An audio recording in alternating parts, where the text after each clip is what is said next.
And just like that, it is closing week at Aqueduct Racetrack as we get ready to wrap up the meet before shifting over to Belmont Park. But we have a lot coming up before we do that. In today's feature, we see Cost Basis put those blinkers on, looking to get back to the winner's circle for the third time in his career. He will face the Maryland-bred Jackson Traveler, a stakes winner who looks to get back on track today. And it'll be interesting to see how that pace does shake out in today's 7th race. Coming up this weekend, though, and Hot Springs, Arkansas at Oaklawn Park, we will see the return of the champ, Latruska. She'll face another champion, Cece, as Latruska looks to defend her Apple Blossom title in an absolutely stacked rendition of that race. All that and more coming up on this edition of America's Day at the Races, brought to you by America's Best Racing. For the love of the race, visit americasbestracing.net today.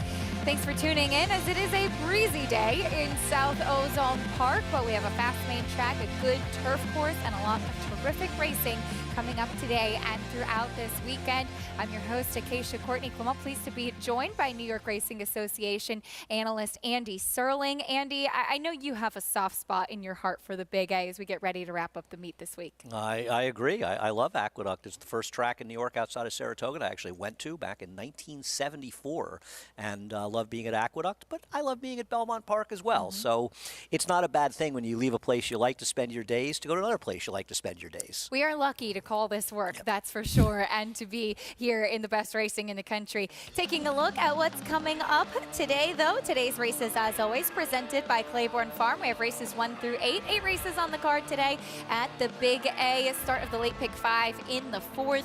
That allowance feature, as mentioned in the open, will kick off in the 7th. And as of now, we are still dealing with a fast main track and a good turf course. So take note of that. But again, nice and breezy afternoon coming up here in New York. Well, there's no better time to join Naira Bets. You can join today and receive a $25 free bet for the Kentucky Derby. That's coming up on May 7th. New members can also earn up to a $200 deposit bonus. Bet any track, anywhere, anytime, and join now at nairabets.com to get that free $25 bet plus a $200 deposit match. We've mentioned it a couple times. Coming up today in the 7th race, Andy, our feature is a dirt sprint, as we have a couple of nice horses matching up in this race. We'll take a look at the Maryland-bred Jackson Traveler for Steve Asmussen. Can he get back on track today, as his last win came back in August? Well, he's kind of the speed of the speed, but Mr. Phil is a horse that his best races on the front end and breaking the rail. You have to think they may be aggressive. Cost Basis, blinkers on, another horse with real speed. I think at least one of those horses could get in his way a little bit. His last race was a good one. I'm not going to knock it. And I think a repeat performance, that would make him very tough. And if neither of those horses is aggressive and he's able to control on the front end, would help him as well. I don't know what we'll see on today's track. We got a lot of rain here around Tuesday. But we did see a track last weekend that was very, very much tilted towards horses with speed towards the inside. Whether or not that continues this week, though, is another question. Meanwhile, Cost Basis, as you mentioned, the blinkers on. He has speed. He comes out of the same race as Big Engine. This is 2 back for Big Engine, who tried that Not for Love at Laurel last time as well. They will rematch after this February try here at the Big A. I have a strong opinion that Big Engine is a horse. He's what we call a rail runner. He is most comfortable when he can make moves on the inside. This is not something that you see with a lot of horses. Street Sense is probably the most high-profile horse that was best moving inside of horses. And when he makes his move towards the outside, he's not as effective. This was a dream setup. Cost Basis didn't run his best race in here, and he got a great ride and great trip under Trevor McCarthy. Now he breaks from an outside post, and while Trevor will do what he can to get him towards the inside, with horses like Jackson Traveler and Mr. Phil in his way down the inside, I just don't think he projects to get the same kind of cozy trip and got in that race, and for that reason, I'm somewhat against him. Talented horses. It seems that the biggest chances do come with those inner posts, and we'll look forward to that 7th race, the feature coming up a little bit later on today. But we get ready to kick things off as far as the live racing is concerned today at the Big A with the opener. Taking a look at the field for race 1. It's a maiden special weight going 1 1/8 miles, and currently American Law, who's making taking start number 9 is even money on the board. We'll see if he could get to the winner's circle for the first time today. Did run second at the mile and an eighth distance back in April of 2021. When we come back, though, we'll talk about the Hall of Fame trainer Todd Pletcher, who looks to kick off the new week with a win. Complete agenda, his chance in the opener. More after this.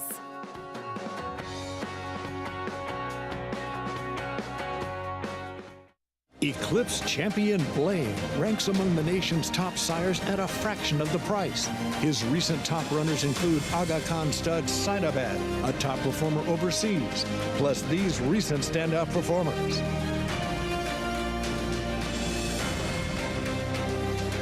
With success on the track and success in the ring, this proven son of Arch is truly a gold value stallion. Blaine, standing at Claiborne Farm.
Welcome back to America's Day at the Races, brought to you as always by Naira Bets, where you can bet any track, anywhere, anytime. Get started at nairabets.com or download the app today.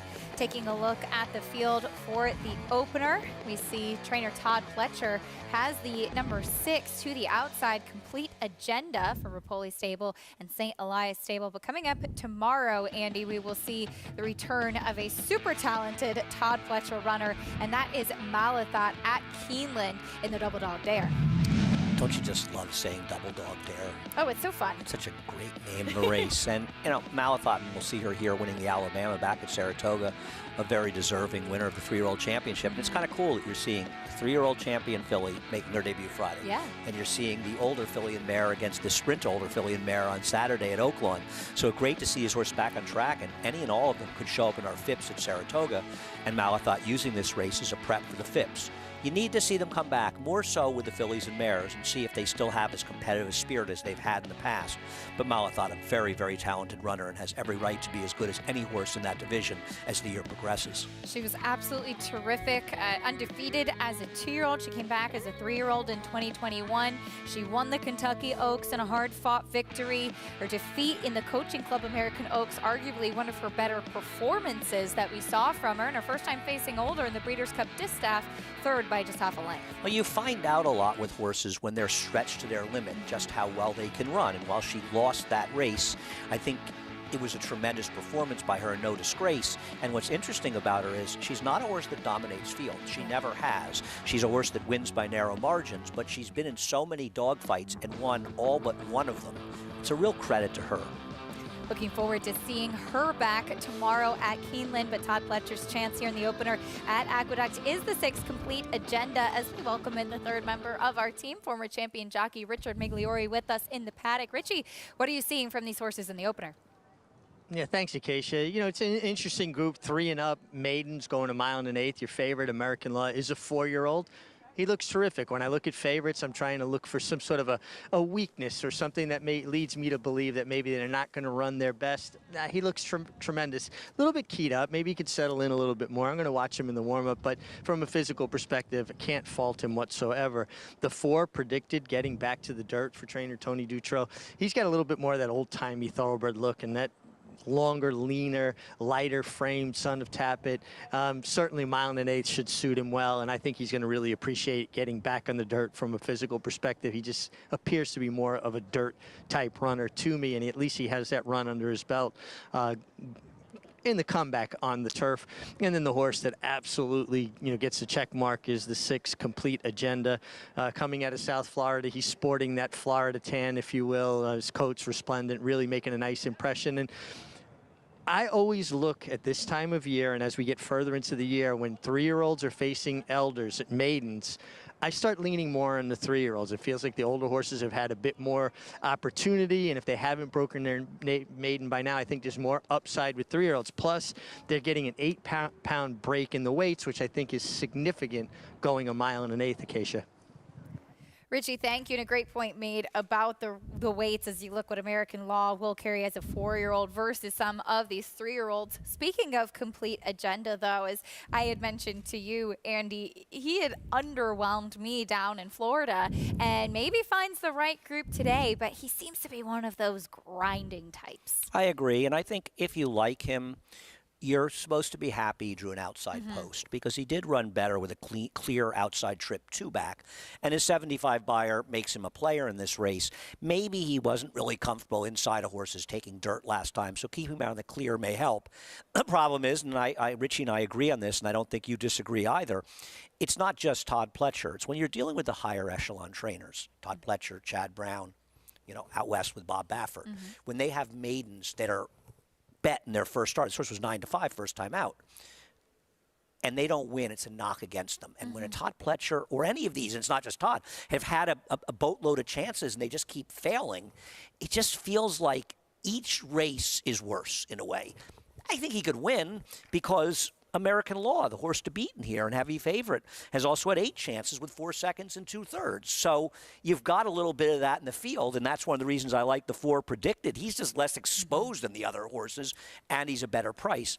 But if speed is good, American Law will be tough to catch, though I think that predicted will be right on his flank. Speaking of American Law, here is his race last time out. This is his first start of 2022, where he finished second behind Rational Choice, who did flatter this horse and came back to win again after this performance. Yeah, Rational Choice really stepped forward when he won at Keeneland over the weekend. Rational Choice is a horse also who had run some nice races before. Now, he was another one of these Chad Brown horses that had had chances and not quite gotten through. Having said that, I think he lost to some tougher horses in some of his races, and Rational Choice is okay. I'm not disputing that American Law is the horse to beat in here. It just feels like, is a mile and an eighth sort of stretching the limits of what he wants to run? But then again, when you ask that question, you talk about him, predicted, and Complete Agenda. Maybe Complete Agenda is the one that wants a mile and an eighth the most of the 3. That could be the big point as well, as we are joined by a pigeon here in the Equestrian restaurant. Andy learned last year that I'm not a fan of pigeons coming anywhere close to me. Okay, I'll keep that in mind. I was going to give you a gift of a pigeon, but now I'm not going to do that. I get on my windowsill occasionally in my apartment. It's a little bit different than having them away. inside. I hear them out there talking. They come for you to visit. Yeah, they like the Grateful Dead. Oh, at least I have good taste, right? Here's the 4 predicted. This is the horse that you like. He comes back in 12 days, but this is a horse, Andy, who ran so well back in 2021 on a muddy track, albeit. Can he repeat this kind of effort, get back to it? Yeah, and some may look at him and say, well, where'd that effort come from? He had excuses in his prior races, and it took him a little while to get his act together. He should have won this day. I bet him. He had the right trip. But Kitten's Mischief, who won the race, came back and duplicated his figure. That was a first-time starter for Jonathan Thomas, who often has them ready to go early in their careers.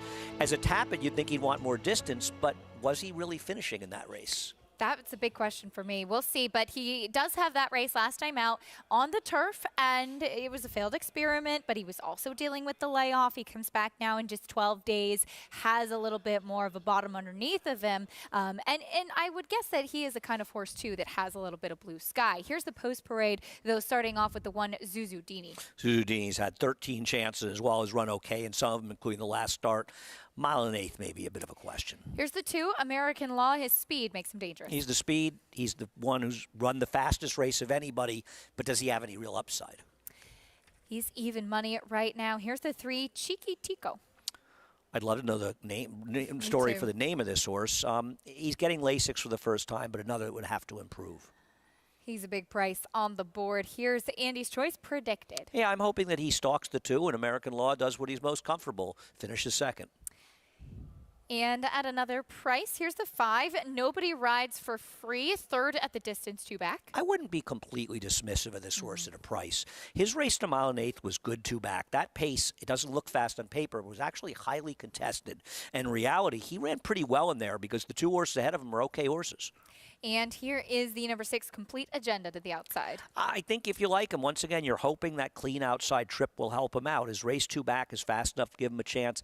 I'm a little skeptical. You're a little skeptical, but it doesn't mean he can't win.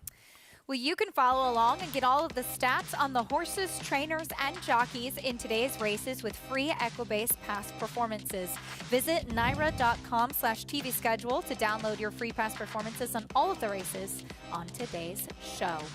What's sometimes the best handicapping angle, though, is who you first see when you walk into the racetrack. And first person I saw today was Jose Ortiz, who rides Complete Agenda. Wow, there you go. That's a great Changes angle. everything, That's a doesn't handicapping angle you don't want to ignore.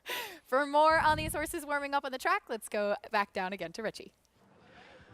Well, guys, watching these guys warm up and going off, I like the 4 Predicted in the paddock. I liked him even better on the racetrack. He'll be my top selection.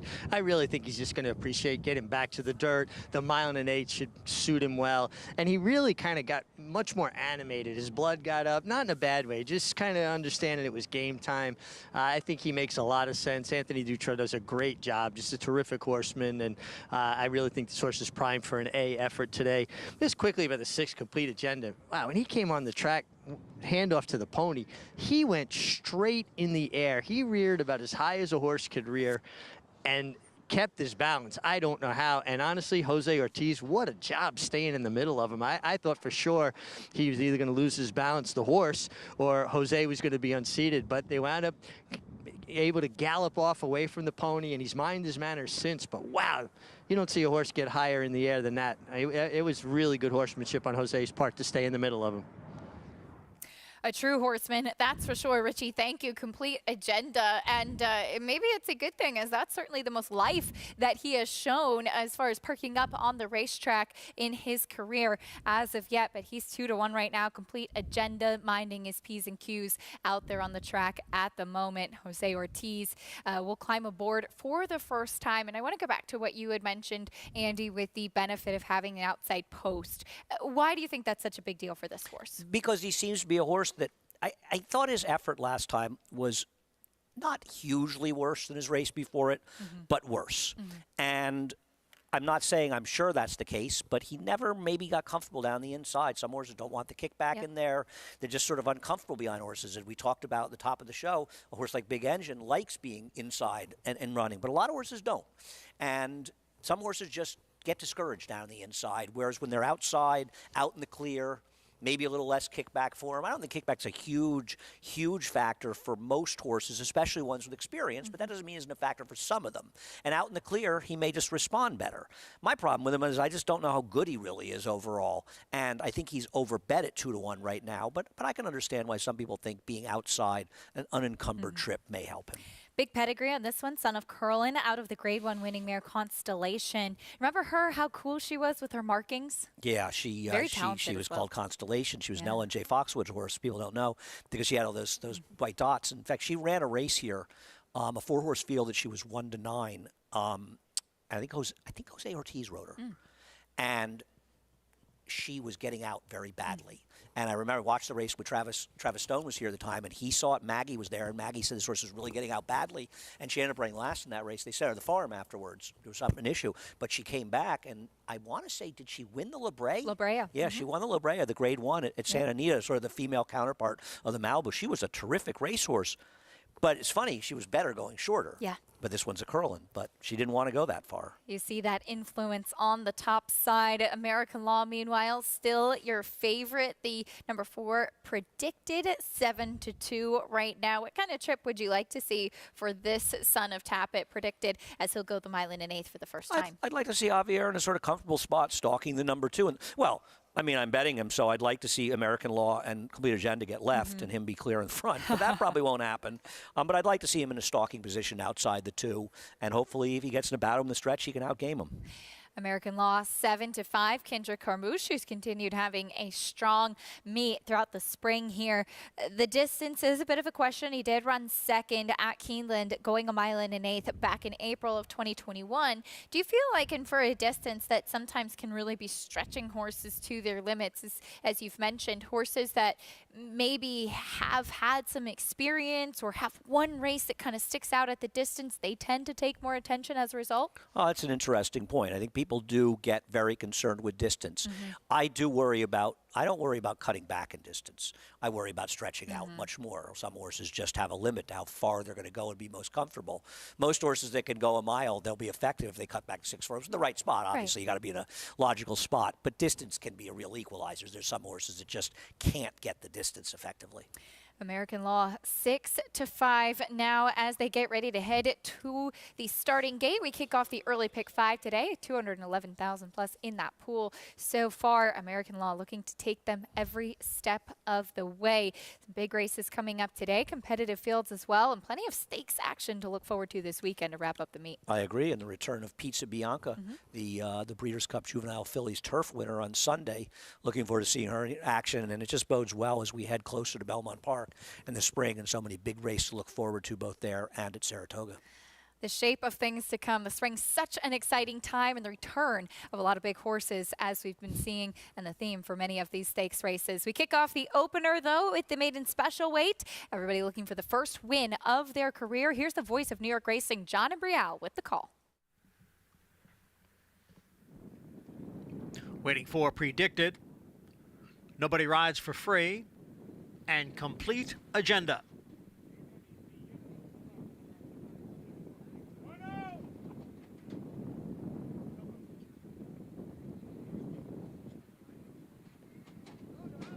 They're all in the gate.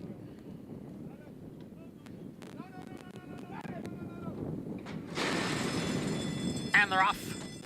Zuzudini from the rail. American Law now moves up. Cheeky Tico is there along with Predicted as the field races into the clubhouse turn. And it is American Law down at the rail who has the lead over Cheeky Tico. And then it is Predicted who is running in third. Complete Agenda and Zuzudini are right together. And at the back, Nobody Rides for Free. They're heading for the backstretch now. And it is American Law by 3/4 of a length. Cheeky Tico runs in second through a quarter and 24-1. Predicted is next in third. And right behind Predicted, the duo of Complete Agenda and Zuzudini, 5 lengths back to Nobody Rides for Free. Midway up the backstretch, and it is the favorite, American Law, on top here by a full length. Cheeky Tico continues to chase in second. Predicted is on the outside in third. Half-mile one in 48-4. And they're at the half-mile pole. American Law in front now by a length and a half. Cheeky Tico, Predicted, second and third. Zuzudini's down at the rail. Complete Agenda is alongside, and Nobody Rides for Free. American Law maintaining the lead here. Cheeky Tico and Predicted are right together. Complete Agenda now begins to pick it up. Complete Agenda is just 3 lengths from the front as they hit the top of the stretch. And it is American Law with the lead. Predicted on the outside. American Law, Predicted, and Complete Agenda. Cheeky Tico is back running in fourth as they come for the 8th pole. It is American Law down at the rail. Predicted's in between horses. Complete Agenda's on the outside. Now a 16th out. It's Complete Agenda and American Law. They come for the finish. Complete Agenda to break his maiden. American Law was second. Predicted checked in third. He had to work for it, but he got the job done. Complete Agenda and Jose Ortiz. Jose, he got a workout with that horse. Yeah, as you had said to me, he's a real grinder, and you're absolutely right about that.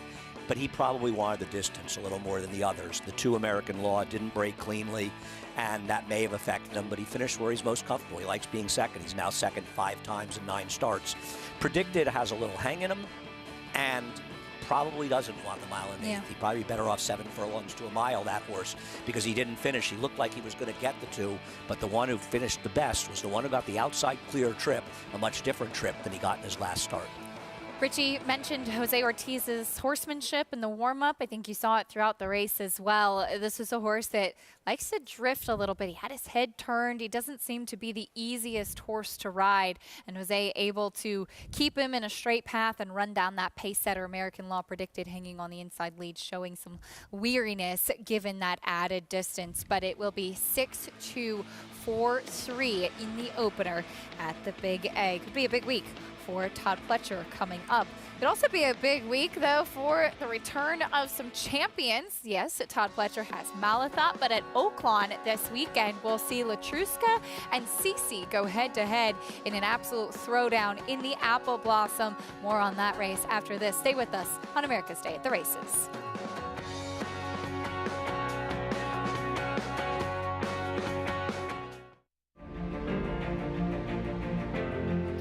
Perfectly timed. Idol gets up under Joel Rosario to win the big gap. It's Known Agenda for St. Elias Stable. Race Adler, a scintillating performance in the TVG Delmar debutante. And Clariere will win the cotillion. Down to the wire. Who's going to win it? It's Mala by a neck. Curling, the classic sire. Who you betting on? How about an app created specifically for horse racing? Naira Bets. We specialize in thundering hooves, fist pumping, and boosting your bankroll with robust weekly promotions. And offer betting tips from actual horse racing experts. Bet all day and night, nationwide. Get the action and thrill of horse racing with Naira Bets. Start spreading the news. If you're looking to win in New York, then breed in New York. To War Dancer, the millionaire son of Warfront, and New York's #1 sire of 3-year-olds. Breed to a proven performer, the #1 second crop sire at the Saratoga meet with multiple winners at Belmont and Aqueduct. Earn double the New York Breeders' Awards and participate in the New York Stallion Series with $2 million in purses. War Dancer, proud to stand in New York. Visit wardancerstud.com. This season at Oaklawn, we've got more of everything. More of the top thoroughbreds in the world. More days of live racing. And the largest purses in our history. All at a completely reimagined Oaklawn. Come be a part of this historic season at Arkansas's only casino resort. Welcome back to America's Day at the Races, brought to you in part by Claiborne Farm. 100 years of doing the usual, unusually well. In the opener, Complete Agenda, able to find the winner's circle and grind out the victory. Jose Ortiz piloting the son of Curlin to the win, and he's standing by now with Richie. Thanks, Acacia. And we'll talk about the race in a second, but Jose, I thought the best horsemanship you might have showed was when he came on the track. He really got up in the air, and you did a great job sitting him. Yeah, he caught me by surprise too. He's a horse that already run 4 times, and when we approached the pony, he got very green, like he never run before. He got up in the air pretty nicely, and just glad I stayed on him. Well, you did a good job staying on him. And then a horse that took a ride. I mean, you kept having to change things up to keep him motivated. How hard is it first mount of the week after a couple of days off to have to ride one for that long? You know, it's a little harder when it's the first month because you start to get warm up, you know. But yeah, I knew it going into the race that he was gonna be lazy and I was gonna have to ride him very hard. So I was mentally prepared for it. But every time I asked him, he responded well. So you know, I keep encouraging him, and he was responding well. So I was very happy with it. And as he got to the last horse, it looks like he has a tendency to want to get over on top of horse a little bit, lay in a little bit. Yeah, that's why he used a cage beat. You know, he logged in the past. I watched his replays and, you know, thought he does an amazing job. And he put the cage beat and he really helped me a lot in the stretch. Great job. Way to start the day. And, guys, not only a great ride, but just great staying on him. What a display of horsemanship. Really impressive. Absolutely. Jose Ortiz, all smiles as Complete Agenda gets the win. And as we mentioned, had to work for it both in the warm-up and during the race as well. There he goes in those Rapoli silks. Also owned by St. Elias, son of Curlin. Complete Agenda wins the opener. Pays $6 as well, beating even money favorite American Law. Yeah, American Law. Just one of these frustrating horses, good enough to win these races. But when you start piling up those second place finishes, it's a horse, I almost say the horse is a bit of a character flaw. But he'll live to fight another day, and running second in that race does make $16,000. Not bad. On to race 2 we go. We stay on the main track. 7-furlong race here. Starter optional claiming for fillies. The 3-year-olds in the spotlight. Next, there's a look at the field as Ruski, the 5, is currently the favorite at 5-2. But we've mentioned it a couple of times coming up this weekend at Oaklawn Park. The Grade 1 Apple Blossom. Yes, it's a 5-horse field, but does feature 4 Grade 1 winners, and it is our America's Best Racing Race of the Week. 4 of those Grade 1 winners are champions of last year, Andy, as we'll see the defending winner of this race, Latruska, who kicked off her 2022 season in the Royal Delta down at Gulfstream. Interestingly enough, we have the last 2 winners of the Apple Blossom, with Cece winning it 2020. She beat a moderate field at Oaklawn, but I mean, it's at Gulfstream, excuse me, but you could argue that it was a bit of a public workout. Yeah. She has the advantage in the Apple Blossom being absolutely loose in the lead. Even CC, with her sort of sprint stalking speed, is not as fast as this one, and I don't think they're going to sacrifice her, though she should be sitting second. Clairiere, the other challenger, has no speed. She's going to have to hope that her big closing kick works. I hope Latruska has another great year. I'm a huge fan, but I'm skeptical of her putting together another year like she did last year. And this is not a weak field, because Clairiere may have taken a step forward from last year, but from a dynamic standpoint, Latruska has everything her own way. Latruska, champion, older dirt mare of last year, back for more. Richie, we took a look the other day at her recent workout at Keeneland with Irad Ortiz aboard. What did you see from that work, and how fresh she seemed to be coming into this Apple Blossom? Well, yeah, she definitely was fresh. She was a little bit keen starting out. Irad did a really good job. You know, there's a fine line when we talk about jockeys or riders having hands. It's knowing how much tension you can put on a horse's mouth before you have to give or release. So it's a give and take constantly. You did a great job. She settled her work nicely. They weren't asking for speed. It was a maintenance move. They just want to keep her where she's at. I thought it was a terrific work. And also, particularly because if you look at the racetrack, it was very cut up. It was many horses had worked on it already. So she wasn't working on a pristine, fresh racetrack and just did it very easily. I like what I saw. I also think that, like Cece, I'm not convinced she really wants 2 turns. She did win on it, but I don't know that facing the likes of Latruska and even Le Carrière, she's going to appreciate it. Latruska's the champ. They got to take it away from the champ. Again. Richie, thank you. Latruska, she worked 102-2 at Keeneland with Irad Ortiz aboard. Irad, who's ridden her in the past. Jose Ortiz will be aboard once again, though. He piloted her to victory in the Royal Delta last time out. And Andy, as you and I were just saying, she had a lot of big wins last year in 2021, but it was a tough season as well. Well, she had a remarkable campaign to start out running in races like the race at Gulfstream, then at Ladies Classic. Then you go to Oaklawn and run twice. Then you come and you run in the Phipps. Probably not the best move, ultimately running her in the Fleur-de-Lis, a grade 2 in June. I know she was doing well, but tough to keep that form so long. And she also got caught up in a massive pace duel in the Breeders' Cup. No matter how good she was, she couldn't have survived that. But the tough year took a toll on her. The question is whether or not, with a little bit of a freshening, she can come back again this year and run as effectively and do it throughout the year. I think you're going to see Gutierrez be a little bit more patient. She'll run in the Phipps here, presuming she does well, she'll go to the Phipps again in New York. Probably see her in next time in the Personal Ensign, but give her a little bit more time between her races. And that's exactly what Fausto Gutierrez told me after that win in the Royal Delta, that they'll take things a little bit easier this year, but what a season she had in 2021. She'll face another champion, though, and that's the champion mare sprinter, Cece, who won the Breeders' Cup Sprint with a terrific trip and terrific performance back at Del Mar. And she showed last time out, Andy, that once again, the Milan is 16th. She can get the win.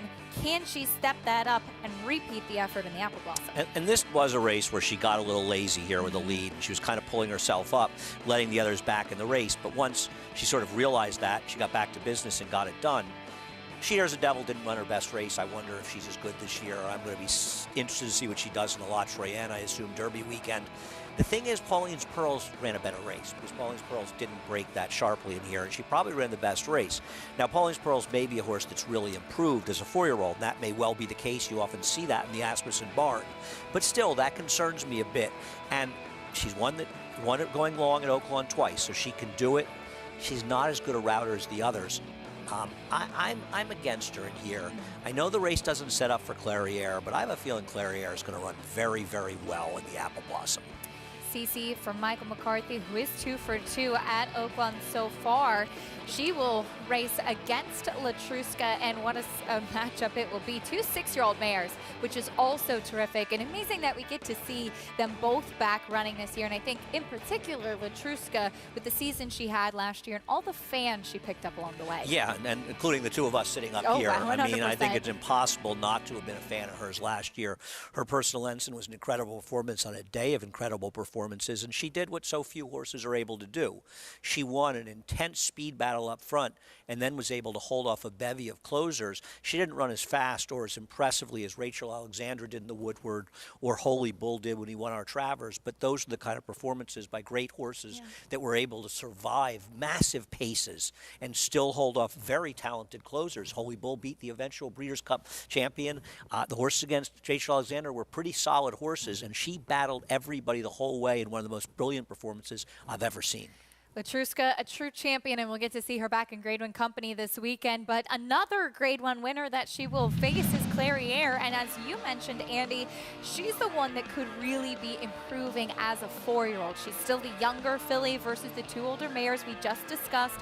We saw her finishing a fast closing 4th in the Breeders' Cup Distaff, and then this win at the Fairgrounds last time out. I mean, this was obviously a ridiculous field she was running against, and you know, you talk about Latruska being a public workout. Well, I don't even know if this was a public workout. This was like a public gallop to me, and she ran, what, a 99 Beyer in doing it? Yeah. And I'll tell you something about Clairiere. Yes, you would rather, if you better, that there's pace in front of her.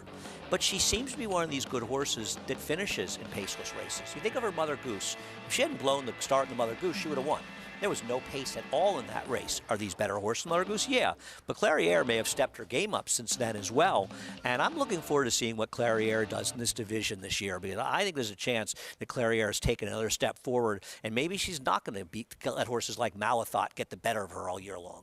She stepped forward and won the Grade 1 Cotillion in 2021, and there could be a lot more big things on the agenda for Clairiere coming up in 2022. Maracuja, the other Grade 1 winner in the field this weekend in the Apple Blossom. Can't wait for that race and a terrific matchup of very talented fillies and mares on Saturday. When we come back, though, we'll talk about that man right there, Rudy Rodriguez, who has kept that good momentum going from the winter to the spring.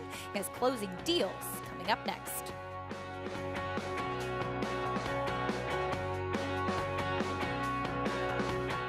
Introducing a stallion as top class as they come. In 22 career starts, he won or placed in 12 graded stakes, competing in 15 Grade 1s, earning over $1.7 million. His undisputed speed is evidenced by 7 100-plus Beyer speed figures, a 3-time Grade 1 winner, Raging Bull.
Welcome back to America's Day at the Races on Fox Sports 2. So glad to have you with us on this Thursday afternoon. It's closing week of the Big A, and we move on to race number 2 now on the main track. Again, going 7 furlongs in the starter optional claiming. Taking a look at the field right now, Ruski, the number 5, currently 6-5. For more on these runners, though, let's head down and get a paddock report from Richard McVeory. Yeah, Keisha, a couple of the others that caught my eye a little bit more. First, just a note here in the paddock, the 3 Classic Vidman is having a shoe repair. She's in the far end stall. Blacksmith working on her. Another one of the protocols in place here at Nair, attending blacksmith on call in case a horse goes to step on themselves or spring a shoe. So she is having a shoe repair right now for trainer Richard Schosberg. The 4 Tweaked, I like her. I like the way she looks. She stretched to a mile last time, probably a bit too far. Turning back to 7/8, I think she's going to appreciate it. She may even appreciate shorter, but I think coming off the mile race, and she's a filly that tends to get a little bit up on her nerves, but she's really handling herself well. It looks like she's settled into racing a bit more. I like what I'm seeing from her. Her coat's great. She looks great in the flesh. And Bobby Robato does a terrific job here for trainer Mark Keller. And then the outside horse, the 6, Lanfranco File. Love this horse's coat. Just very rich, hydrated coat, resplendent, making a nice impression here in the paddock. And I like the outside draw for this horse, going 7/8 of a mile. So those are the 2 that, from a physical perspective, stood out to me in the paddock, guys. Richie, thank you. The number 6 Lanfranco File currently 4-1 to the outside as we take a look at the shoe repair on the 3 Classic Vidman. And yeah, things like that can happen. Horses coming into the paddock, loosen a shoe, step on it, throw a shoe, and we will have that attending blacksmith on hand to make sure everything is sorted out. For some of them, it can kind of rev them up a little bit, but looks like she is doing well. What do you think about the 6-5 on Ruski in here, Andy? I think it's ludicrous, and I picked her. But she's way, way over bet. My general feeling this race is I made it easy. I want the 2 horses that didn't run the Lanfranco File race, and that's the 4 and 5. I thought they'd be similar price, and I think by post time they'll be much closer. They're very close in doubles. Ruski a slight favorite over Tweaked and the horse on the outside, Lanfranco File. I just think their best races are better than these. It's a little tricky with Ruski. She was outside last in a race that was dominated inside, but I'm not sure that she really was against the track in there. I thought she ran well enough 3 back, and a pre to that performance would make it tough. Tweaked in a lot of ways to me is the horse to beat. She's supposed to be forward with stalking the speed, perhaps of the 1 Amore Fire in here. I didn't like her last race, but maybe a little less distance will help her out in here. I went to the 2 of them. I just don't understand what about Ruski makes her 6-5. Are they just going to overbet every horse that Jose Ortiz rode? Is it because they all know that you saw him on the way in? Maybe. Could be that occasion. That could make sense. Driving a lot of handle. Well, you know, he did win the first. Ruski, meanwhile, 6-5, very short price on that one. But the 6 Lanfranco File does come off of a win. She certainly has that going for her over closing deals. So another one in this race. The problem I have with this race was the second horse ran the best race, Kingdom Queen. She was 21-1, because this was a day that being forward was a real advantage. So Lanfranco File was very much with the flow of the racetrack, where Kingdom Queen was not. And Kingdom Queen's just not very good. I mean, she's run not particularly well in a subsequent performance or 2. So I think it's a little hard to endorse horses out of this race, and I just sort of went in a different direction, just away from the horses out of that race. But Lanfranco File has improved, but I think last time was the time. She had that big win last time out second by a big margin. 2 starts back. Those are her 2 races with the blinkers on. Taking a look at your current favorite, Ruski, right now. What do you think about closing deals coming out of that race as well? As she had broken her maiden 2 starts back, is she one that you're a little bit against in here as well? Yeah, I didn't see anything to like about her. I know Ree Rodriguez's barn has been on fire, so maybe she'll outrun her PPs. But where is her good race? We'll see how she stacks up versus these. The early pick 4 kicks off here as well. There is your current favorite heading out as we get the call for riders up and hear that bugle. We'll get ready to take a look at our post parade. Starting in a moment. Here is the number 1, Amore Fire. If you like her, she's second off a layoff. Bonnie Lucas is deputizing for Wayne Potts, but the horses have continued to run well for her as they have for that barn. So maybe the horse could improve second off a layoff. I didn't particularly see it, but not impossible. Here's the Rudy Rodriguez runner closing deals. Once again, another horse that would have to improve off any one of her efforts to be effective here. Broke her maiden 40 against New York breds, 2 starts back. Here is another New York bred, has her shoes all set now, Classic Vinman. I just don't know how she's good enough to win this race, though I think you'll see her a little more forward today than she was last time. Next will be the number 4, Tweaked. She needs an aggressive ride. I think maybe Trevor learned from her last start that she's not effective if she has to really rate like that, and perhaps more aggressive right on top of the pace will be more effective for her. Still your favorite. Here's Ruski. She's wildly overbet at 6-5 in this race. She's run okay in her races, but there's nothing about her races that in any way suggests she should be a 6-5 favorite. I'm confused as to why she's taking so much money. And the 6, Lanfranco file to the outside. You know, listen, she's in good form, but I think if both of the 4 and 5 run their better races, they may just be a little better than her. But the margin of error here for everybody isn't that significant. Well, Naira Betts' Saturday contests are back. You can show off your handicapping skills in the $300 online live money contest on Saturdays, featuring racing from Aqueduct. Win cash prizes and seats into next week's $300 contest. Registration ends at 5 p.m. on Friday. That's tomorrow. Visit naira.com/contests to learn more. 6-5 right now on your favorite in race number 2. How do you see the pace playing out here, Andy? As you mentioned, you'd like to see Tweaked be a little bit more aggressively ridden. Yeah, I mean, you have to imagine that Jose Gomez is going to be aggressive from the rail with a more fire, so I imagine she'll be in front in here. But I think that you'll see Trevor be more aggressive with Tweaked. Being unaggressive with her has not panned out for her.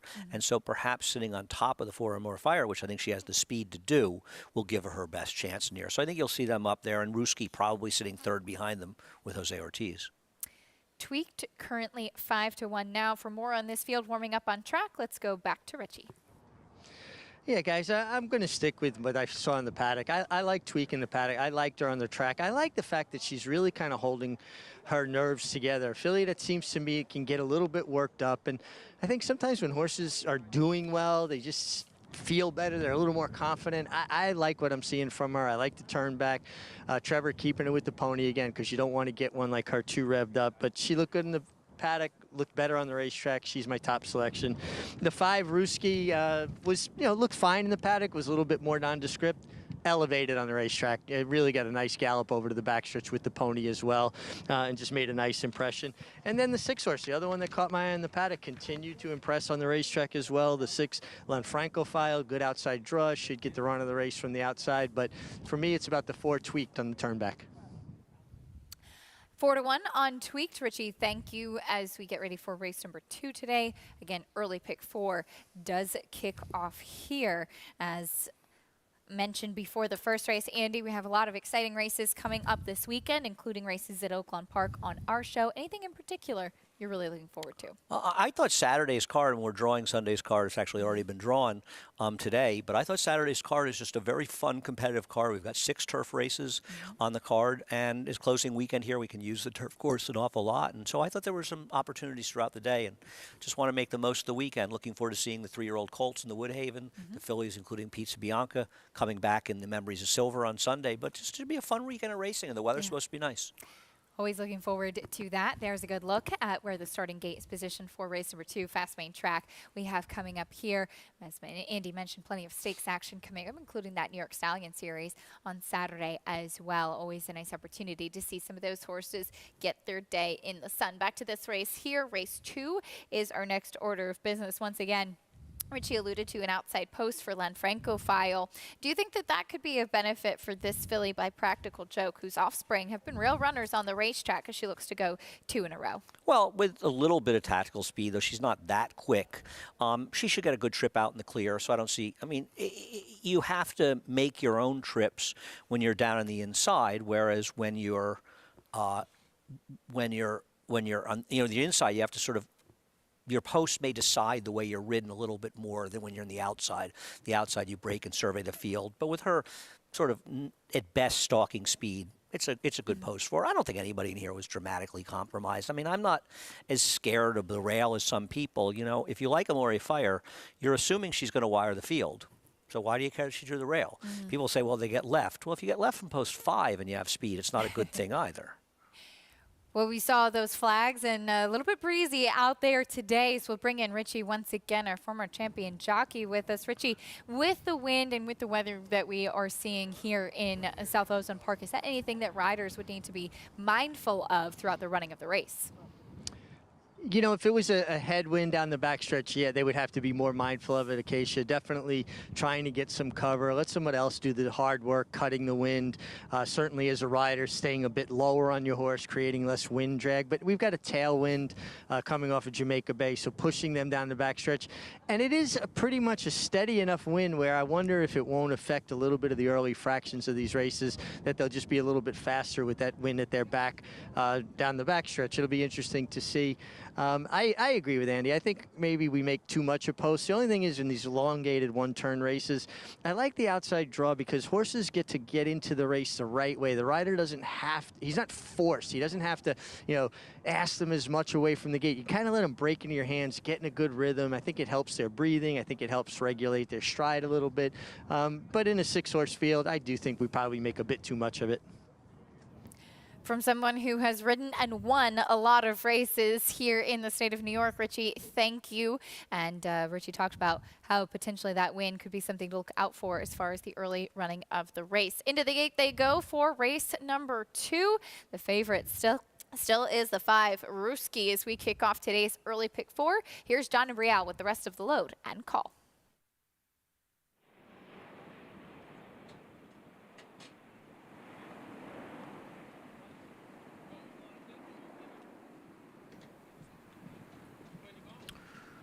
Waiting for Ruski and Land Francophile.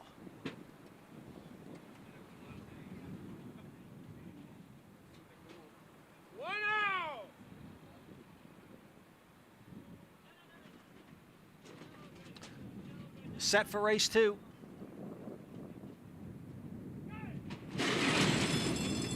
And they're off. Ruski and Closing Deals go out for the lead, and Amore Fire not far behind in third. It is Closing Deals who has a head in front of Ruski. And right behind the front two, it's the trio of Tweaked, Land Francophile, Amore Fire at the rail. A break of 4 back to Classic Vinman, who trails in 6th up the backstretch. Closing Deals leads here by a half length. Amore Fire and Ruski are right together through a quarter in 22 and 2/5 seconds. Tweaked is running in 4th. Land Francophile's on the outside. Farther back is Classic Vinman as they go around the far turn. It is Closing Deals by a half length. Ruski, Amore Fire race as a team.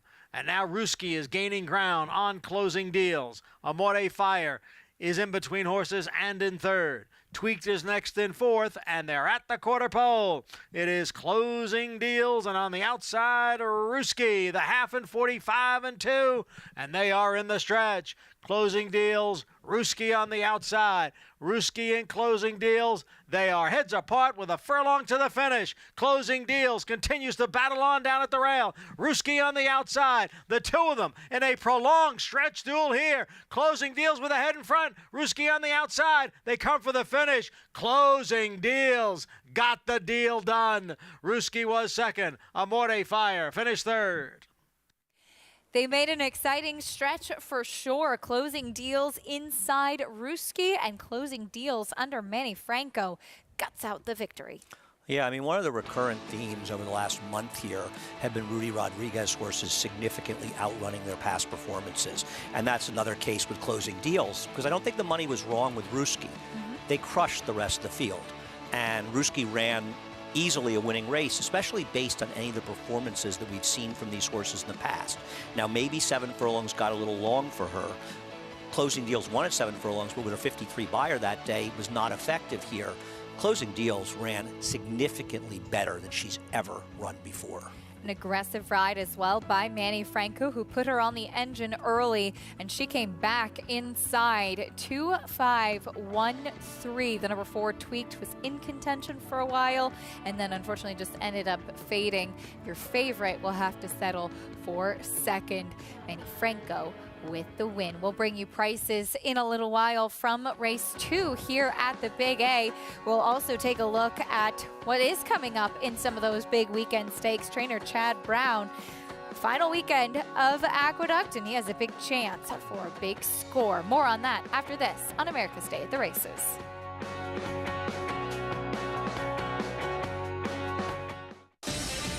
Run Happy was the #1 second crop sire by graded stakes winners and earnings. A leading dirt sire and now with an exciting Kentucky Derby hopeful. Kicked it into high gear, and Smile Happy with a powerful performance wins by 2.5. Run Happy continues his rise and is priced for success. Clips champion Run Happy standing in stall 1 at Claiborne Farm. How does horse racing support New York's economy? It's responsible for 19,000 jobs and more than $3 billion in annual statewide economic impact.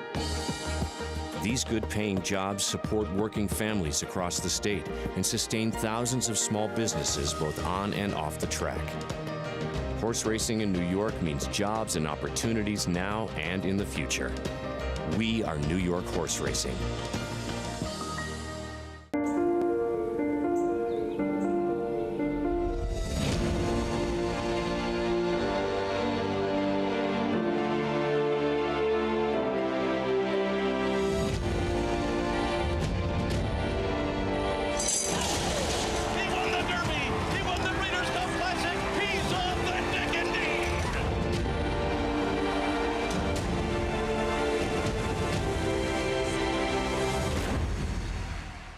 Racetrack Television Network brings you every race, from every track, on every screen, every day.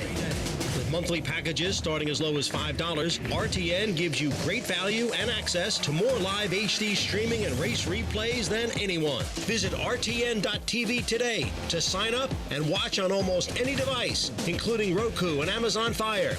RTN has packages that start at $5 per month.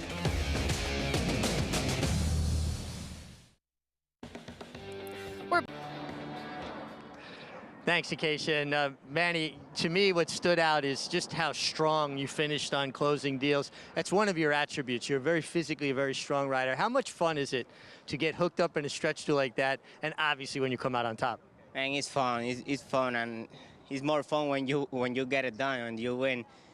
You just don't wanna get beat, you know. I think that's how that's why I finished that strong, maybe because I wanna finish in front. Well, that's apparent. Now, you and Jose Ortiz both attended the jockey school at the same time, and you were telling me something up there. You actually were a year behind him. You used to bring his horses to the track. Yeah, that's true. I mean, when we was in Puerto Rico, he was in the second year of school, and I bring his horses to the paddock when the race coming, you know, and that was fun. How good does it feel to beat a rider of his caliber, and both of you known each other for so long? Man, I want to be up there and win every race that I can, and beat this guy is more emotional, you know, because you know how good they are, and when you beat them, you feel great.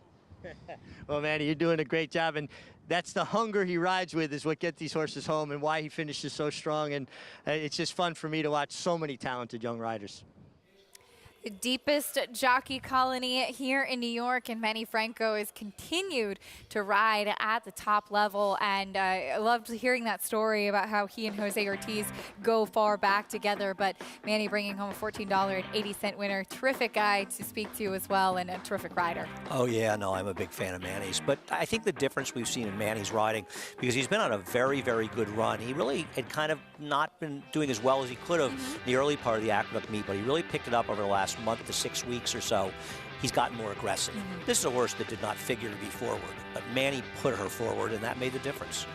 There's a look at the field for the third race today. We'll be going a mile on the main track, $12,500 claiming race. We'll get more into that third race in a moment. But as we've mentioned, coming up this weekend, plenty of stakes opportunities. We'll take a look at what's on tap. Coming up Saturday and Sunday, we have the New York Stallion Series, Times Square and Park Avenue divisions, the Woodhaven and Memories of Silver, both on the turf. coming up Saturday and Sunday. We'll take a look at the field for the Woodhaven on Saturday. This is for the 3-year-olds, the boys in the spotlight Saturday, the girls on Sunday. And here's a look at what we have lined up. Unanimous consent, meanwhile, Andy is looking to stay undefeated for Chad Brown. Yeah, unanimous consent's last race at Tampa. He took a bad step back here. He's sitting in a good spot right now. He's sort of in the second pocket, right? Somewhere, and I believe this is before it happens, you're going to see him kind of bobble. And I have to think maybe there was something in the course, because obviously he was fine. It didn't have a problem. But right in here, there he goes. You see him dip down, and he lost sort of his momentum, and they got away from him. He very quickly got back into stride, and he was able to get it done. And we did see the horse who finished second actually finished second in the Columbia, where you're seeing the horse in the rail, Heaven Street coming out of, as well as the Shug McGahee runner, who didn't have the best of trips that day. But I think unanimous consent. I know he's a big favorite last time, but this is a better performance than it might look at first glance. Unanimous consent, and I'm glad you brought up that point. Is watching replays from Tampa, that's something I don't know if it's tracks on the turf course or maybe divots or something, but I've seen things like that happen before, where horses kind of take a little bit of a bumble or maybe skip over something, and it can cause them to really lose that momentum. It's tough to stop and start. No question about it. And I think he showed a lot in that race. He's been good in his 2 starts, but he's going to be favored. He's coming for Chad Brown and Klarovich, and they take a lot of money. And it's not as though he's an overwhelming favorite or a horse that overwhelms this field. All the others have shown they can run fairly well. I'm actually interested in the Linda Rice horse on the outside that I did not think had the best of her trips when she finished right behind Dog, who won the stake at the Palisades, was it? Or one of the, no, race at Keeneland, whatever. Keeneland yeah. as well, going long. Masetta, that's to the outside for Linda Rice, Transylvania. But to the inside is Heaven Street for Christophe Clement, as this one did win the Columbia last time out off of a layoff in the first start for the barn. Fort Washington, third in here. Because Heaven Street has speed, he'll probably work out a better trip than Fort Washington. And he didn't have the easiest trips here. I mean, he had a good stalking trip, but he was 2 to 3 wide, so he did lose a little ground. But I thought Fort Washington was a bit compromised, and the horses that finished out of him saved more ground than he did and were more forwardly placed. So I kind of prefer him, but from a dynamic standpoint, I do think that you'll see Heaven Street get another good trip drawing the rail. Drawn down to the inside, Trevor McCarthy going to be aboard as he looks to go 2 in a row here in 2022. That one for trainer Christophe Clement, as he does have Pisa Bianca coming up this weekend as well, winner of the Breeders' Cup at Juvenile Fillies Turf, and she gets ready to kick off her 2022 season on Sunday in the Memories of Silver.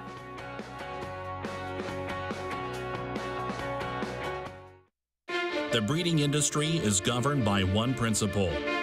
Performance determines success. And Constitution has won! Now, he's earning his stripes by siring stars. Independence Hall wins the Hagyard Bayette. Law Professor just in front, and Law Professor. American Revolution, fireworks in the stretch here in the Cigar Mile.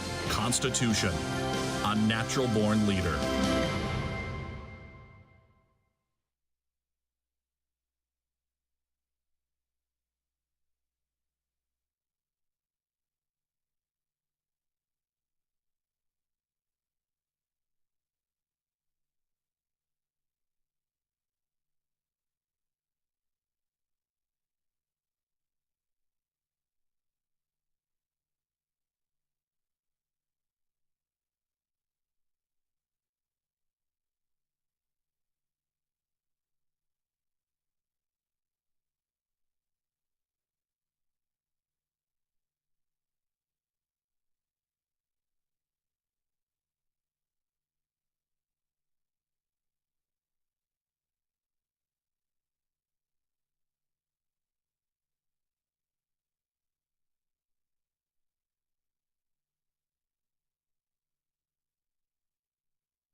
Aqueduct is the only racetrack within the confines of the 5 boroughs of New York City and faced intense competition from several other tracks located in the vicinity. True to its nature, the racetrack not only survived, but thrived. Aqueduct underwent an extensive 3-year overhaul and reopened on September 15, 1959, to much fanfare, as it was one of the most modern facilities of its kind. In 1960, Aqueduct presented its first Wood Memorial. The race is New York's premier prep race for the Triple Crown and remains one of the track's signature events, along with the Cigar Mile Handicap and Remsen Stakes. Aqueduct was the first and only track to have a triple dead heat win in a stakes race when Brownie, Bousset, and Wait a Bit hit the wire in tandem. In 1965, it was the site of the largest crowd ever to witness a thoroughbred race at that time in the Empire State, when more than 73,000 packed the stands to see Gunbow in the Metropolitan Mile. The legendary Cigar began his famous 16-race win streak at Aqueduct. He scored impressively in the 1994 Naira Mile as part of that win streak. The race was named in Cigar's honor after he retired in 1997. The last racetrack Secretariat placed his hooves upon was Aqueduct. He was retired there before commencing his stud career at Claiborne Farm. Aqueduct was the second track to host the Breeders' Cup in 1985 and was one of the first sporting venues where Pope John Paul II held Mass in 1995.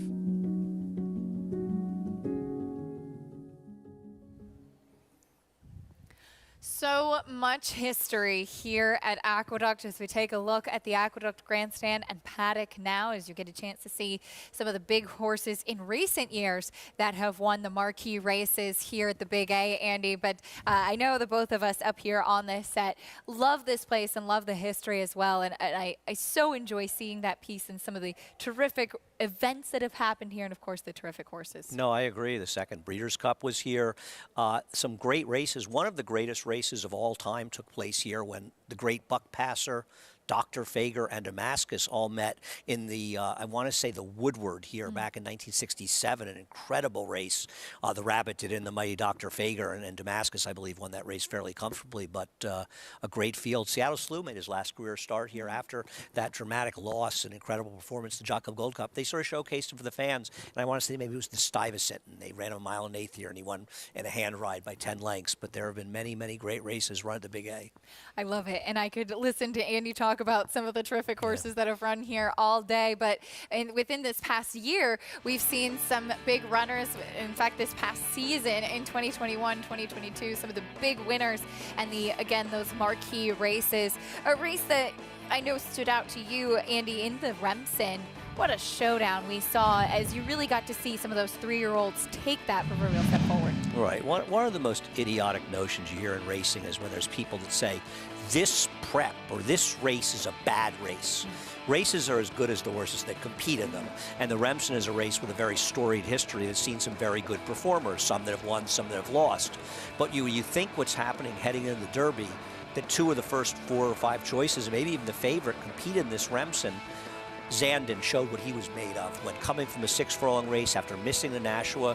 He ran the best race of the 2 of them. Probably should have been put up on a DQ, but Mo Donegal got a great trip that day, the eventual Wood winner. So you have the Wood winner and the Bluegrass winner squaring off in the Remsen.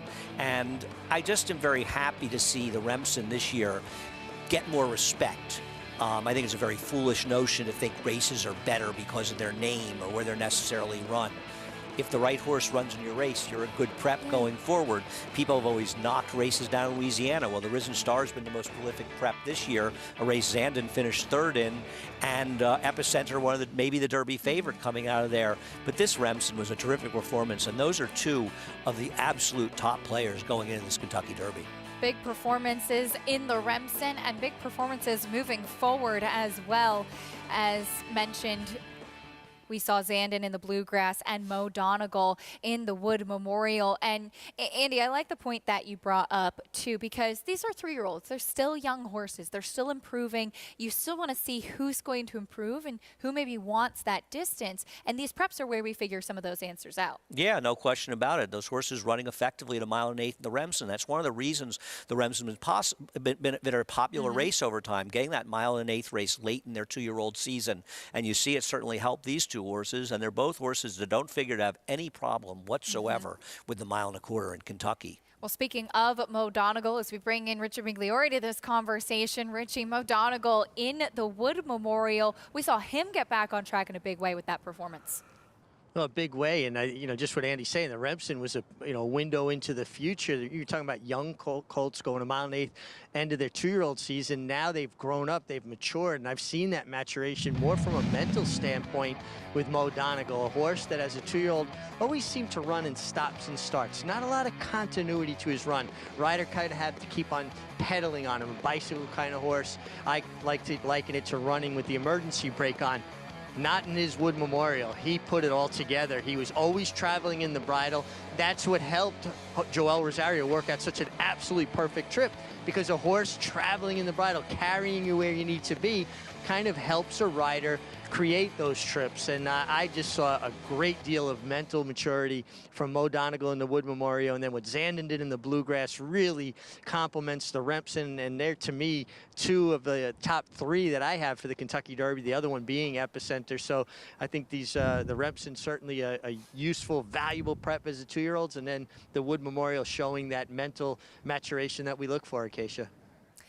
Yeah, I certainly got to see a lot of that on display, and 2 very talented horses from that Remsen who could be huge players leading into the Kentucky Derby. Of course, the Kentucky Derby, the first Saturday in May, May 7th, coming up before we know it. But coming up this weekend, on top of all of the great exciting stakes action that we do have, we'll see the return of a Breeders' Cup winner, Pizza Bianca, Breeders' Cup Juvenile Filly Turf winner under Jose Ortiz, weaving through traffic to give trainer Christophe Clement his first Breeders' Cup victory.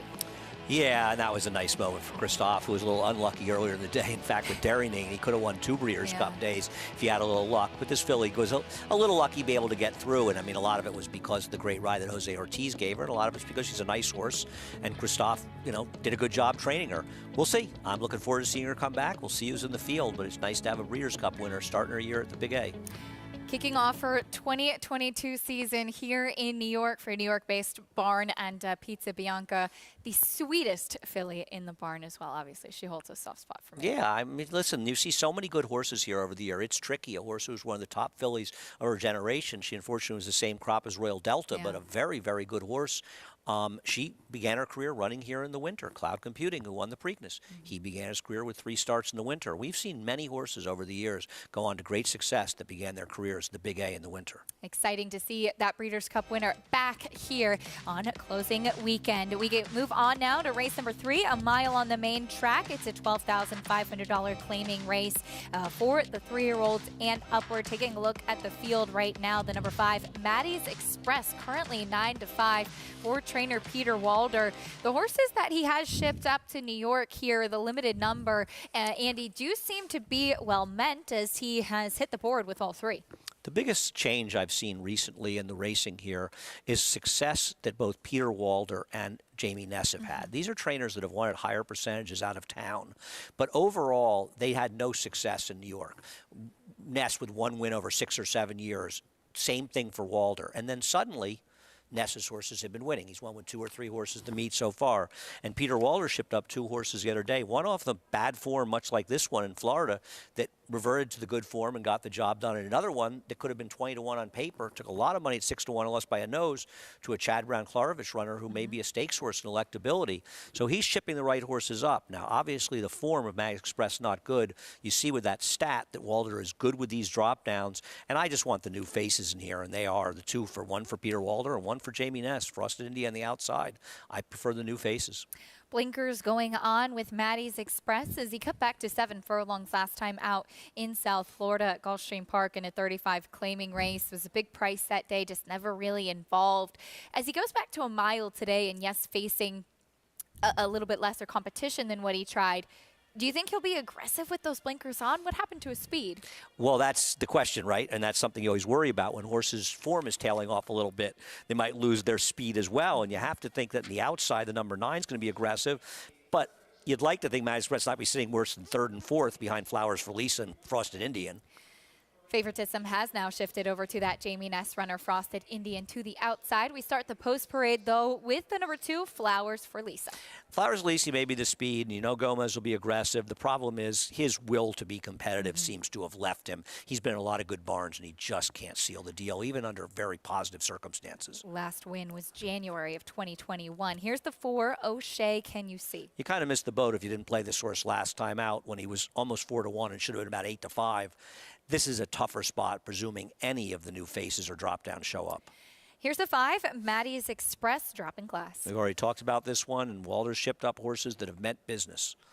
He's 2-1 now on the board. Here is a horse first off the claim, Parade Field. Maybe a negative drop off the claim, but the reality is that Natalia Lynch has done well here with her horse this winter, and this one has back form that can win it, and this one's being ignored in the wagering. So to me, I would take Parade Field and use an exactas with Maddie's Express and Frosted Indian as the value play. You're getting a nice price on that horse right now. Here's the 7, Nuts for Bolts. Doesn't even like to win on the right surface, which is turf, so I don't know why he's going to win a race in the dirt. Big price on the board at the moment, as is the number 8, Blood Moon. Yeah, he couldn't compete with Nuts for Bolts or O'Shea Can You See last time. Why today? There he is right now as his wraps match the saddle cloth that he has today, Blood Moon, the number 8. And we'll get to your favorite on the outside. We saw him go by, getting a big warm-up from Ruben Silvera. Is the number 9, Frosted Indian. Well, one thing about Ruben, if you like a horse that's going to be forward, and this horse seems to have some speed, you know that Ruben's not going to rate a speed horse, unlike some other riders. There's no better time to join Naira Bets. You can join today and receive a $25 free bet for the Kentucky Derby. New members can also earn up to a $200 deposit bonus. Bet any track, anywhere, anytime, and join now at nairabets.com to get that free $25 bet plus a $200 deposit match. We see the pick 6 kicking off here in race number 3 with this 8-race card. There's a look at Frosted Indian. Jamie Ness, as you mentioned, Andy, we've seen in the past maybe not have the most success bringing horses to New York. We're taking a look at a race back in December, though, for Frosted Indian with the win, and the horses he's brought here recently have been well met. Yeah, now he has failed in 2 straight races, going a bit shorter at even money in both of those races, but I think the competition was somewhat stern in there. It just seems like Ness is shipping up horses that are running, and a trainer like that who can win at very high percentages, he does it at Parks, he's been doing it lately at Laurel. You just have to be careful about getting in their ways when they show up with live horses, and it's just, I'm not going to play against these horses. It was a time you could pitch these Jamie Ness horses. That time has passed. We'll bring in Richard Migliori and get Richie's comments on the horses. But Richie, I wanted to tee you up first with Ruben Silvera, as you'd brought this point up a couple weeks ago. This is a rider coming in from Parks, and we've seen him bring that aggression to New York. Yeah, we see riders ship in here, and they're not messing around. They leave the gate running, and they allow horses to stride out. They're less concerned with going too fast and maybe getting picked off late. We see a lot of that in New York, where riders are a lot more conservative early. Not the case with guys shipping in, particularly from places like Parks. And Ruben Silvera is not bashful about that. This horse looks great in the warm-up. He looked great in the paddock. He's been aggressive. But he might have a problem on his hands early in the race. And I agree with Andy that the 2, Flowers for Lisa, feels like his enthusiasm for the game has waned a little bit. But I spoke with Jeremiah Englehart and Jose Gomez, the trainer and rider of Flowers for Lisa, and they were like, well, our plan is to go to the lead. We're going. And it feels like the 9, Frosted Indian, does his best running when he's able to control on the lead. He may not be able to get an easy ride or a free ride on the lead if they're as aggressive as it sounds like they're going to be with Flowers for Lisa. The 5, Maddie's Express, absolute check mark in the paddock. As well turned out as a horse could be. He's sporting that Florida tan, I like to call it. Talk with Peter Walder, you know, horse looks great, well spotted, a lot to like there. But the other horse that caught my eye at a better price is the 6, Parade Field. Natalia Lynch does a good job. Horse is dappled out, looks fabulous, moved well on the racetrack, you know, and at a bigger price, I'm going to look for him maybe to find his better form and maybe, you know, upset a little bit here at a price. But the standouts physically were the 5, Maddie's Express, and the 6, Parade Field. All right, Richie, thank you. Parade Field, a nice price at 8-1. During the post-parade, Andy, you mentioned how a horse like this, who is being ignored in the wagering, could potentially be a nice alternative to the two favorites if you're looking for some value. Explain the situation where you would find that to be a good bet on a horse like this. Well, listen, there's a question of how competitive Parade Field is anymore. But even his last race, the Spire Speed figure is good enough to give the horse a bit of a chance, and he's dropping down to a lower level I don't think he's ever run at, or he certainly has in a long time. And he's 7-1, and the two horses from out of town are taking all this money. So, to me, the idea to make money in this race, because I'm not boxing 5-9. Listen, some people may want to box favorites. I'm not one of them, especially in this kind of race. I try to get him to do well. So what do? I bet a little to win on him, but then I key him mostly second in the exacta with the 5 and 6, a little bit with him on, on top, but mostly with him second to those horses, and try to make money if he can get into the number. If you want to really stretch it, you could play a 5-9 with 6 in the try, as a sort of cover if you think the 5 and 9 are very much the two horses. And so I'm trying to make some money if the 6 gets into the number with the 5 and 6 or 6. Currently 6-5 on the number 9 Frosted Indian to the outside, who does stretch back out to the mile distance. This will be his first time at this distance since his last win at Parks back in December. Another horse that is taking money is the 2 Flowers for Lisa. Thought it was interesting of what Richie had said of the intention from trainer and jockey to go. Do you find it's just hard to trust a horse like this who hasn't been competitive and close to the winner's circle in a while? Well, I feel like I'm a little ahead of the game because I've been betting against him for a while. It's not that he's been a super short price in too many of those races, but I thought his most telling race was the race on January 1st. That was a period of time that weekend when speed dominated all the races, and he just sort of loafed along in the front end comfortably, and he got drowned. I know he ran second, but he lost by over 4 lengths. That was the race he should have won, and he's been in some spots he just doesn't have the speed he once had, and I'm going to be surprised he's competitive. The other thing is, you figure the 9 is going to be breathing down his throat, and the way Frosted is getting bet, he's probably going to show up. And I don't think that Manny's Express is going to be that far behind either. So he doesn't have a real tactical advantage over his 2 biggest rivals in here. And I think if you want to bet on a horse like Flowers Lisa, you need him to have a significant tactical edge, especially on the horses that he most likely has to beat. He's 4-1 on the board right now as it ticks down to 3-2 on the outside as the number 6 Parade Field taking a little bit more attention now as well. Horses moving closer to the starting gate. Again, we'll be on a fast main track.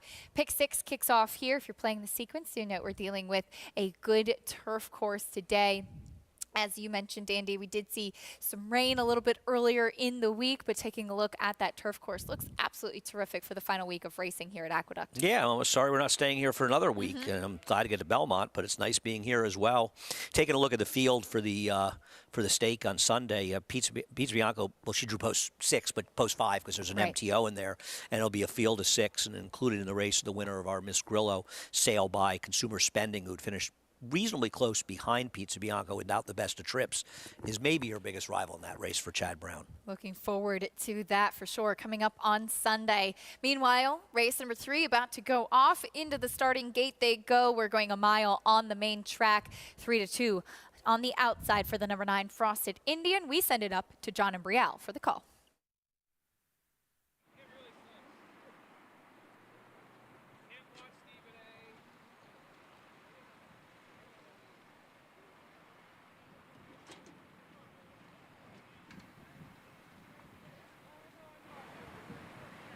Waiting for Blood Moon and Frosted Indian.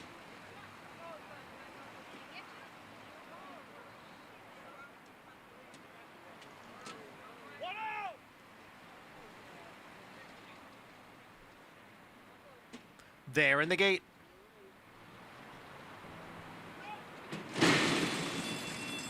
And they're off. Blood Moon, Frosted Indian from the outside. Flowers for Lisa now moves up at the rail, and Maddie's Express is there as they race up the chute, head for the back stretch. It is Frosted Indian who has the lead by a length and a half. Flowers for Lisa runs in second. Maddie's Express is next in third. Blood Moon is now back in fourth. To his outside is Parade Field in fifth.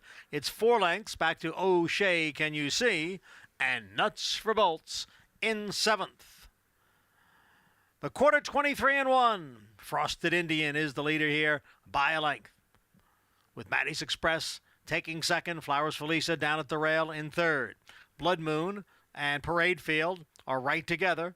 And then farther back, it's O'Shea Can You See? And the trailer is Nuts for Bolts. Half mile, 46 and 2. The favorite, Frosted Indian, takes the field around the far turn. Frosted Indian by a length and a quarter. Maddie's Express in second. It's 2.5 lengths to Flowers for Lisa, who's down at the rail in third. Then Parade Field, Blood Moon is dropping back. O'Shea Can You See? And Nuts for Bolts, the trailer. They are at the top of the stretch with Frosted Indian in front. Maddie's Express on the outside. Flowers for Lisa down at the rail. It is Frosted Indian. Flowers for Lisa down at the fence, inside the 8th pole. Frosted Indian is the leader. Flowers for Lisa now moves to the outside for the final stretch drive. Frosted Indian, Flowers for Lisa on the outside. Flowers for Lisa got there. Flowers for Lisa and apprentice Jose Gomez nailing Frosted Indian on the wire. Flowers for Lisa turning things around today. Did not set the pace. In fact, Jose Gomez took him back, and he was able to rally and get the win for the first time in over a year. Give a lot of credit to Jose Gomez. This is a horse whose only competitive races, at least going, the mile and 8 distances, are controlling on the front end. He let both the 5 and 9, the two favorites, go and save the ground and really turned him around. He has not run a competitive race like this in a long, long time. I give a lot of credit to Jose Gomez, who employed different tactics. I don't know if these are the connections. Jeffrey Englehart's continuing his terrific winter here, but this is a real shocker to me. Not just that he won, but also the way he won this race. You wouldn't have imagined he would do that in a race that came up pretty quick.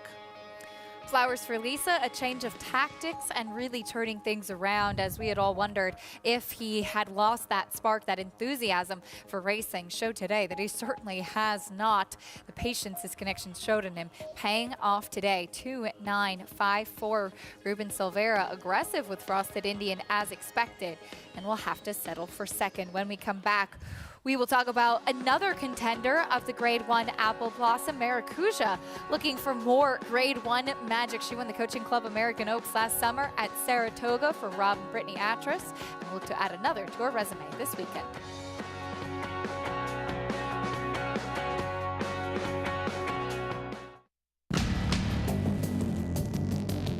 Whether it's Division 1 or Grade 1, top athletes have certain traits in common.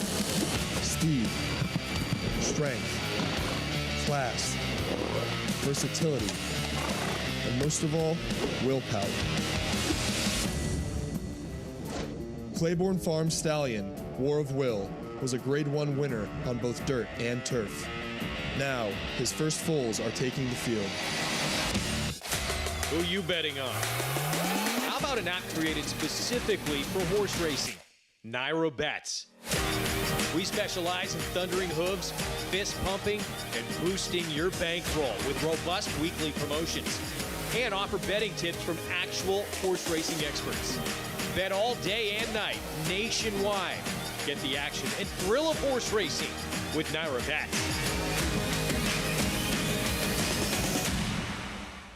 If you're looking into racing partnerships, you should know they're not all the same. When you partner with Bond Racing Stables, you become a member of a growing family of racing enthusiasts, all guided by 3 generations of experience in thoroughbred breeding, training, and racing. Share in the excitement at Saratoga and Belmont Park, where we've graced a winner's circle with winners like Giacosa, who was bred, born, and raised here at our Song Hill Farm. Get more than just a partnership. Become a member of the Bond Racing family. 3 generations of thoroughbred excellence. It's America's original sport, and no one covers it better than America'sBestRacing.net. From the sport to the lifestyle, the best races, horses, and destination venues, cocktails, gambling, fashion, and more. America'sBestRacing.net is a sport for you. Live it, love it, bet it.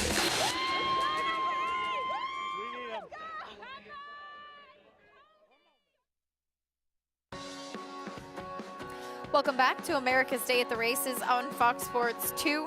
We're 3 races down here at the Big A on this Thursday afternoon, and it was a bit of an upset. The number 2, Flowers for Lisa, able to turn things around in a different sort of tactics today as well. His rider apprentice, Jose Gomez, is standing by with Richie.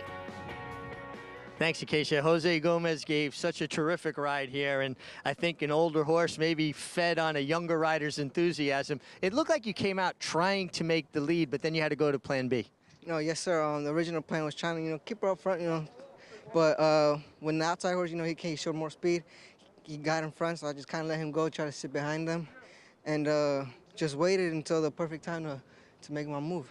Well, when you were making that move, you were rallying up the rail, but it looked like your horse was hesitant to go inside the leader. I thought the way you shifted out to the outside is the reason you got the win. Yes, sir. I could feel it, not trying to go through that up the rail. So when I looked and I took her out, and once she saw the clear, she just kept on going. Jose, watching you ride, I've seen continual improvement from you. It just seems like you're seeing a race more and more. Even just what you said, kind of checking before you made the move to the outside. Does it feel like now, as you've ridden more and more, things have gotten clearer to you? Well, we're getting there little by little, but no, I do. I try to see a race, try to study more, try to see what. And if plan A doesn't go, try to have a good plan B. Well, you executed plan B absolutely perfectly. Guys, he's just been making so many great strides, and it's fun to watch him, and I love his enthusiasm.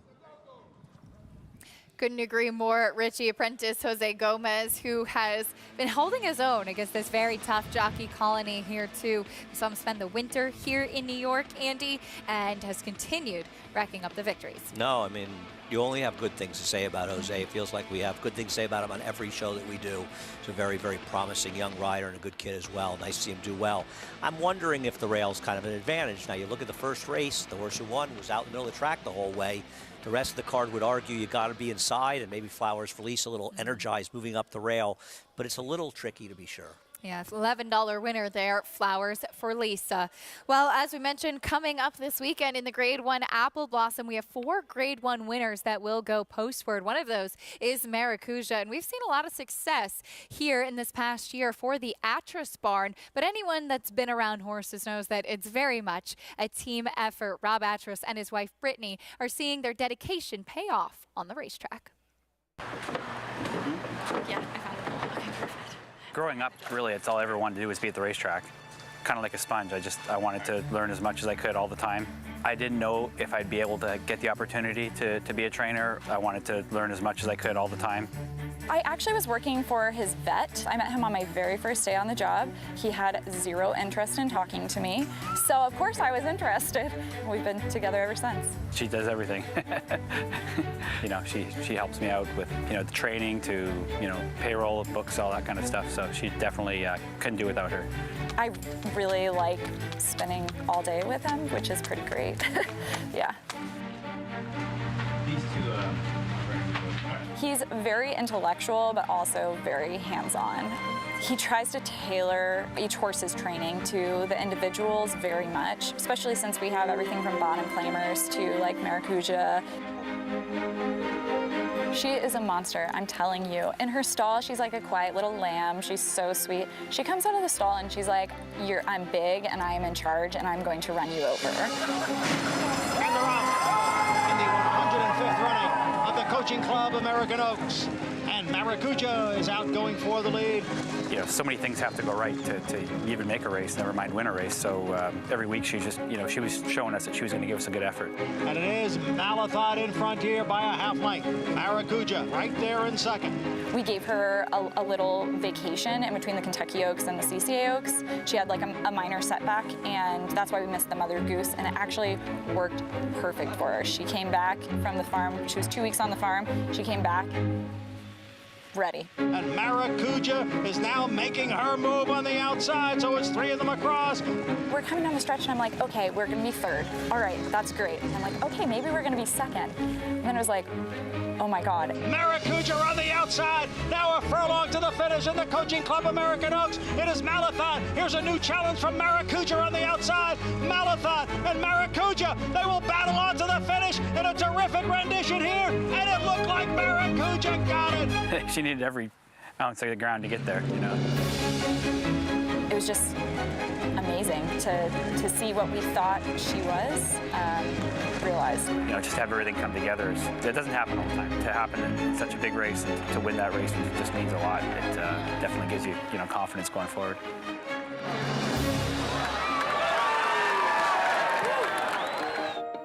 I would love to have some more nice young horses. When we first started, we had 7 horses. All of them are claiming horses.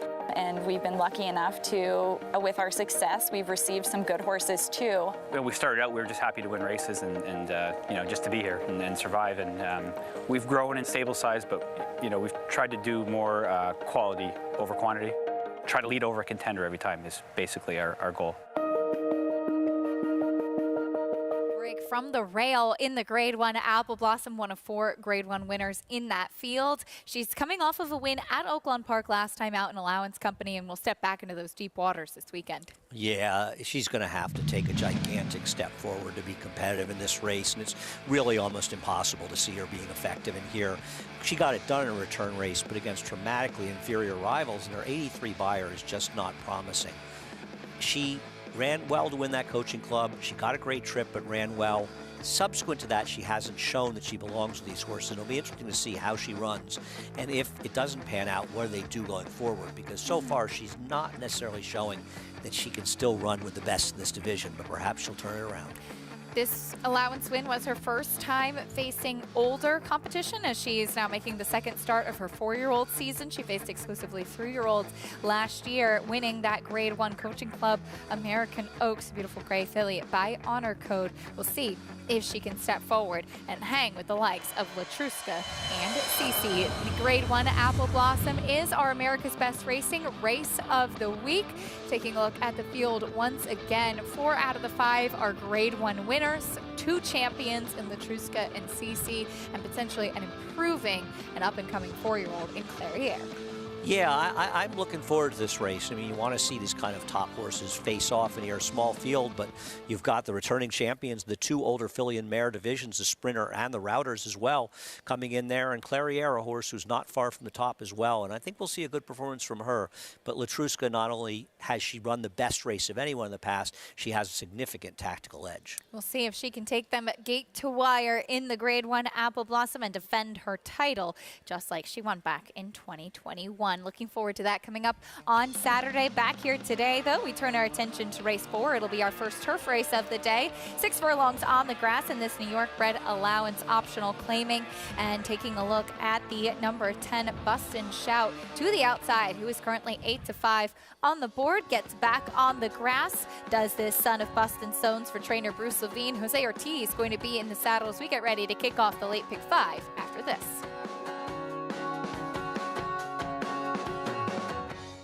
Honor Code, a multiple Grade 1 winner from the final crop of the legendary AP Indy. Never off the board in 11 starts, he was crowned champion older horse before retiring. Now he is living up to the promise of his pedigree, with progeny like Grade 1 winners Honor AP, Max Player, and Maracuja, and multiple 6-figure yearling sales. Honor Code stands to continue his sire's legacy at Lane's End.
Yeah, it's fun.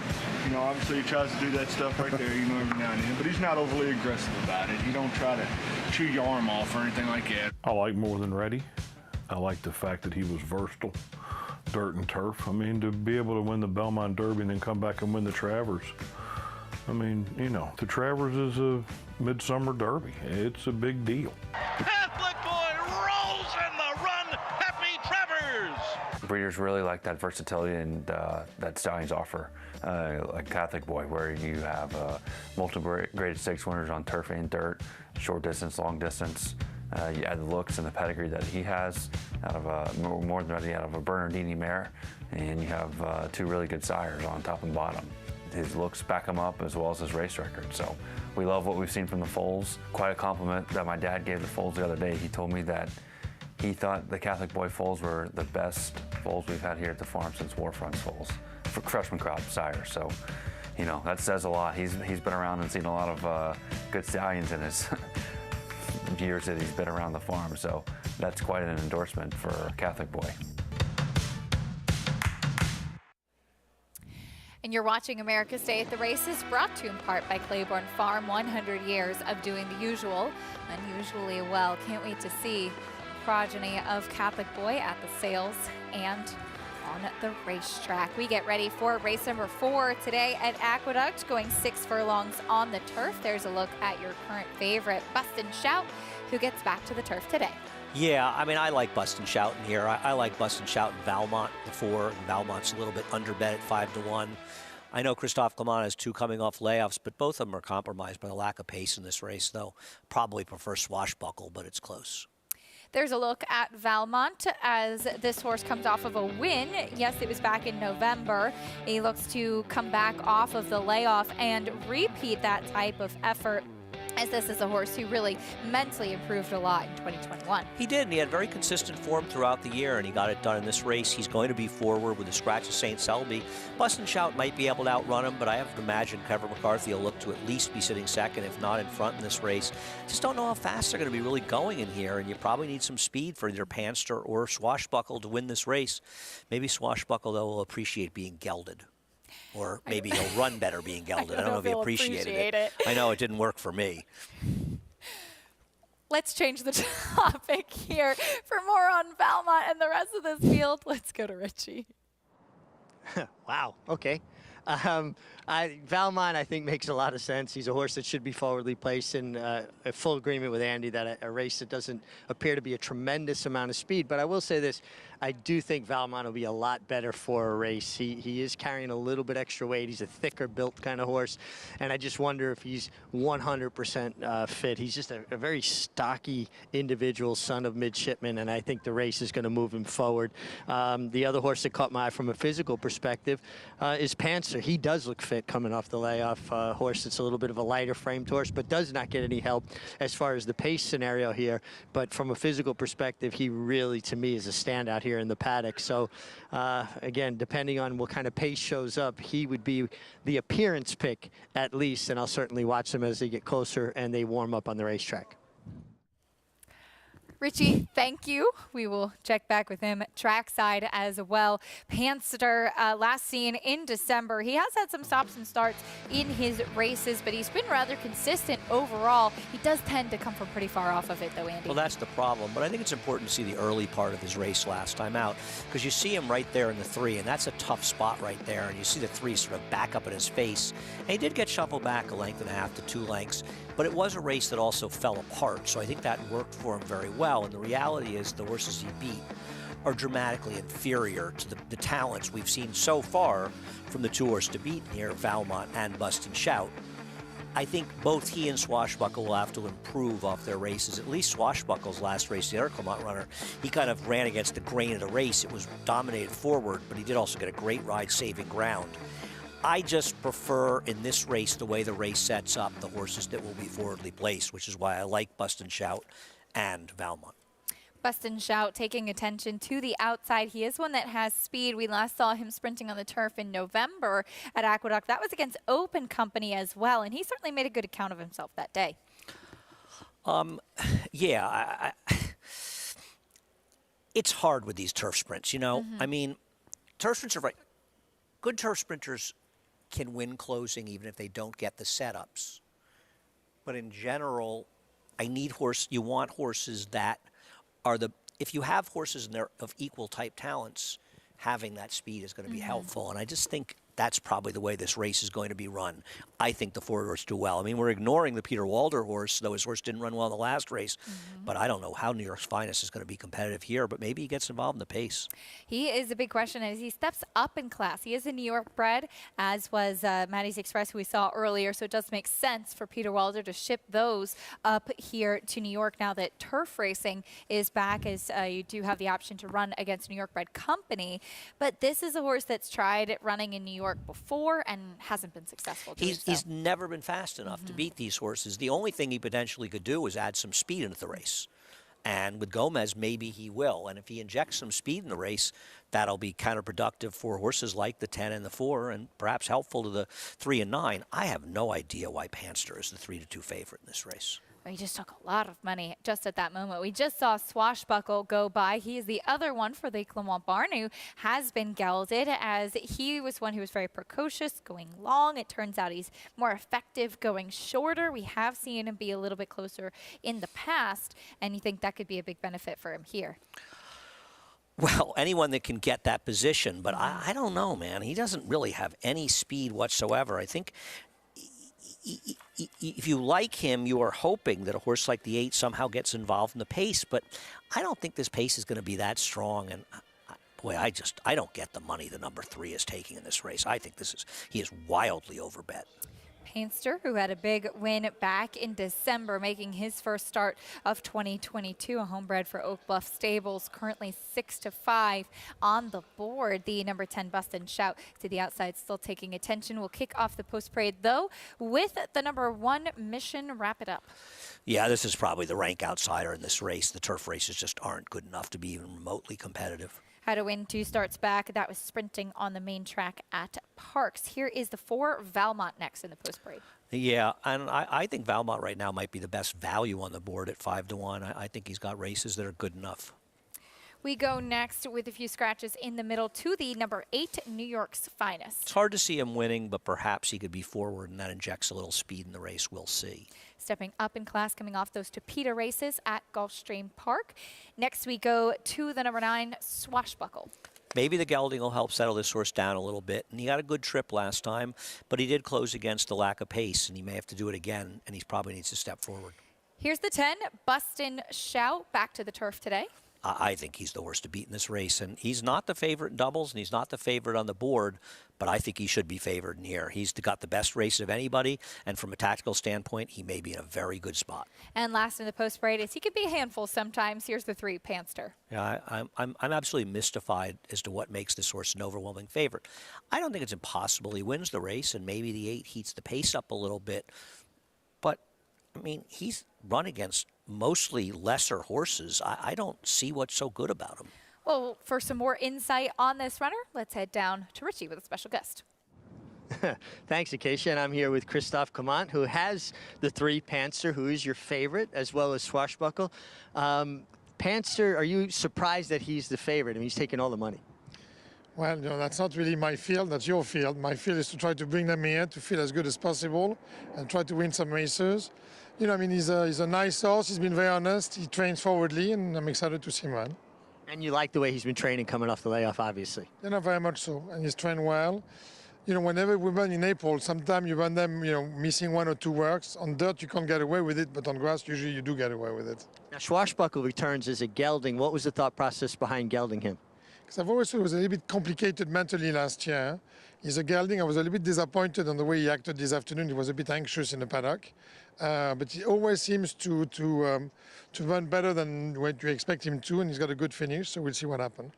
Now, Sunday, you have your Breeders' Cup winner, Pizza Bianca, returning. How is she doing, and are you happy with everything going into this race? No, I'm delighted. She's done very well. She looks great. She's got a summer coat. She's sound, moving well, working well. It's all good. It's exciting. And you train her for celebrity chef Bobby Flay. How is that? What is that like training for him, and does he put any pressure on you? And there's no pressure. He's like any other owner. He likes to win, which is normal. And he's just like every owner, and we just try to do our best. Good luck here, and good luck certainly on Sunday and going forward this year. And I guess Christophe doesn't tell Bobby how to cook. Bobby doesn't tell Christophe how to train. Absolutely. As Bobby Richie, a huge fan of the game as well. He actually bred Pizza Bianca and has had a lot of success in breeding horses too, Bobby Flay, and you love to see that passion for racing as well and the emotion that he felt with his runners. Looking forward to seeing Pizza Bianca coming back. But I know you had an important question for Christophe. Well, actually, first of all, I was going to say, I'm not sure who's more likely to tell the other one. I could see Christophe telling Bobby how to cook, and I could see Bobby telling Christophe how to train, and, you know, maybe he could use a little bit of help. We'll see. Christophe's mostly excited about his big dinner tonight. He's got a big night in the city tonight. Wow. Yeah, it's going to be big. We have a big date tonight. Are you going to paint the town? I don't know. He may be more exciting than I am, actually. We've got many celebrities showing up at that dinner this evening. Many luminaries of the racing world.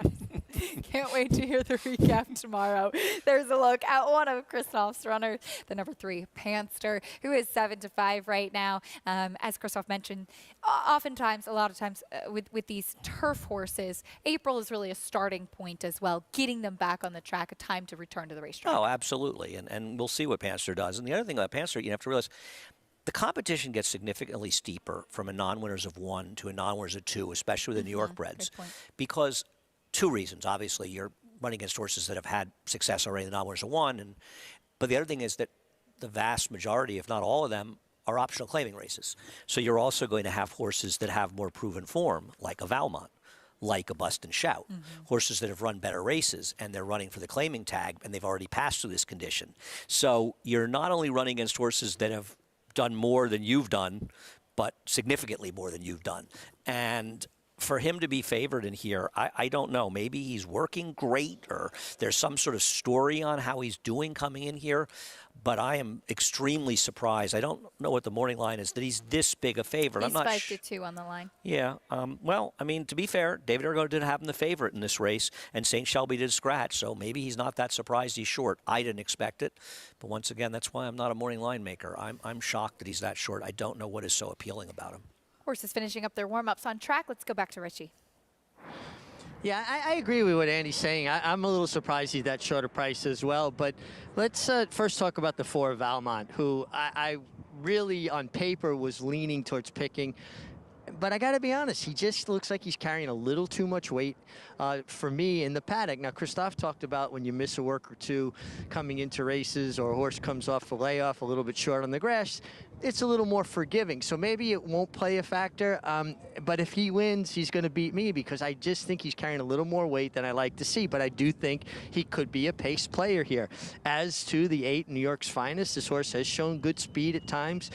Certainly sprinting on the turf last year in Saratoga, in his most recent synthetic effort. Maybe this horse shows up as more pace. And then I agree, 10, the Bust and Shout, seems to do his best running when he's involved early. So maybe there's a little more pace than I thought there was at first glance. And I'm going to go back to the 3 Panzer. Oh, I don't like the price. I agree. He's not, you know, a value play, that's for sure. But I was really taken with how he looked in the paddock. And sometimes horses change. He's coming off a layoff. He looks fit. He looks on his toes. I just think that he makes a lot of sense from a physical perspective, and I thought he's a player on paper as well. So despite not liking the price, Panzer is going to be my top selection. All right, Richie, thank you. 7-5 still on Panster. Richie going off of the physical presence of the son of Bodemeister. I wanted to go back to what you were saying, Andy, though, about the conditions of the race. And sometimes race conditions can be a little bit confusing for people, but I think you see some really good examples of the different types of this condition in this race. For example, a horse like Valmont, who is running for the 40,000 and it is an 11-time win, or a 5-time winner, excuse me. Exactly, and Bust and Shout is a 6-time winner, and he's running for 45,000 as well. That optional, the reason you see these extra conditions is we're trying to get bigger fields. It's tough to fill a lot of these races and get bigger fields, so you open them up. And listen, I mean, you can say, well, maybe that's unfair to others, but according to the bettors, it's not unfair at all, because they're making a horse that's got the 3 career wins and just qualifies as a non-winners of 2 other than lifetime. They're making that horse a heavy favorite. Richie likes him. I do not like this horse. I mean, I picked him 3rd, but I'd like to book him at 7-5. I would gladly book him at those odds. I think he's a terrible wager at that price here. Maybe I'll be proven wrong. 3-2 now on Panster. A good note as far as the importance of paying attention to the race conditions when handicapping these races. Late pick 5 kicking off here. Our first turf race of the day. We're sprinting and we go into the starting gate for the 4th for the rest of the load and call. Here's John and Brielle.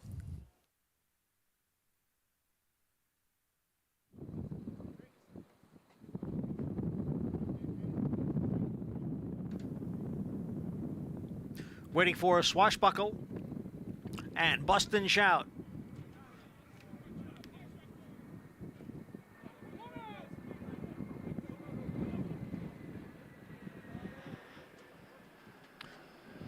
They're in the gate.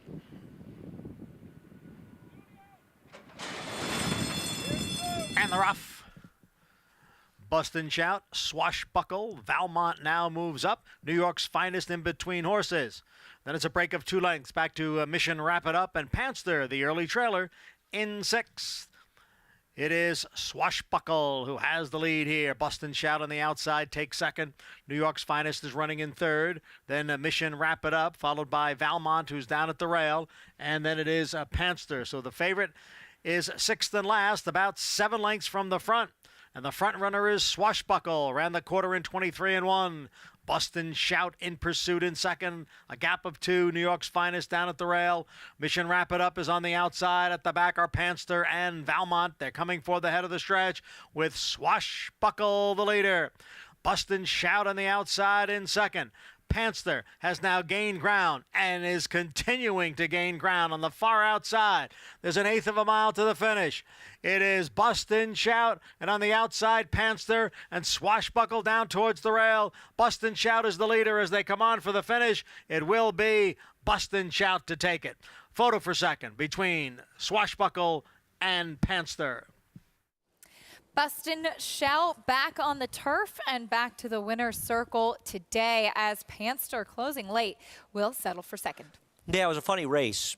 And you see Valmont galloping by everybody in the gallop out because the pace didn't develop. You knew when the number 9 horse Swashbuckle was in front, they had to be crawling. And 23-1 is absolutely crawling because you see Fracture 21-4, it's not that fast, and he sprints. And there's a little give in the ground, but I don't think it's that much give. What was the final time? 111, so a little bit of give, but they were going slow. And that's why, you know, Panster made that run, right? And you look like, oh, he's just going to roll on by. The problem was he was taken out of his game because the pace was so moderate, and he was playing Bust and Shout's game. Bust and Shout also may be a better horse than he is, to be honest with you. But he got there, and he didn't even outfinish Swashbuckle, his stablemate, because those horses had the advantage of controlling up front. So I would say Panster actually ran pretty well, but just the exact reasons we talked about why he was vulnerable here came into fruition. And that's the reason that Bust and Shout won. He wasn't vulnerable to the pace. Jose gave him a very sort of careful ride and a tepid pace, but it worked out. You can't knock it. He got it done, and he outgamed horse Panster that made a run at him. Panster tried closing. In fact, he will settle for 3rd as his stablemate Swashbuckle actually set the pace in a surprising turn of events and will hold on for 2nd. Bust and Shout stalking right behind that pace setter with the win. And another one today for Jose Ortiz, 10-9-3-4. As that'll do it for us for now. At least I'll be back reporting later, and I will see you tomorrow, Andy. Look forward to it. Yeah, absolutely. As we have Greg Wolf and Anthony Stabile coming up on the set to take you the rest of the way. And of course, the conversation will continue as we see the Battle of the Champions this weekend in the Grade 1 Apple Blossom. A lot more on that and some other big races coming up after this on America's Day at the Races. Stay with us.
Stay fabulous. Resorts World. How does horse racing support New York's economy? It's responsible for 19,000 jobs and more than $3 billion in annual statewide economic impact. These good-paying jobs support working families across the state and sustain thousands of small businesses both on and off the track. Horse racing in New York means jobs and opportunities now and in the future. We are New York Horse Racing. Racetrack Television Network brings you every race, from every track, on every screen, every day. With monthly packages starting as low as $5, RTN gives you great value and access to more live HD streaming and race replays than anyone. Visit RTN.tv today to sign up and watch on almost any device, including Roku and Amazon Fire. RTN has packages that start at $5 per month.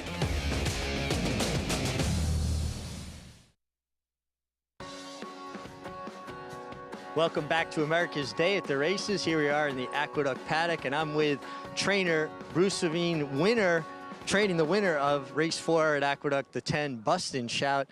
He was a horse that had a little more recency than a lot of the other field, and he was always in a good spot, Bruce. I mean, you probably were waiting to get him back on the turf.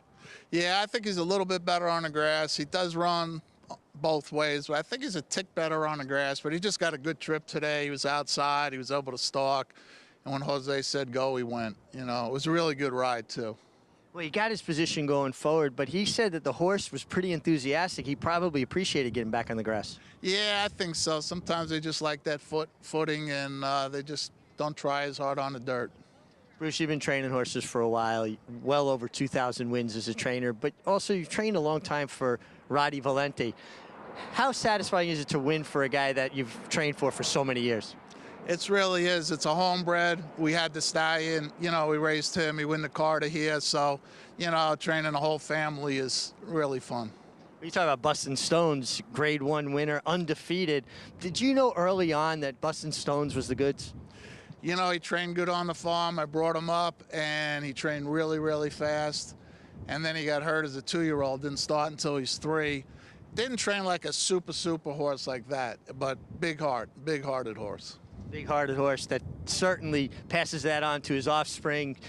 Terrific stallion in the state of New York. And we got to welcome 2 new guys onto our set, Greg Wolf and Anthony Stabile. Hey, guys. Mig, how you doing? Thank you. Good to be here on this Thursday afternoon card. And we're looking forward to some of the biggest races still to come and a huge weekend ahead. We're also going to have a big Derby preview of some of the top horses who won those 100-point Kentucky Derby preps. Yeah, looking forward to spending a couple hours with you, Mr. Wolf. Always fun. Should be fun. Yeah, should be a good time. We got the late pick 4 coming up. We'll have a ticket for that in a little bit. And like you said, it's Derby time, right? We're in Kentucky Derby mode, as the kids would say. And anything, everything Derby, you'll find it right here. We'll have you covered over at Naira Bets going forward as well. We'll have a ton of Derby coverage being tweeted out and up on the website. Really looking forward to.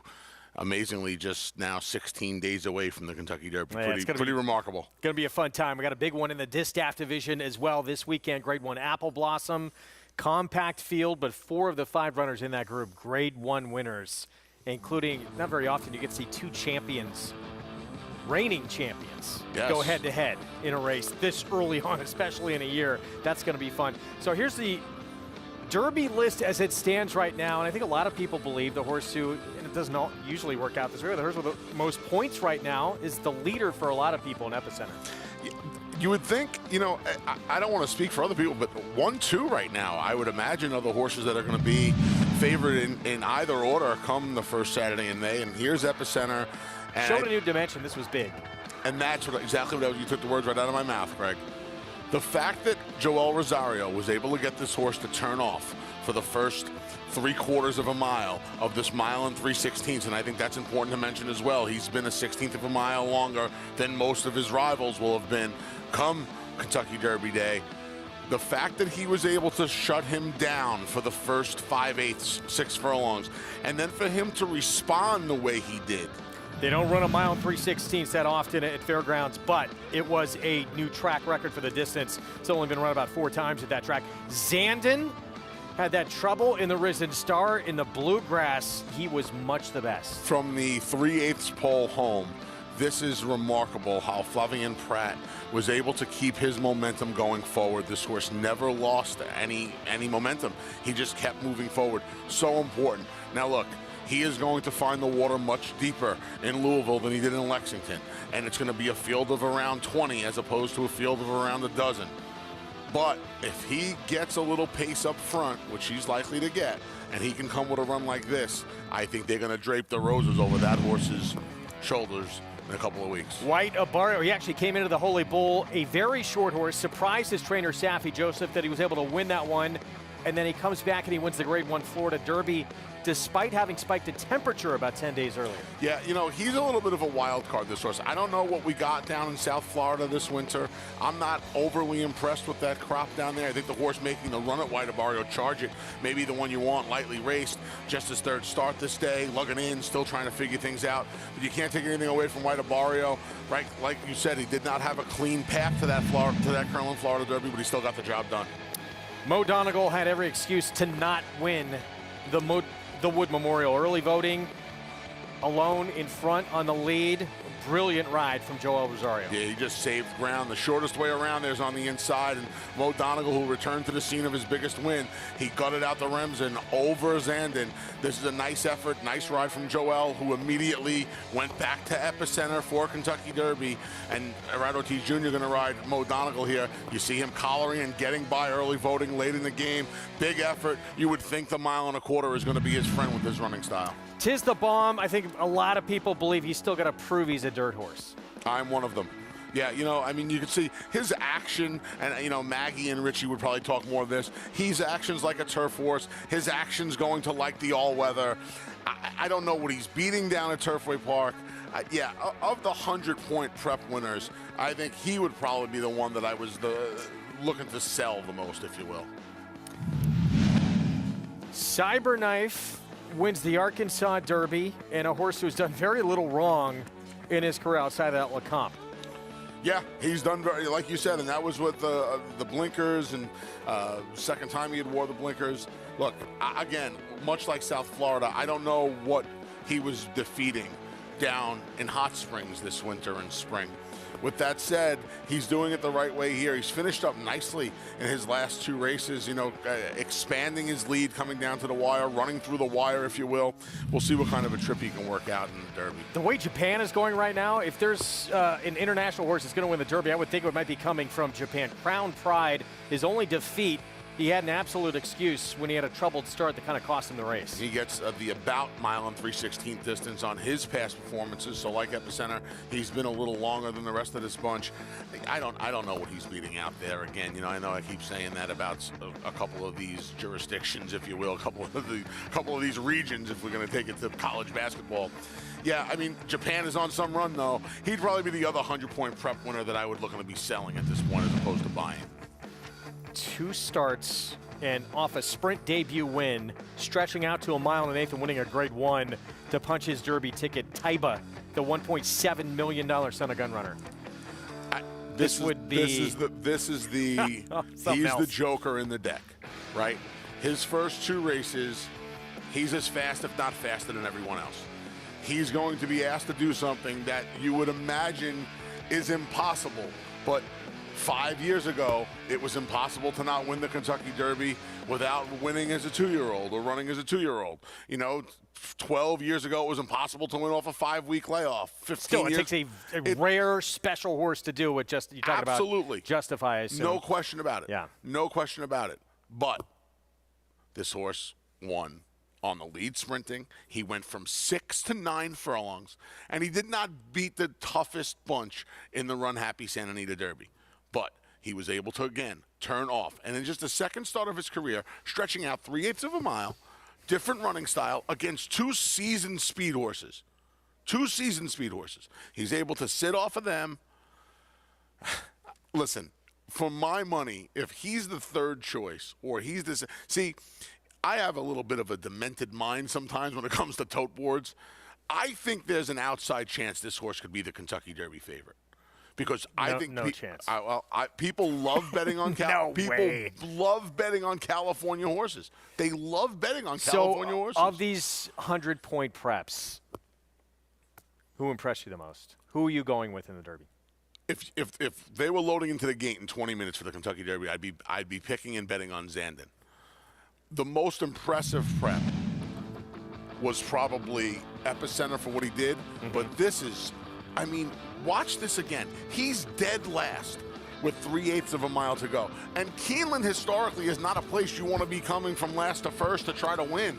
But here he is, middle of the pack, and you got to love all of these things, right? Because he didn't lose momentum, but he's getting himself in a crowd, in a little bit of a mix there. He's got horses to his left, he got horses to his right. He had 3 horses in front of him, and he just kept on coming. More often than not, I'm a sucker for speed horses. But this horse's move was absolutely breathtaking. And that's what you want to be able to do in a 20-horse field. And look at him, Greg, running through the line. Yeah. I mean, it looked like at the 8th pole, he just kind of jumped in, as the great Trevor Denman would say. It looked like he jumped in at the 8th pole and just took off from there. I know Chad Brown's been really high on this horse. You can tell in the Remsen, where he was probably best in the Remsen, that this horse had a very bright future. He did not have the best of trips down the bayou when he started his season this year. He didn't have the best of trips until the 3/8 pole, having to pass all those horses at Keeneland. But then he passes all those horses. For me, my money's going there right now. And that rematch, a lot of people thought Mo Donegal probably should have been DQ'd in that Remsen win. The rematch with him and Zandin going to be coming in the Kentucky Derby with about 18 others as well. Mig, let's head downstairs. Who do you prefer out of those 100-point prep races we just looked at? Well, I thought we saw some great preps. Zandin's Bluegrass was scintillating. Mo Donegal showed a great deal of mental maturity in the Wood Memorial, certainly complemented the Remsen. Both good colts too, certainly both developed a great deal, but Epicenter's Louisiana Derby, to me, him showing a new dimension, a horse that's always shown good speed, but this time quietly sitting in the pocket, just melting into the hands of Joel Rosario, and you know, showing that he can take kickback, that he can sit in behind horses. He's not going to be a victim to a very fast pace if there is one, but he's tactical. He should be forward. I just think there's so much to like about Epicenter, and he's a horse that has continually made that progress that I like to see from these young 3-year-olds. Horses that are getting good at the right time. I think he's continually gotten better and better for a trainer in Steve Asmussen, a Hall of Fame trainer, Steve Asmussen, who that's what he does. He basically prepares horses for what's immediately in front of them with bigger goals in mind. And I think the rating tactics in the Louisiana Derby was a sign with Epicenter that he's still a work in progress, and he took a big step forward in my estimation. And that's about the only thing left off of Steve Asmussen's resume at this point is the Kentucky Derby win. I think this year could be his time. And you have to love the fact, too, he continued to move forward going, you know, a classic distance, Preakness distance, mile and 3/16. That's a huge positive as well. To Mig's point, this is it. This is the big one out there for Steve Asmussen. He doesn't have it on the resume. 0 for 26 in the Kentucky Derby. And, you know, Greg, the preps, right, that last round of preps, I think Forbidden Kingdom kind of running himself off the trail. Classic Empire, Classic Causeway, rather, runs himself off the trail. Early voting still on the fence. Epicenter, a lot of speed came out of this Derby. There's still some speed signed on. A lot of speed came out of this Derby, and it gives Joel Rosario, Epicenter's rider, the option. Do you revert to the old tactics and try and steal the Kentucky Derby on the front end, knowing that in your back pocket you have the ability and the option to take a hold? He'll turn off for you for the first half mile, 5/8 of a mile, and just put yourself in great position. Joel Rosario's won the Kentucky Derby with a almost last to first move aboard Orb in the slot back in 2013. This will be a little bit of a different trip he'll have to work out, but Joel's one of the best in the business. And having that versatility with a horse in a race where you always would prefer to be forward, I think makes him very, very dangerous. Pretty good weekend when this horse won for Winchell and Steve Asmussen and Echo Zulu as well. They're going to have in the Oaks this horse leading Kentucky Derby contender. It is going to be a fun first Friday and Saturday of May, and we're going to talk plenty about it as we get closer to the run for the Roses and that Kentucky Oaks as well. Back in the 4th here at Aqueduct. Busted Shout, Bruce Levine, Jose Ortiz, Roddy Valente wins for the 7th time in his career, 6-year-old. Getting back to the turf, you heard Bruce talking to Richie. You know, probably a little bit better on the turf. I was a little discouraged by his last dirt races because his dirt races really weren't that bad. But obviously now, and as these horses get older, sometimes their preference will kind of shine a little bit more. And it certainly looks like at this point in his career, Bustin' Shout likes the green stuff better than the brown stuff. 10-9-3 finish. Pick 6 follow along. Began with Flowers for Lisa at $11. Another favorite defeated in leg number 2. Keep beating favorites, and it's going to be a tremendous return if you're still alive. We've got the pick 4 coming up next. It begins with a 6.5 furlong sprint. New York breds, $25,000 maiden claiming group. So everyone trying to get that first win of their career. Tonight we love Sweet Sugar Baby, both at 2-1 on the board, the 3 and the 5. Yeah, that's about right for now. We'll see if anybody takes a little bit of money in here, but I would imagine those 2 horses are going to dominate the tote board. Well, there is Sweet Sugar Baby, very wide run last time out on a muddy track in her 3-year-old debut. Start number 2 of her 3-year-old season is coming up next. Stay with us.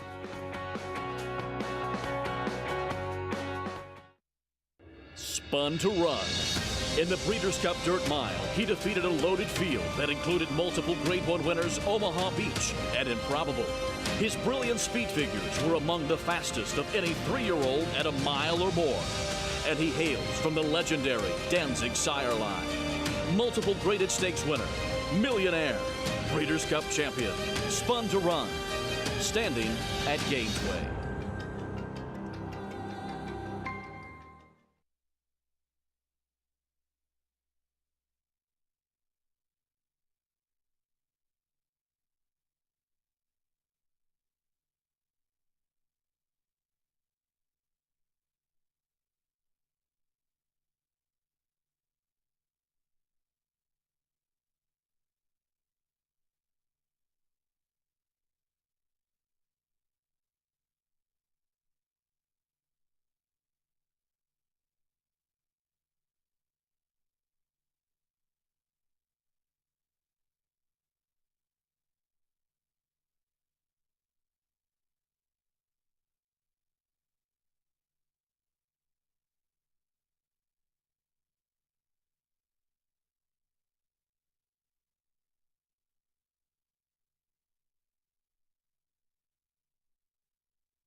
We're back on America's Day at the Races. Good to have you with us on this Thursday afternoon. Our program brought to you in part by Claiborne Farm. 100 years of doing the usual, unusually well. The late pick 4 is next. It begins with race 5, the 6.5 furlong sprint. We went to break showing you this horse right here, Sweet Sugar Baby, who dropped in for the lowest level she had run at yet in her 3-year-old debut. Very wide trip that day. It was an off track and was only beat a length and a half. And now she'll get another chance at it. She's 2-1, one of the co-favorites on the board. Yeah, and I'm not surprised by this, right? She's one of the favorites to drop down the number 3 tonight. We love the other favorite in here, and they figure to take the bulk of the wagering. So she is favored.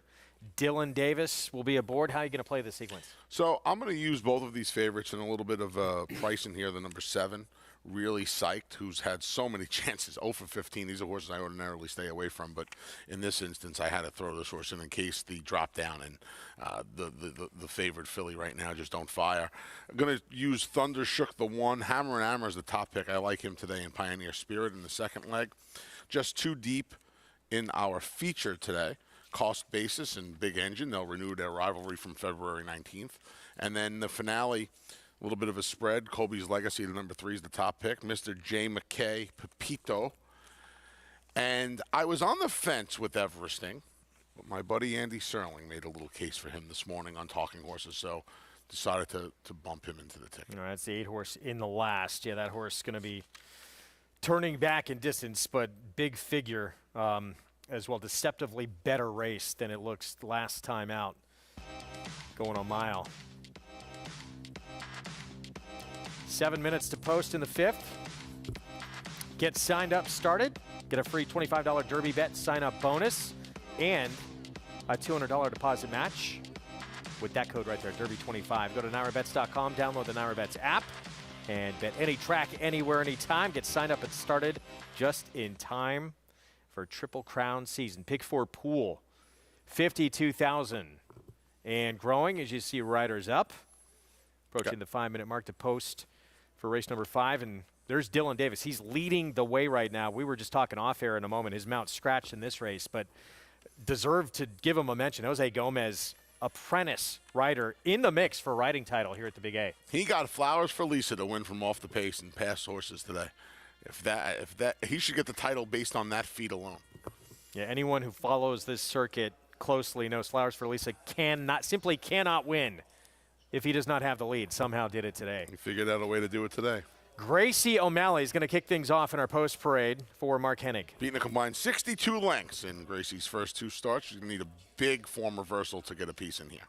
24-1, 12-1 next door on Eudaimonia, who's had 7 starts and has only hit the board once. Yeah, a little bit of an in-out pattern here. The problem is the in races aren't good enough.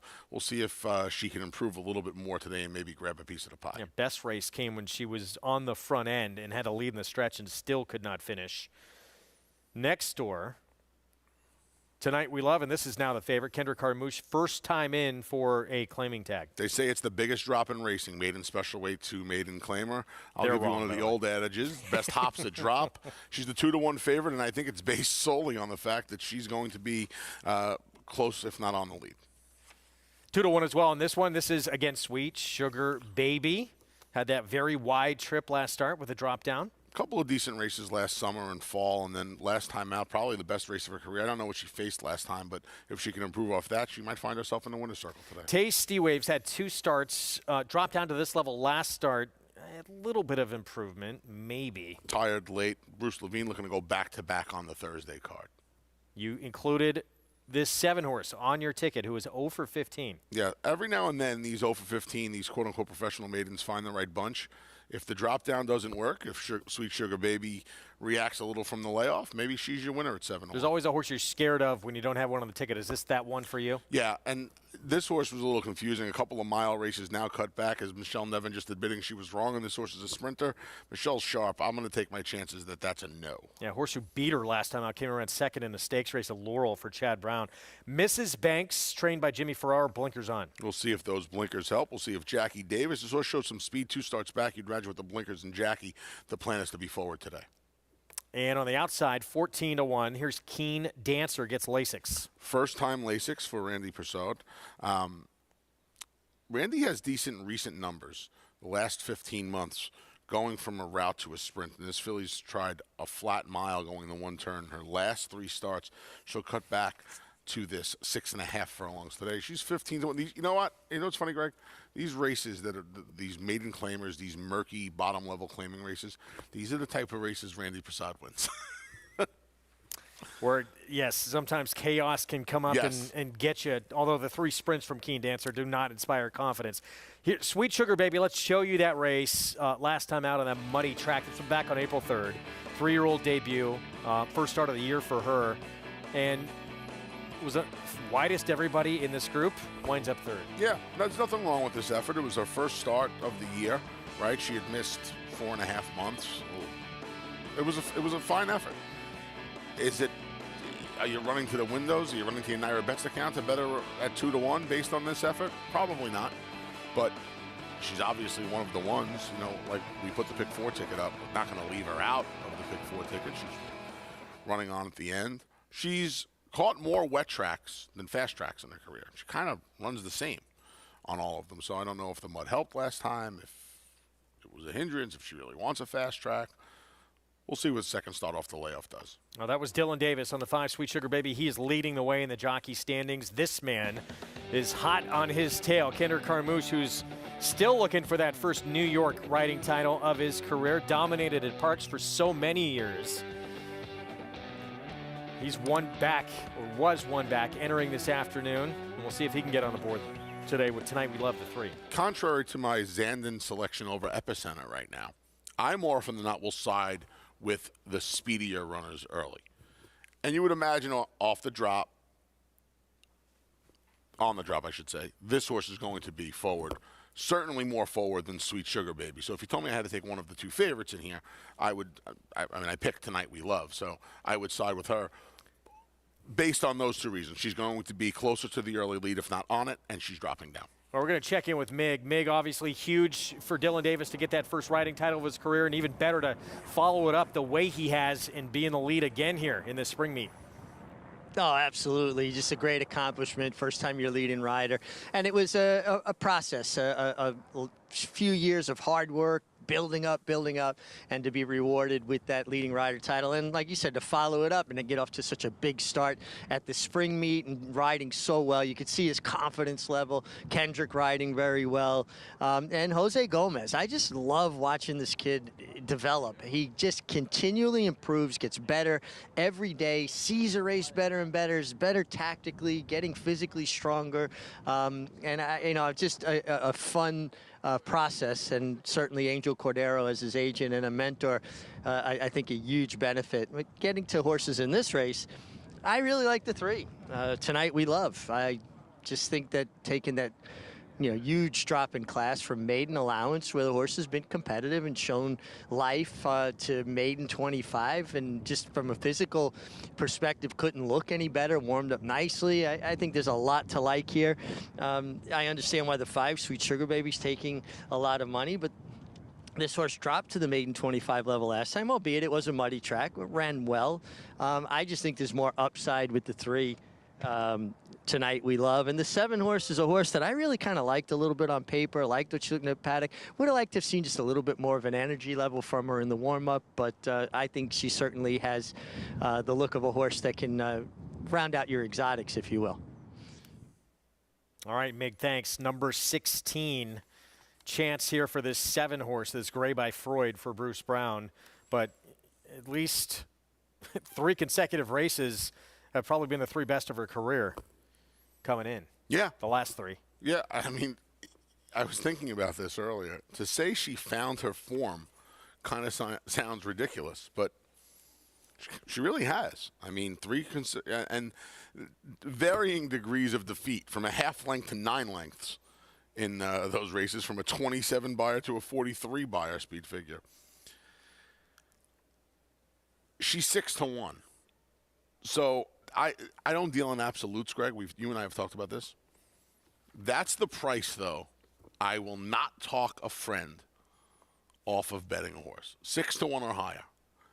I'm not going to be responsible for talking you off a $14 horse. Well, look at this. As we get set to go to the gate, and blocked by that pony there is the horse who's now the favorite, Kendrick Carmouche on Tonight We Love. We expect her to be the quickest in here. She's been showing speed against better company. I guess the questions are, the 2 and maybe the 9, Mrs. Banks. Jackie Davis is usually aggressive on a horse that has speed. Mrs. Banks has shown some sprint speed, and the blinkers go on today. But you would think that showing that speed against better, this one right here, should be able to outquick this group early. Yeah, and you always have to keep in mind intent, right? Tonight We Love looks like the fastest. Maybe part of the drop is to change tactics. I don't know. We just assume that they're going to continue to do the same thing. I would imagine Tonight We Love is going to be forward.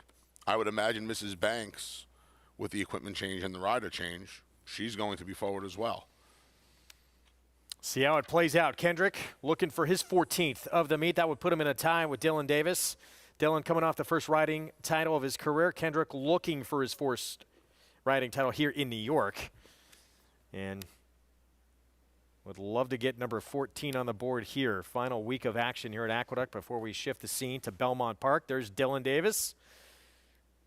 And now this one back to favoritism. The 3 and 5 going back and forth. Start of this late pick 4. on our Thursday card. Let's go upstairs. John Imbrial with the call.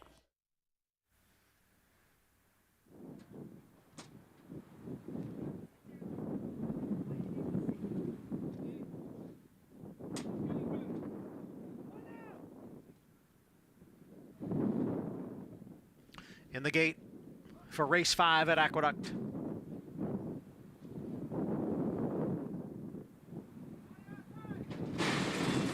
And they're off.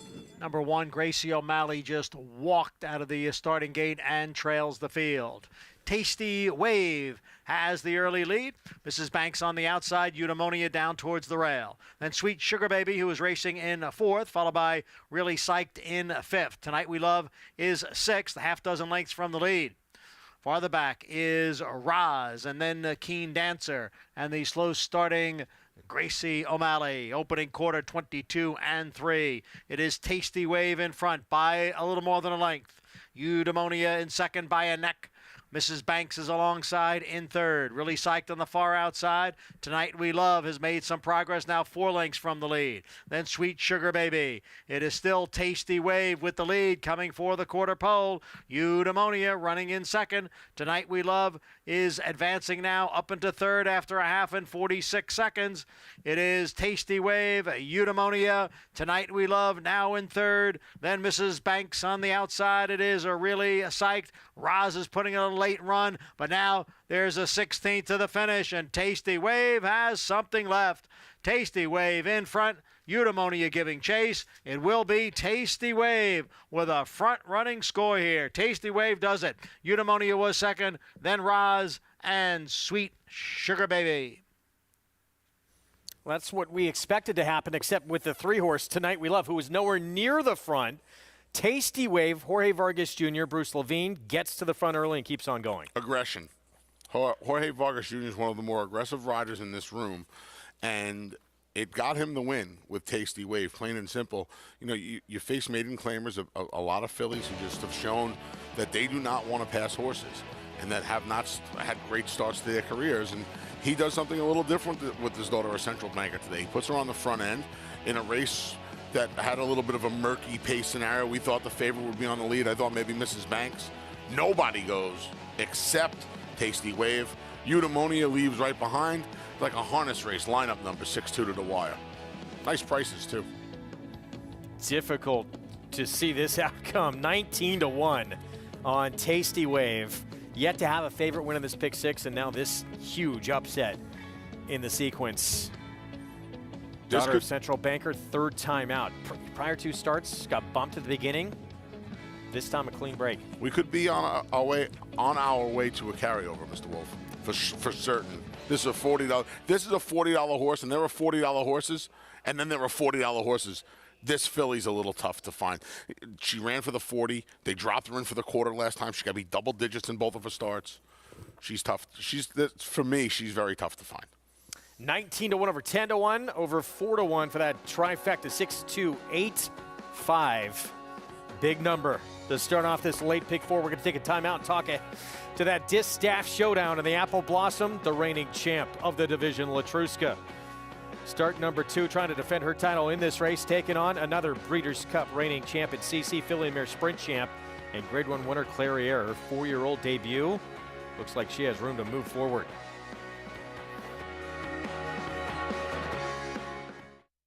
The ultimate accolade for a racehorse is to be named Horse of the Year. To be enshrined to the Hall of Fame is to achieve immortality. As a stallion, genetic immortality is defined in 2 words: breed shaper, plain and simple. 2-time Horse of the Year and Hall of Fame inductee, Keeneland is just that. Breed shaper, Keeneland, the classic sire. Who you betting on? How about an app created specifically for horse racing? Naira Bets. We specialize in thundering hooves, fist pumping, and boosting your bankroll with robust weekly promotions. And offer betting tips from actual horse racing experts. Bet all day and night, nationwide. Get the action and thrill of horse racing with Naira Bets.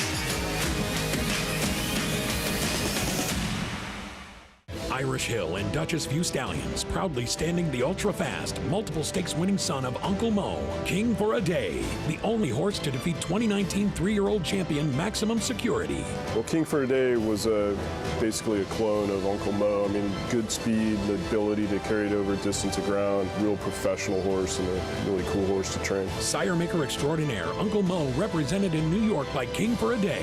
Visit ihdvstallions.com to book your mare today. Now more than ever, it's time to get with the program because New York breds start with an advantage.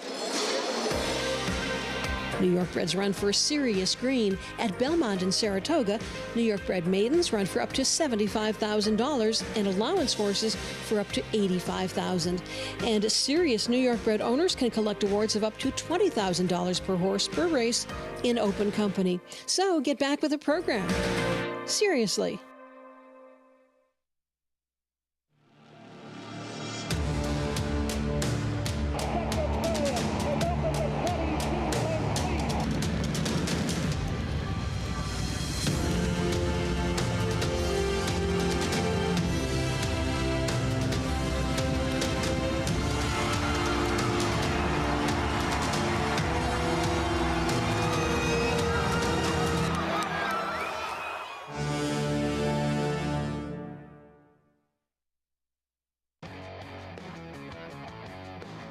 Good to have you with us on this Thursday afternoon here on America's Day at the Races program, brought to you where you can play it all. Go to NYRABets.com, download that app, get ready to roll for Triple Crown season. Right around the corner, big surprise here in the first leg of this late pick for 19-1 on Tasty Wave. Not only a surprise that this filly wins, but the way she did it. Yeah, that's more surprising than anything else, right? The fact that she's able to go flag faulter, that's all. Never showed speed in her first two starts and was able to, and had a pretty comfortable lead around there, Greg. Early pick 5, close to 19,000. Said downstairs to Mig. Thanks, Greg. Yeah, here with Jorge Vargas, who been the only pilot for this filly in the afternoon. Her first two starts, she did not break at all, but she broke very sharp today. Yeah, I mean, she's a work in progress. Like she's a little bit, you know, handy to work with. She's a little explosive, and she just wasn't, you know, getting concentrated on what she has to do. For today, last time I told Bruce to put a tongue tied on her, and that seems to work because she was a lot more concentrated in a race. You know, in the post-parade warm-up, she was still a little, you know, hot and explosive, but you know, a little more focused. And I think that was the key. You know, she was really standing really good in the gate. And when they made it start, she was the first one out. So, I mean, I took advantage of it. Well, George, you've done well wherever you've gone. You're one of the leading riders in Mid-Atlantic forever. How hard is it to stay patient, to get opportunities? There's only so many good horses and so many riders here. How do you get frustrated? How do you keep yourself upbeat?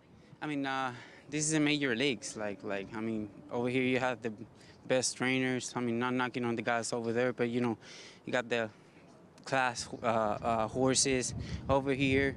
You got Hall of Famers in that jocks room all over. You just had to be patient and, you know, work on your craft, keep learning, because it's different. You know, every racetrack is different. You know, you have over there you ride better horses. You know, like for me, I was riding a lot better horses over there because, you know, I was one of the leading riders and they go to me. But over here, you have to sit back a little bit and wait for your time. And when they give you the opportunity, and just prove them that you're ready to take it, you know. Well, rides like this for sure. And you shared some news with me. You have a baby on the way. Yeah, I mean, we are like a month and a half from having our first baby. I mean, I'm really excited about it. June, so a little girl coming. Well, congratulations, great ride here. And guys, he can ride with anybody, just needs the opportunities. It's all about opportunity and making the most of it. Congratulations to Jorge Vargas. You see his face light up when he shared that news. That is tremendous. And, you know, something to be being in a jockey's room that is competitive as it is here, which is, I don't even know if there's an argument. It's the most competitive in the country. Forces you to be better. I think he painted the best picture, right? Hall of Famers all over. And guys that are well on their way to the Hall of Fame as well. So he's a good rider. He's aggressive. I like what he said. She was the first one out of there. I took advantage of it. There's no reason to snatch and grab, as we like to say. Just let them roll. And letting her roll resulted in a $40.80 mutual. I would have loved just that pick 3. Forget the pick 6. I know. I know. 3 legs to go. As you said, very good chance we're headed towards a carryover. See what happens the rest of the way here. Race 6, $40,000 claiming race. It's a 1-turn mile. And right now, 9 of 5 on American Rule. This is a difficult race. American Rule is 8-1 morning line. Pioneer Spirit, that's a 4-time stakes winner who is making a big equipment change. Blinker's coming off for the 9-year-old. This is one of those American Rule of 2-1, and you wonder if somebody punched the wrong number or bet the wrong racetrack. That will change. I would imagine. Early money. I would hope so. Yeah, interesting. We'll get back to that. Take a look at the odds and how they've switched in a moment. Our ABR race of the week. It is a monster race in the Distaff division. Grade 1 Apple Blossom, stellar field. Quality with a compact group. 4 of the 5, as I mentioned, Grade 1 winners, including the defending champ of this division who had, wow, what a workload last year, and she just time and time again impressed us. This is what Mr. Miyagi was talking about in The Karate Kid. Trust quality over quantity, right? Yeah. You got to field of 5, but boy, you got the right field of 5. This is one of the races of the year. Monomoy Girl has seemingly put Latruska away under a Ortiz Jr., and she just battles back. What a fantastic horse race, especially the final 16th of a mile, 8th of a mile. She looks to defend, like you said, last year's older filly and mare champion. Well, there's no one to go with her early again in this race, is there? It doesn't look like it, unless Miss Imperial, the lone non-grade 1 winner in here. And she's won a handful of listed stakes herself up in Canada. Yeah, I mean, it looks like she's loose on the front end under Jose Ortiz this time. I ran one last year with her. Saturday, it'll be Jose. What a resume and that career record. We have that wrong there. That is 18 for 24 lifetime. Or 18 wins a second and third from 24 starts. Yeah, she's amazing. 2 of those wins will come in at Oaklawn. Breeders' Cup Distaff, she had no chance in that, right? That pace just absolutely incinerated in there. That's the right word for it. And I felt like Connections, even going into that race, felt like she wasn't going to be at her best, that she'd given us so much last year already. Over the top would be the term I guess you could have used for her by the time November out at Del Mar rolled around. And I mean, could you really blame her? Her lone defeat going into the Breeders' Cup, she ran a fantastic race, getting beat by a really nice filly in She Dares the Devil in her own right. And the rest of the year, not a blemish, comes into the Breeders' Cup. She's a little beaten up. It's the end of a long year. She ran 8 times last year, and she traveled, man. She went all over the place. Distaff champ facing the filly and mare sprint champ in CC, who's already won this race. Right. Used to be very, very good going 2 turns, but won that filly and mare sprint last year. They tried to stretch her back out. That test came in the Azaria on this track, and she passed it.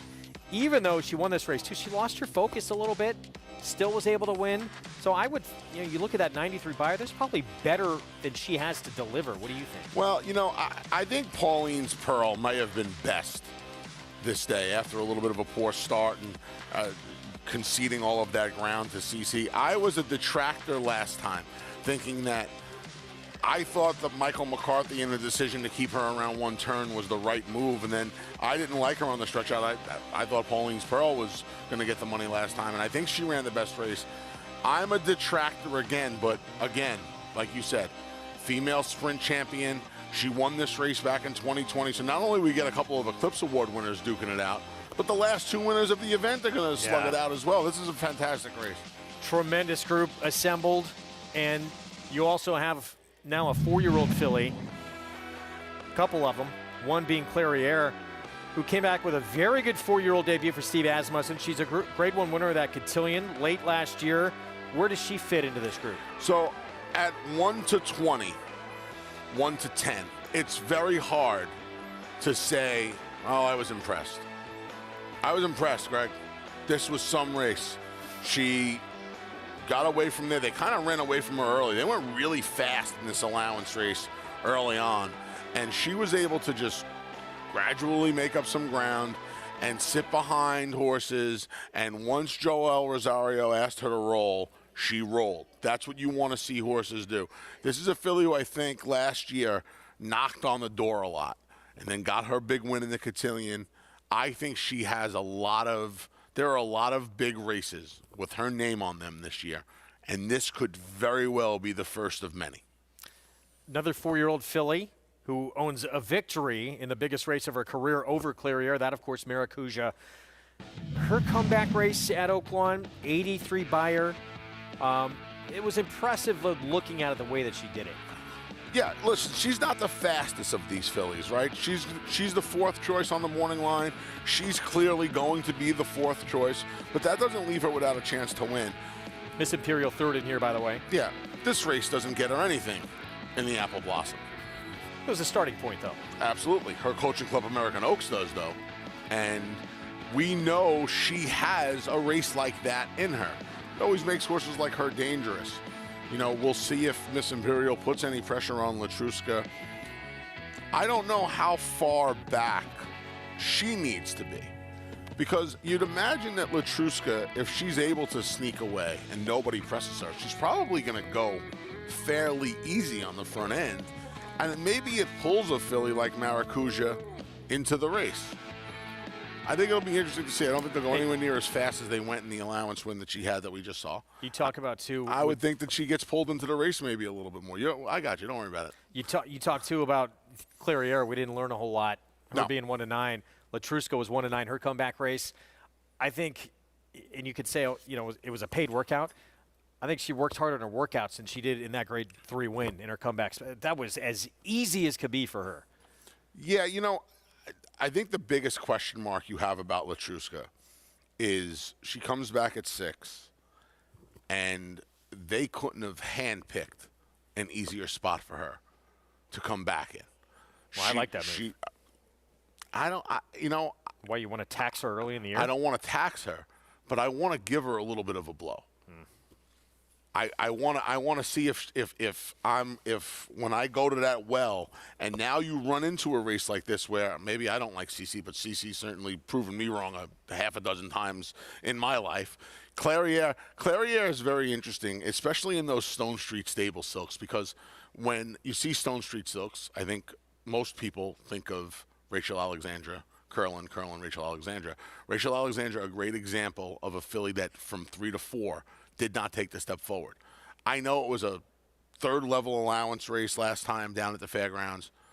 This filly certainly looks like she took that step forward from 3 to 4 based on that one race, and it's not how she won or what she beat.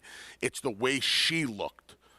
I'm not worried about her winning by a half a dozen lengths. I'm not worried about her competition. She looked like she matured, she grew, and she ran like a filly that I think a lot of people expected to see last year. It just took a little time for her to come around. And now Latruska comes in off of that hand-picked effort down at Gulfstream where she beat allowance horses. And now she's running into 3, not 1, not 2. She's running into 3 Grade 1 winners. I'm one of her biggest fans. We already know what she is, though. And her connections know what she is. We'll see. It's going to be fascinating. Yeah. It's coming up on Saturday. We will have it for you. Race 5, Grade 1 Apple Blossom, big one early on in the year in this Distaff division. We're going to take a timeout. Leading rider at this meet, coming off the first riding title of his career. That man right there, Dylan Davis. He will be aboard a Hammer and Hammer coming up in race 6. Stay with us.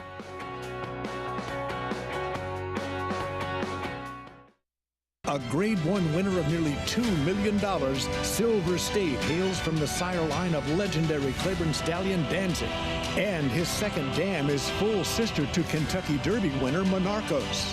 After winning the Oaklawn Handicap, Silver State defeated Knicks Go in the Grade 1 Metropolitan Handicap. On the board in 12 of 14 starts from ages 2 to 4, his career included a 6-race winning streak. Grade 1 winner Silver State, standing at Claiborne Farm.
We're back on America's Day at the Races, program brought to you in part by America's Best Racing. For the love of the race, visit americasbestracing.net.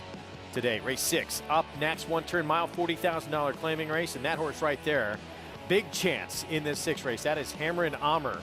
Pat Reynolds trains and on board. Young man coming off the first riding title of his career. That is Dylan Davis. He will ride Hammer and Armor, and he is in the lead again, as we've talked about here in this spring meet, to try and go back to Mac. Our own Richard Migliore had a chance to sit down with 27-year-old Dylan Davis. You have been riding in such great form, and I think it really started when you came back from being injured early in 2021. Was there any moment during that injury that it kind of clicked that you knew how you wanted to approach it coming back? Of course, yeah. Just sitting back for about 2 months, watching all my horses running, got me really frustrated. Before my injury, I felt like maybe I was in a rut, and I had time to think about it when I was sitting on the sidelines, and at that point I said, I can do this better. I can do it harder, smarter. I just wanted to show that I wasn't scared to come back. And Vintage Hollywood will win the Kingston under Dylan Davis. It's incredible to me how much you look like your father on a horse. He was always a good finisher, strong finisher on horses. Is that something that happened by DNA, or have you studied his tapes? I think it's more of DNA. You only have so many tapes to go by, and now that I've been able to get my own style, I guess it leans towards my father more, but I'm just doing what I feel is comfortable for my body, and I guess it leans towards Dad. Did you know early on you wanted to be a jockey? No, I didn't. I enjoyed going to the track, but I never really paid attention to the actual racing aspect. I was just enjoying being a kid.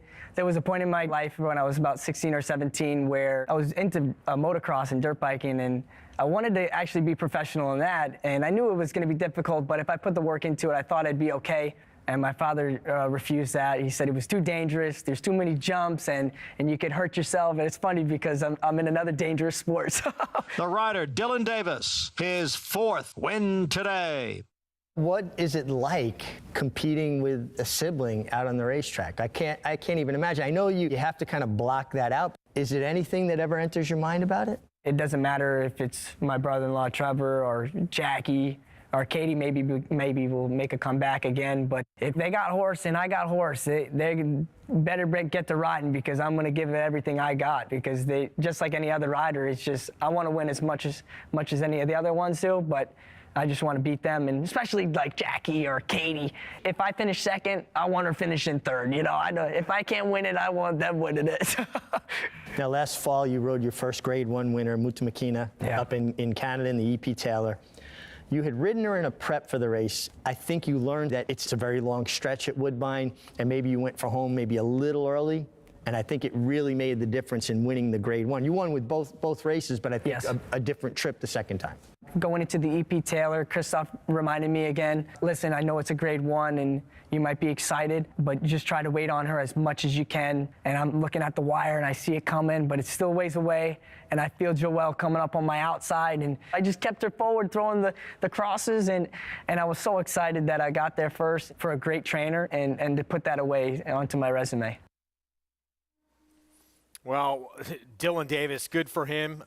What a jump he has made as a rider. And Mig, we're going to bring you in. Obviously, you never want to get injured as a rider, but it seems like in some ways, injury for Dylan Davis could have been the best thing that happened to him and has propelled him to this next level as a rider.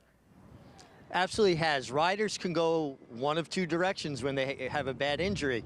Either, be able to put it behind them, have the intestinal fortitude to say, okay, I know what can happen, but I'm okay with it. And they go on and improve, and basically makes them hungrier, makes them want to show just what Dylan talked about, how they can do it. And some riders, honestly, it ruins their career. They can't get past it. They can't, get past the fact that, it can hurt that much. And Dylan has just impressed me so much, being able to not only overcome it, but seemingly improve, and I think he matured a lot. I think he didn't take it for granted anymore. I just really am very, very impressed with his maturity and his approach, and his level of professionalism now is at a completely different place, and I can't get over. I mean, listen, his dad, Robbie Davis, was a tremendous race rider, as talented a rider as I ever rode with, and Dylan looks so much like him on a horse, it's just uncanny. Good for him. There he is. He's going to be hopping aboard Hammer and Armor, who's the favorite right now at 3-1. But, Mig touched on the interview, first group or grade 1 win of his career. And not just that, but getting the opportunities. He won it for Christophe Clement to ride for these barns, for Chad Brown, for Christophe Clement, the big names. I don't know if he changed his workout music while he was rehabbing, but he came back more aggressive, and he came back stronger. And that's really what I think. I mean, his work ethic and his attitude, second to none.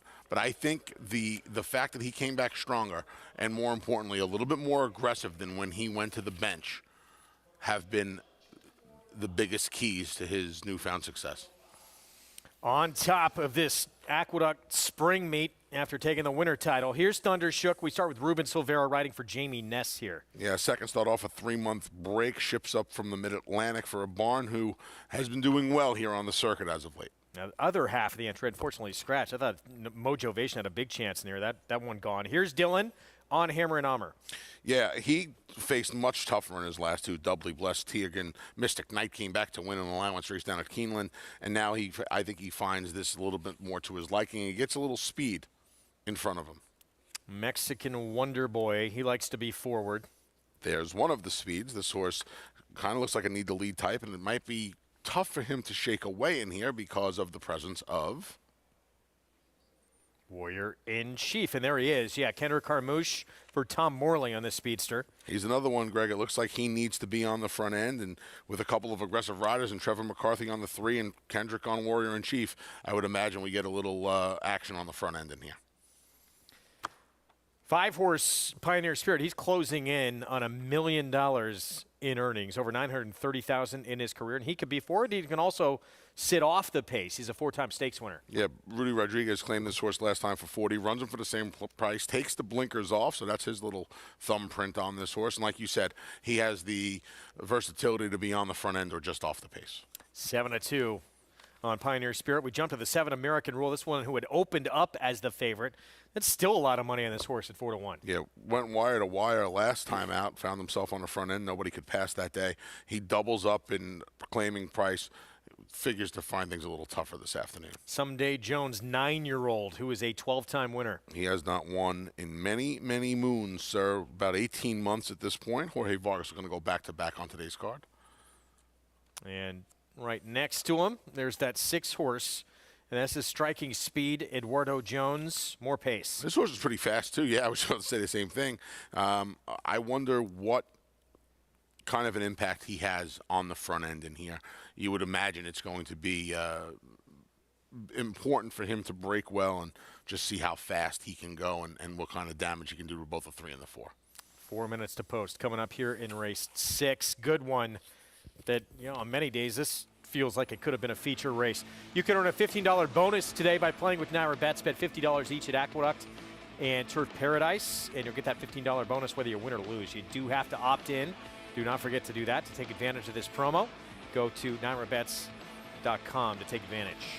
This has the feel of an old school nightcap. I'm the oldest. I turned 45 3 weeks ago, but I'm the oldest 45-year-old you know. And I spent an awful lot of nightcaps here at the Big A. When my parents put me in kindergarten, I told them I wanted to go from 8:30 to 11:30 as opposed to 1 to 4 so I can get here for the first race during the week. We used to run 6 days back then. This has an old school nightcap feel. A bunch of $40,000 claimers familiar with each other, a couple of droppers, a couple of horses raising in class, horses that have seen each other a half a dozen times in the paddock here. This is just it's a fun race. It's a good race, and the tote board is telling you just that. Well, and this horse right here, the 2, 8 years old. He came back as an 8-year-old in this race right here. This made you think, and Connections decided to move forward with him, that he might be just coming into his own as an 8-year-old and might be a stakes caliber horse, at least a minor stakes caliber horse, wound up not going forward that way. But this effort made Connections dream. Yeah, listen, this horse is a stakes winner. and he was coming back to his old form. He's found it almost more than halfway through his 7-year-old year, almost just about a third of the way through his 8-year-old season. He's held his form for 6 races, and he's back in for the 40, where he ran well. When he got beat by Mexican Wonder Boy 4 starts back, Mexican Wonder Boy obviously had the advantage of being on the front end, and he had to come and reel him in, and he couldn't. That was when the 2-race win streak was snapped for Gustavo Rodriguez. He was claimed out of that effort. Pat Reynolds has gotten him to maintain his form. I mean, the horses that ran 1-2 last time and the horse that won his race 2 starts back, I mean, they're exponentially better than anything he's facing in here today. Minute to post coming up in the 6th. Let's go back down to Mig.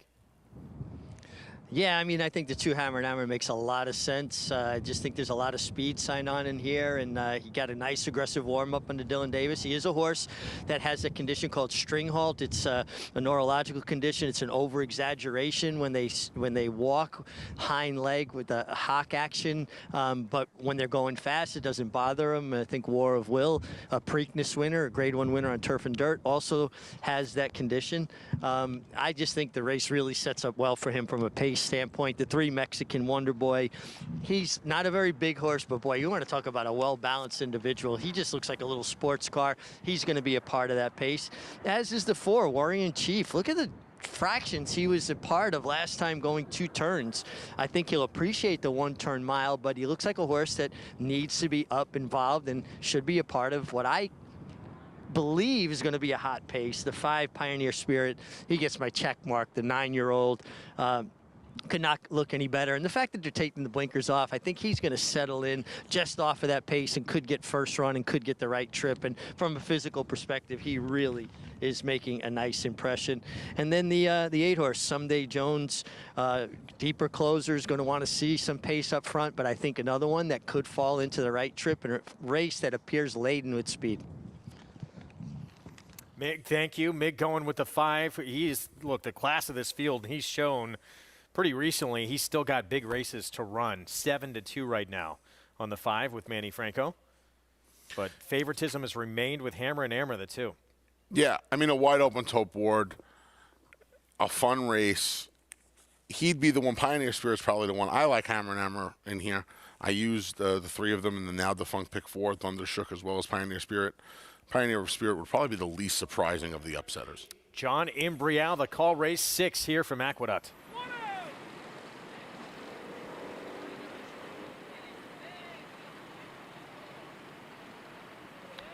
They're all in line.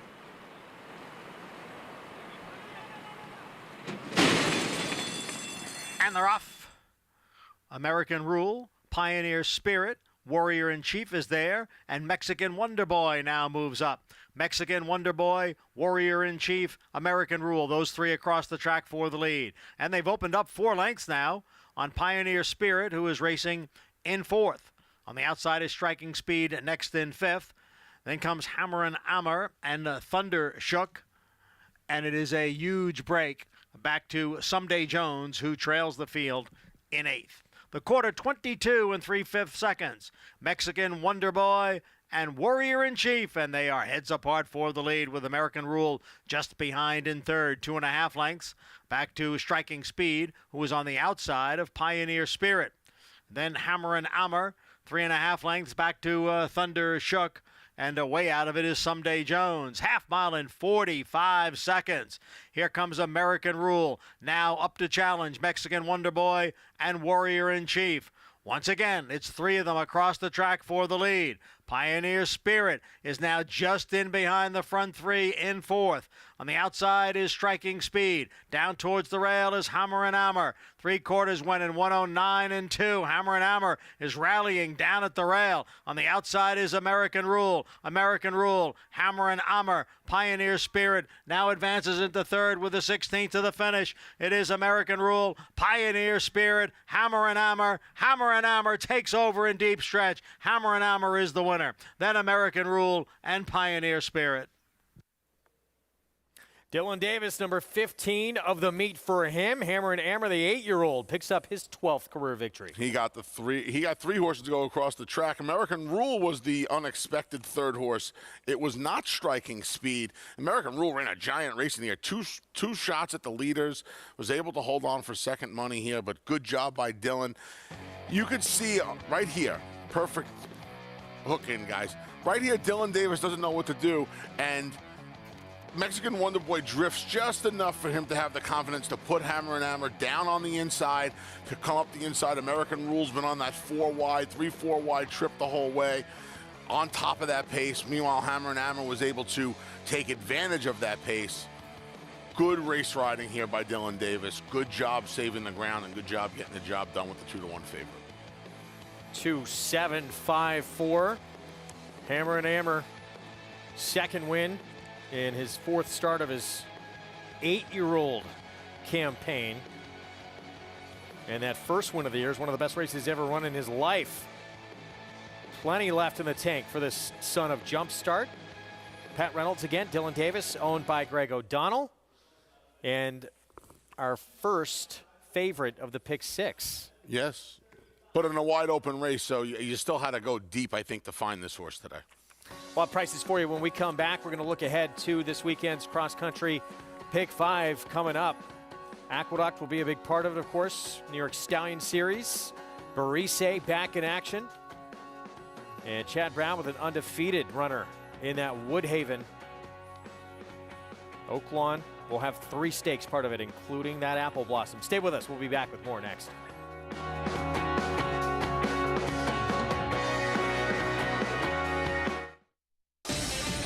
Run Happy was the #1 second crop sire by graded stakes winners and earnings.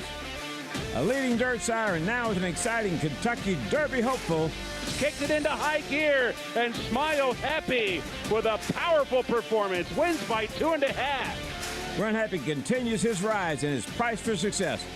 Clips champion Run Happy standing in stall 1 at Claiborne Farm.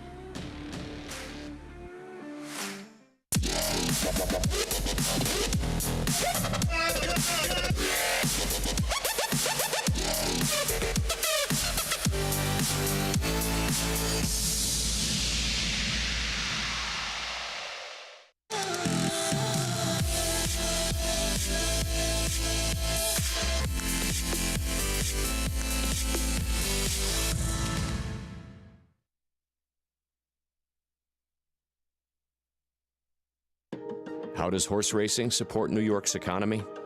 It's responsible for 19,000 jobs and more than $3 billion in annual statewide economic impact.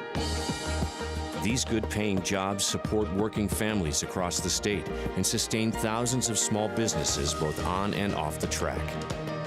Horse racing in New York means jobs and opportunities now and in the future. We are New York Horse Racing. Racetrack Television Network brings you every race, from every track, on every screen, every day.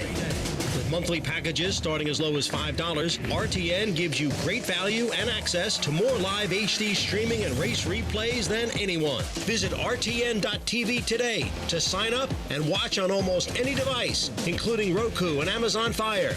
RTN has packages that start at $5 per month.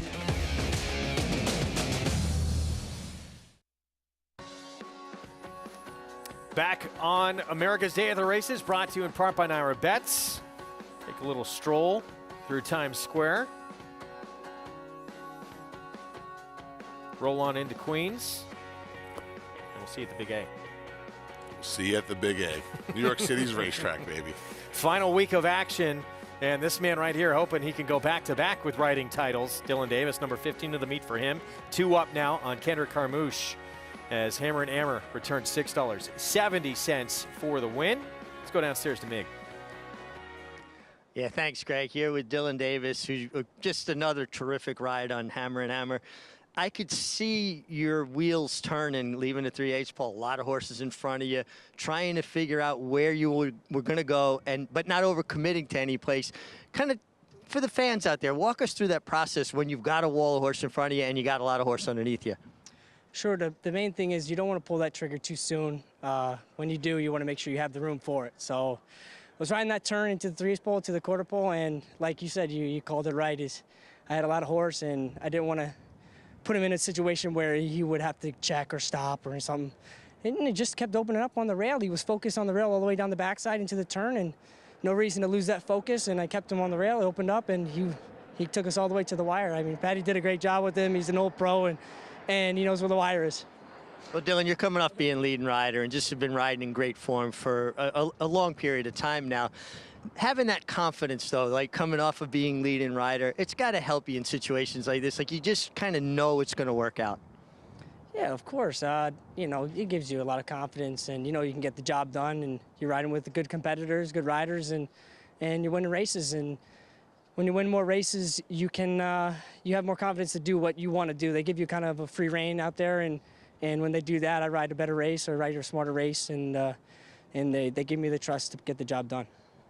Doing great. Keep it up. Great job. And guys, just what Dylan's saying, though, the more you win, the less encumbered by instructions you are. They allow you to do your job, and that's the end result when you have this kind of success.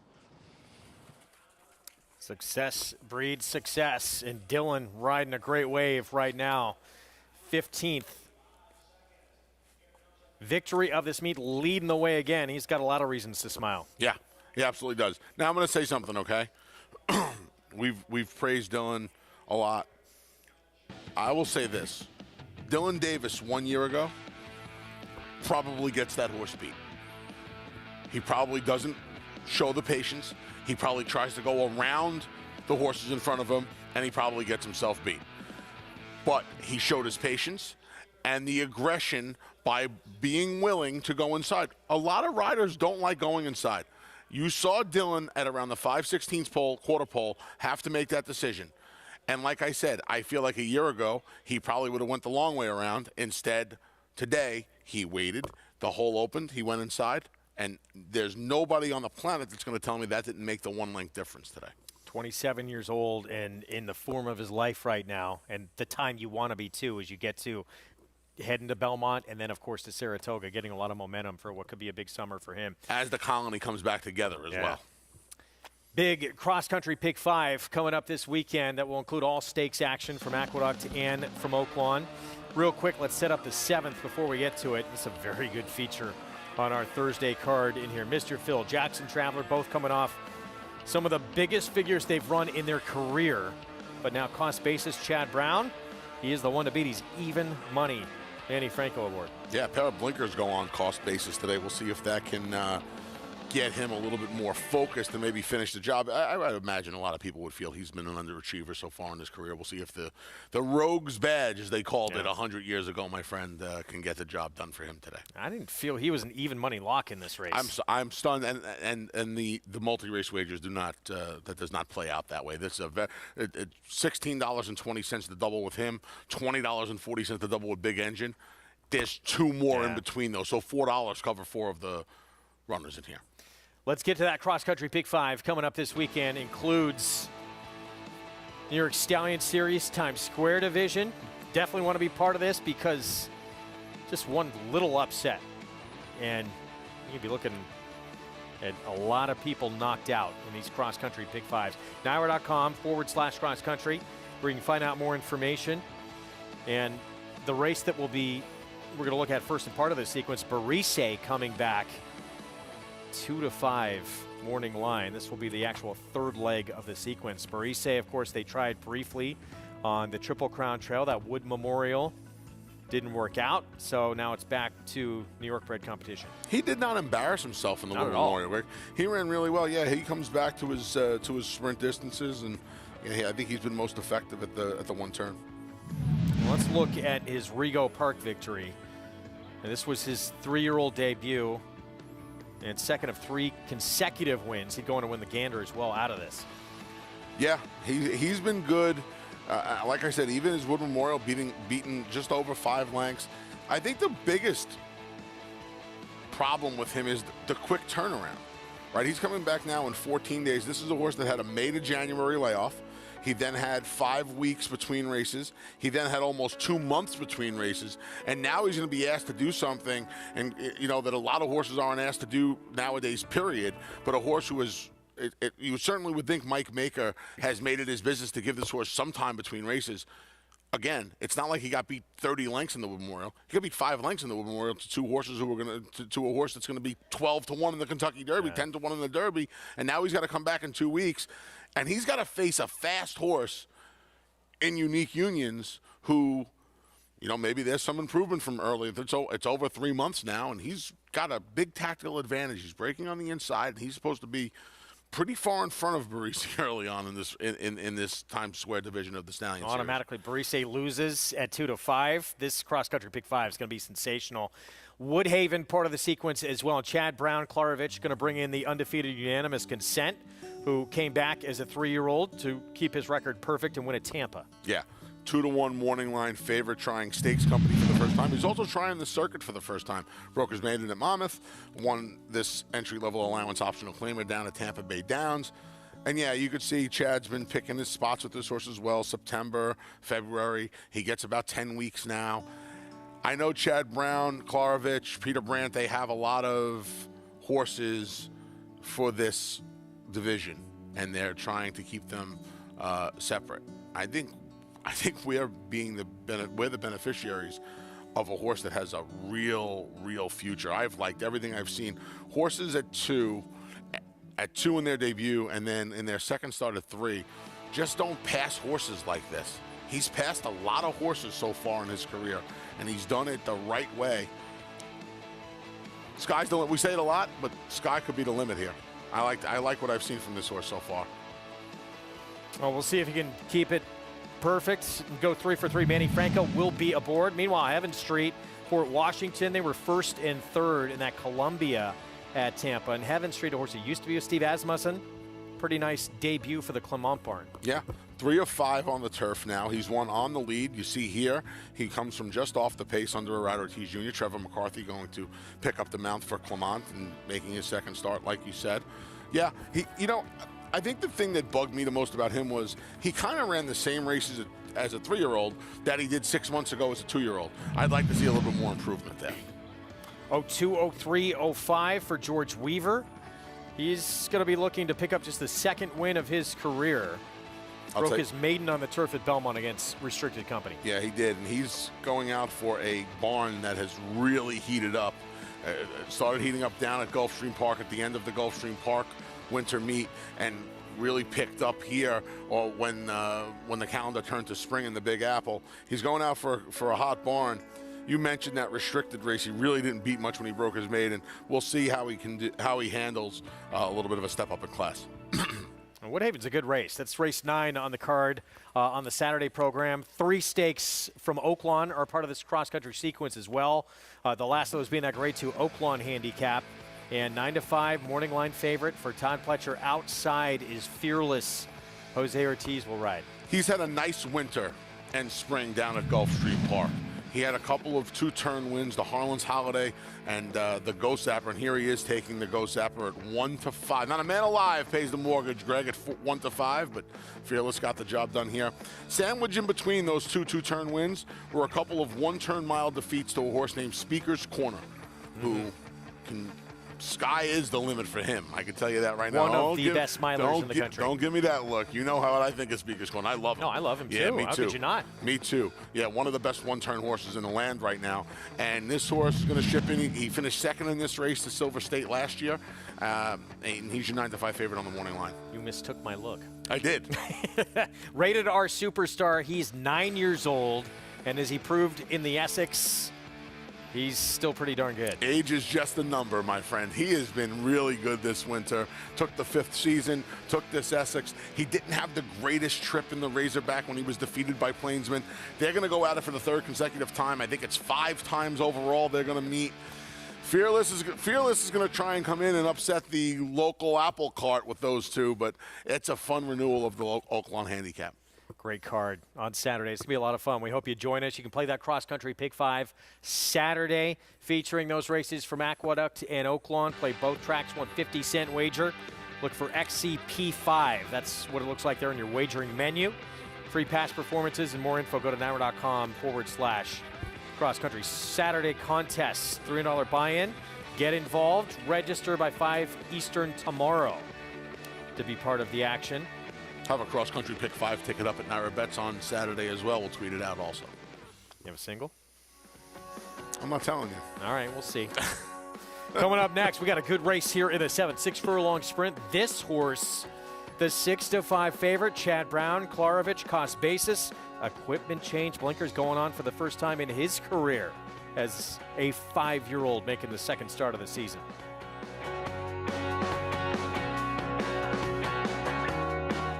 The return of Sunday Silence. Sunday Silence surges to the front. It's Yoshida in front. Yoshida takes charge at the top of the stretch, and Yoshida wins the Turf Classic. Here comes Yoshida, storming home in the center with Gunnevera. Yoshida! Yoshida has won the Woodward. The perfect balance. Yoshida.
Opening day, Belmont Park, right around the corner. It's the final week of the Aqueduct meet, and then we head over to Elmont.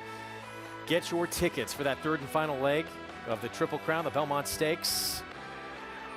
Do not wait. Capped at 50,000 attendance. It will sell out. Go to belmontstakes.com. Saturday, June 11th, the test of the champion.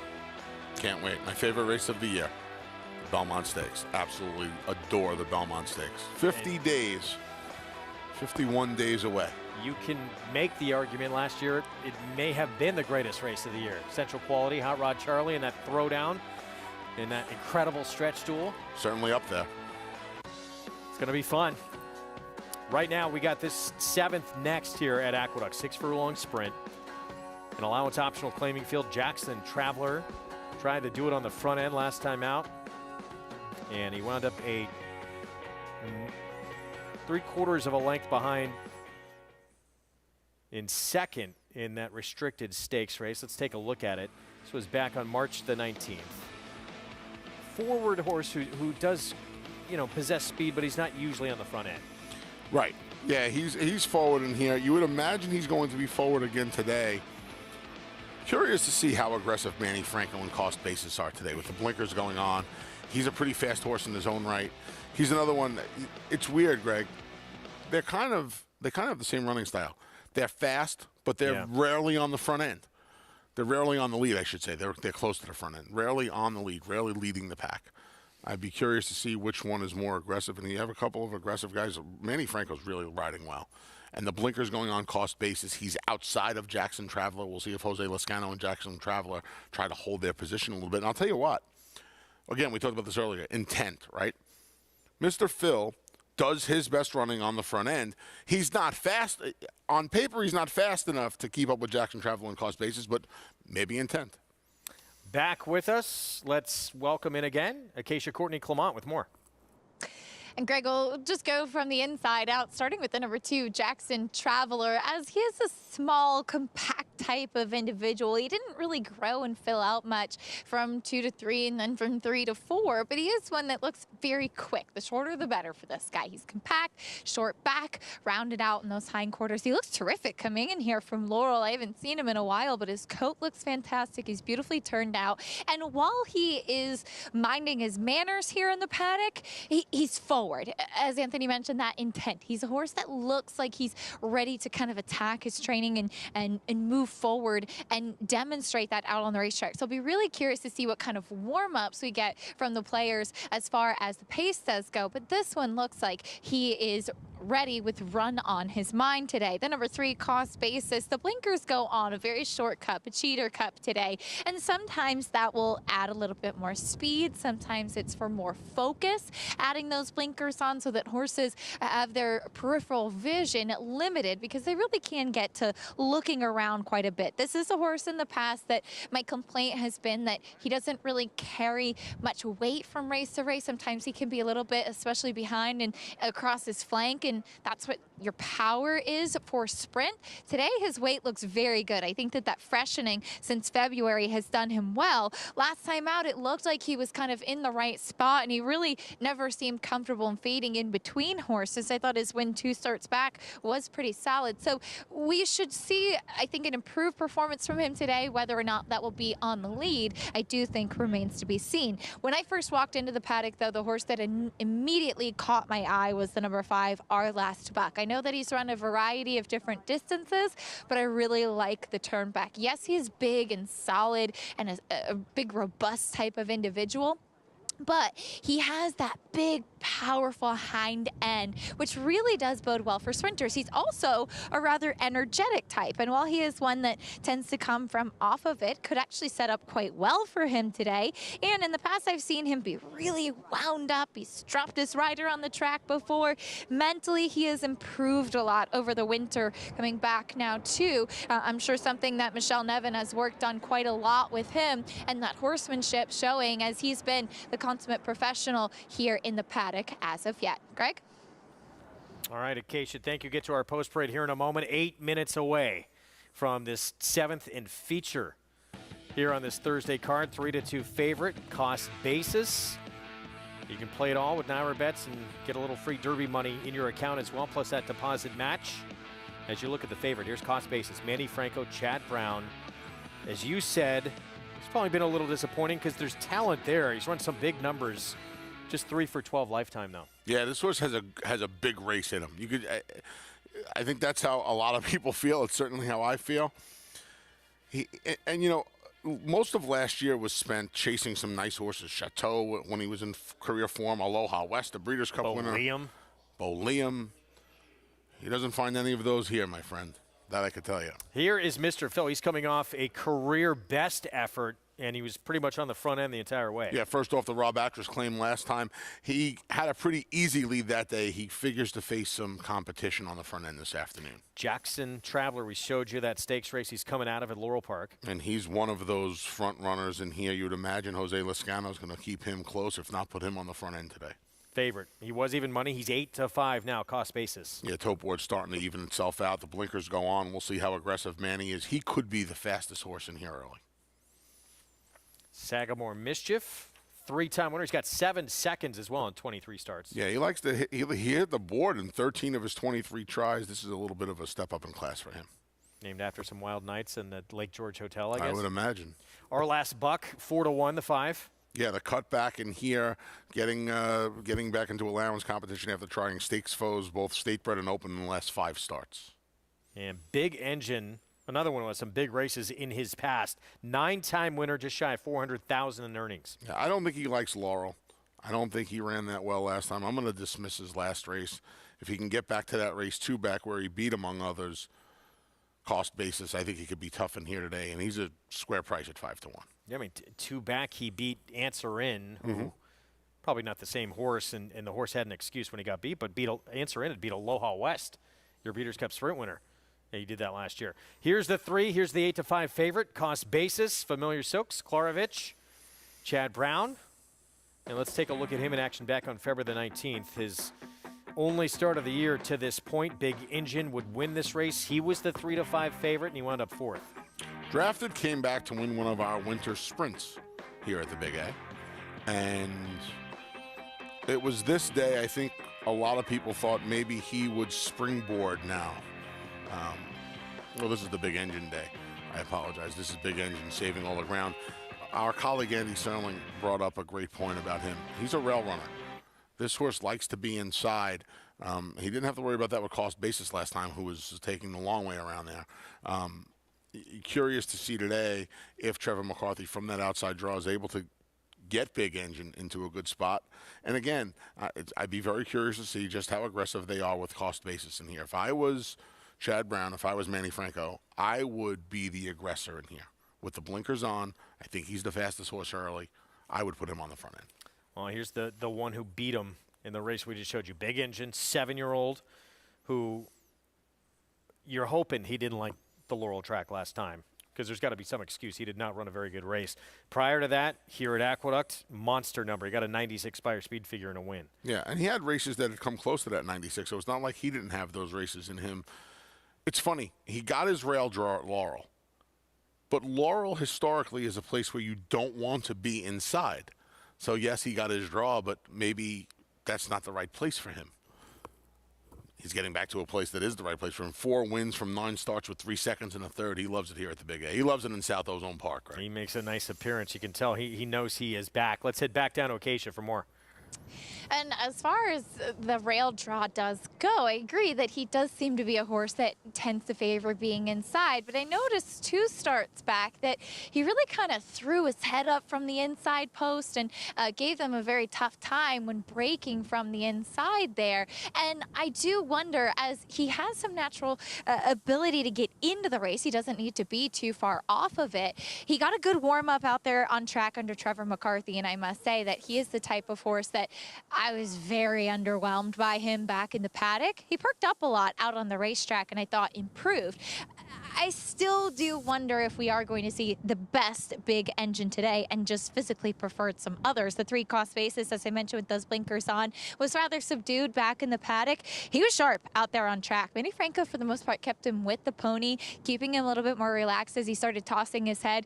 I do think that the quickest horse early is Jackson Traveler, but this horse cost basis out on track, and given the demeanor plus the equipment change, is showing that he might want to be aggressively handled in this race today, Greg. Well, the 1, the 2, the 3, they all have the ability to be forward in this race. And even that long shot Sagamore Mischief, the 4, has a little bit of ability to be forward. Big Engine would love to see many go for it early. Yeah, he wouldn't mind. He wouldn't mind 1, 2, and 3 duking it out on the front end, and Trevor being able to just kind of slide over and get to that inside position. Well, at his best here, outside post, 9-time winner, this 7-year-old. Will it set up for him this afternoon? He's 5 to 1 on the board currently as we're set 2 minutes away from a load. Next story, you have Our Last Buck, who's 9 to 2. He's had a couple of starts this year, and that stymie, they took a shot against some pretty good company at a mile. Didn't work out. Tried the Haynesfield against New York bred company. Water's Edge, pretty good horse he had to face in that group as well, so now it's back to sprinting. Yeah, we'll see how he does sprinting. He's 1 for 6 at the distance, but those races were earlier on in his career. He ran well in the Stallion Series race, going 7/8 behind Lobster and My Boy Tate. He ran well up in Saratoga, going 7 furlongs behind Aloha West. Yeah, we'll see what he does. I picked Big Engine in here. But based on what I've seen, and Acacia's downstairs, obviously I will bow to her opinion, but from what I've seen, I don't think I've ever seen Cost Basis look better. Cost Basis looked really, really good in the paddock, and even better to me on the racetrack. And people say I make too much of these things sometimes, but the blinkers going on really have seemed to get this horse a little more lively. See, his head's bobbing. He's almost like strutting his stuff out there today. He was calm in the paddock. He looked good in the paddock. And then when he got onto the racetrack, from what I've seen, I took a couple of peeks behind us, he looks like he's more alert than I've ever seen him. And those blinkers are put on, for the most part, to get horses to focus. And maybe they've just woken him up, because he looks to me like a different horse on the racetrack today than I've seen him in the past. If I don't often do this, I would switch my pick. Based on what I've seen in the last 5 minutes, 8 minutes, I would switch my pick to him today. That's how good I think he looked and how he's acted on the racetrack. He opened up at, and there he is, center of our screen. He opened up at even money, which we both agreed was way too short. Mm-hmm. Now back to a little more realistic 2-1. And we'll see if he can move forward in his second start here of his 5-year-old campaign. You know, Tom Amos, we're going to see him again this summer at Saratoga. He's pretty good about reminding us with these equipment changes. Quite often, it's not a great thing because it means something's not working with a horse. But it can be a good thing to get more out of him than you want, or to switch things up. We'll find out what happens here with Cost Basis putting those blinkers on. Set for a feature on this Thursday card here. Competitive 7th 6-furlong sprint. John Imbrial, the call.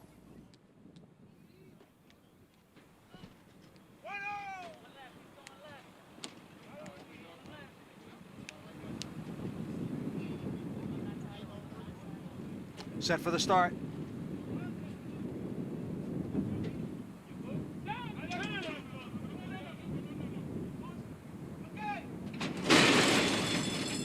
And they're off. Jackson Traveler shows first down at the rail. Mr. Phil now moving up. Cost Basis runs in third. On the outside is Sagamore Mischief in fourth. And almost 3 lengths back to the 2 trailers. Our Last Buck along with Big Engine. Up front, it's Mr. Phil and Jackson Traveler. And the 2 of them hook up here going into the far turn with Cost Basis just off of them in third. The quarter, 21 4/5 seconds. It is Mr. Phil by a neck. Jackson Traveler on the outside second by almost 3 lengths now. Cost Basis is in third. It's another 4. Back to Sagamore Mischief, then Our Last Buck and Big Engine. They head for home. It is Mr. Phil down at the rail and Jackson Traveler alongside. The half in 44 1/5 seconds as they move for the furlong marker. It is Jackson Traveler narrowly. Mr. Phil continues to battle on down at the rail. Now is 16th out. Mr. Phil coming back again on the inside. Mr. Phil, Jackson Traveler. Mr. Phil won it by a half length. Jackson Traveler was second, and farther back, long shot, Sagamore Mischief finished third.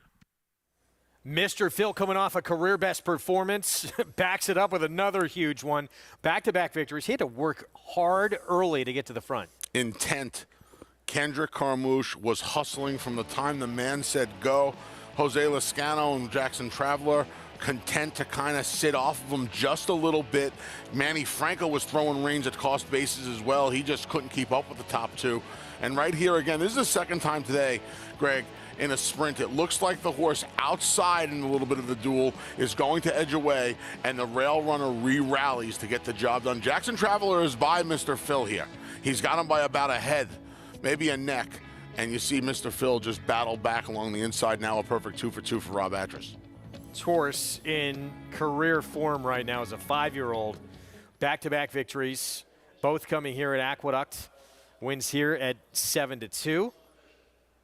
By the way, Jackson Traveler second and 30-1 shot.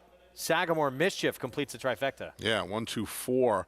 You see those? I mean, 21-4, 44-1, 56 and change. They were be flying. In a neck-and-neck duel and finish that way. And get headed and come back and win on the inside. That's a big effort from Mr. Phil, this 5-year-old son of Mr. Speaker. Impresses in our Thursday feature here in the 7th.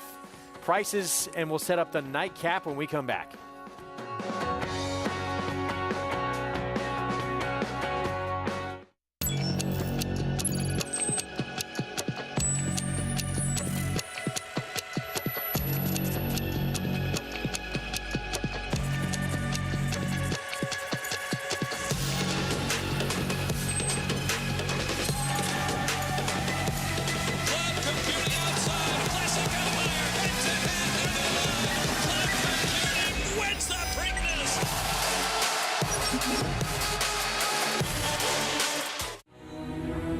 This season at Oaklawn, we've got more of everything. More of the top thoroughbreds in the world. More days of live racing. And the largest purses in our history. All at a completely reimagined Oaklawn. Come be a part of this historic season at Arkansas's only casino resort.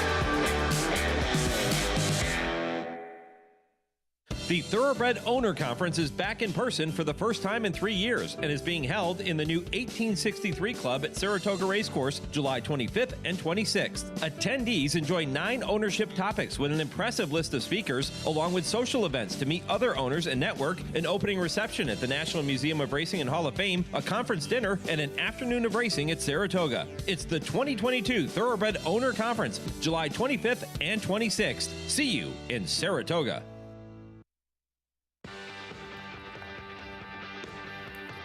Back on America's Day at the Races. What a gorgeous shot that is, a Lady Liberty. Our program brought to you in part by America's Best Racing for the love of the race. Visit americasbestracing.net today. Feature on this Thursday card. It was a good throwdown in this stretch.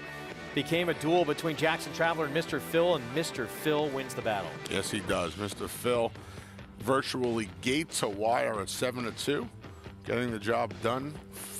2 for 2 now, Greg. Is being claimed by Rob Atkins. And the 2 best performances he's ever produced. Let's head downstairs to Acacia. Yeah, what a terrific performance indeed from Mr. Phil. As Rob, this horse you claimed, what was it about him that prompted you to add him to your shed row? You know, I'd watched him run a little bit the previous year, and he had some pretty good races. And you know, Sandy Goldfarb called me to look at him, and you know, I really liked the look of him, and you know, I liked some of his back numbers. We thought he had some back class, so you know, that's pretty much the reason why we took a shot on him. He's an honest horse, but he seemed to have lost some of his speed along the way. Was that the game plan to continue and be more aggressive with him? You know, the last race, there wasn't a ton of speed in there, so we took advantage of that, and it worked out. Today, there was some speed, but we drew inside, and the track's pretty fast today, so, you know, Kendrick and I were on the same page. We wanted to try and see if he could get out there and keep going, and, you know, he really fought and dug in late, so it was impressive. Big performance for sure, but you've seen some big performances as well from your stable star, Maracuja, who we'll see back on Saturday at the Apple Blossom. What have you seen from her since that last allowance win? You know, I thought that race might take a lot out of her, but, you know, she stayed in the feed tub. You know, next day she was, you know, bouncing around the shed row, which you always like to see. Her energy was good. We got her back to the track, I think, 2 days after the race, just to kind of monitor and keep a close eye on her. And you know, she started galloping really well. We gave her a light breeze, and she handled that, and she seemed to want more. And so, you know, she's healthy. She's doing good right now, so we're going to take a shot at it. Well, can't wait to see her run. Congratulations to her. Good luck this weekend. Thank you. Trainer Rob Atras, Greg, who gets the win with Mr. Phil, but can't wait to see his Maracuja, one of 4 Grade 1 winners in that Apple Blossom on Saturday.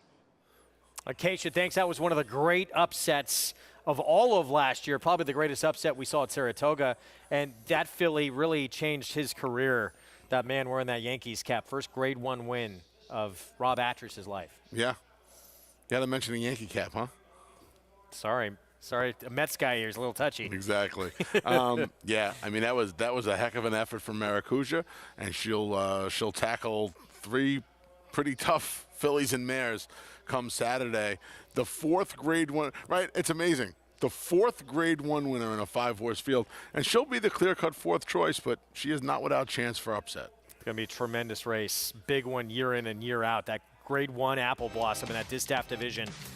1 race remains on our Thursday card here in New York, and we'll see. That $40 horse plays big in this pick 6, and the nightcap to close out the card is on the turf. 6 furlongs on the outer turf, $40,000 maiden claiming group, and there's not a lot of form to love Not in a lot this of race to close it out. No, not a lot of form to love. The number 9, Immortalization, oddly enough, is the only one covered in the pick 6 today. I do not understand. Very strange. If you would have, I would have thought it would be maybe the 6, Mr. J. McKay, the 3, Colby's Legacy. Nope. It's the number 9, Immortalization. First time turf for trainer Michelle Hemingway and Manny Franco. That is the only horse covered in today's pick 6 sequence. Brave. Now, winning a Grade 1 in this sport is the pinnacle of success. Winning it at Saratoga means even more with all the tradition and the greats who've come before and won at that racetrack. Tom Morley shares experiencing that feeling for the very first time in another edition of My Favorite Race.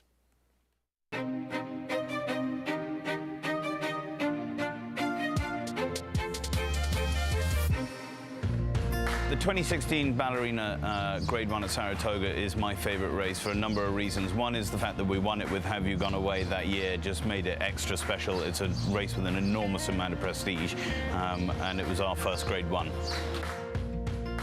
There's something very special about the Ballerina. I don't know what it is, but the nerves had been building up and building up and building up. Remarkably, probably the time I was at my calmest was on race day.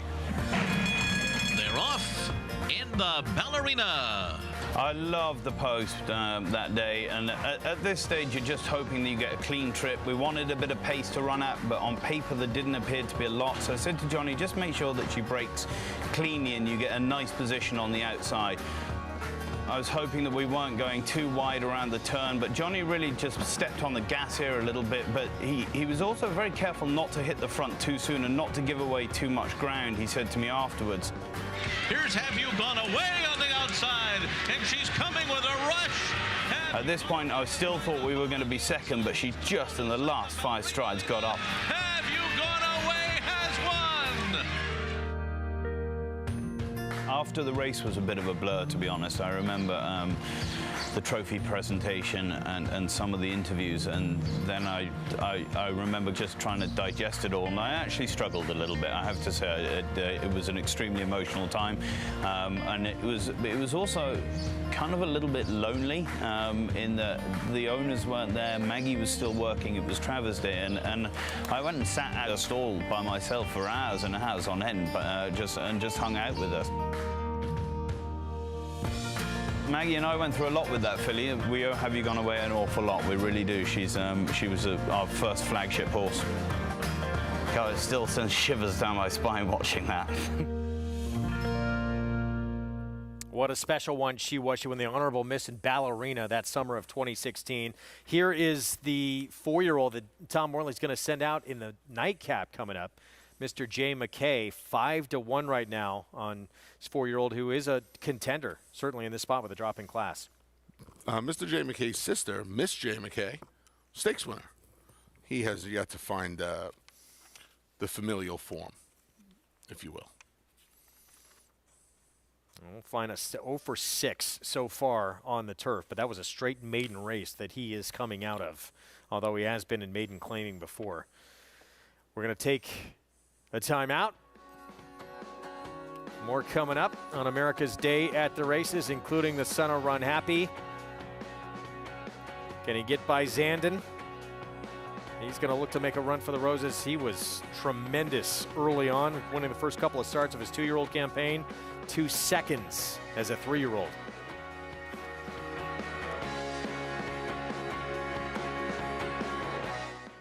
The sun shines bright on Caraconte.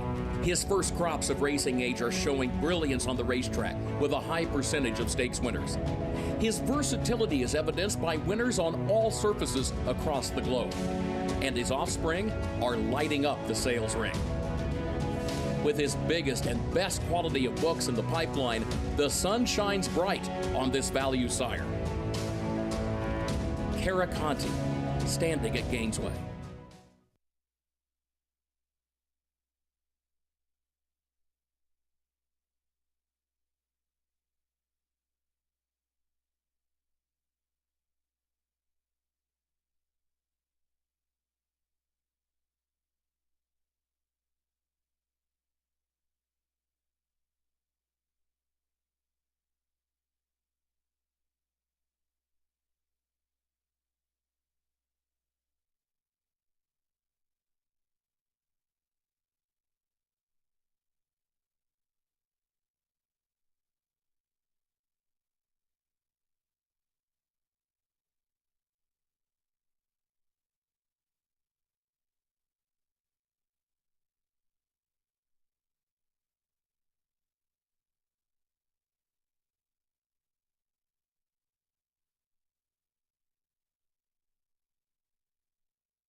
Happy was going to be the last horse I ever owned, and I was getting out of the business. I had so many disappointments and heartbreaks and lost so much money at it, and then came Run Happy. So I guess the lesson there is persistence, never give up. His performance in the Breeders' Cup Sprint was one that people will talk about for years to come. I mean, it was another, yet again, a freaky performance, set the track record. The way he did it was pretty incredible. He won at Keeneland, he won at Saratoga. Run Happy! He won at Santa Anita, he won at several of the legendary places in horse racing. Run Happy is simply super! He polishes off an outstanding campaign with a dominant victory in the Malibu!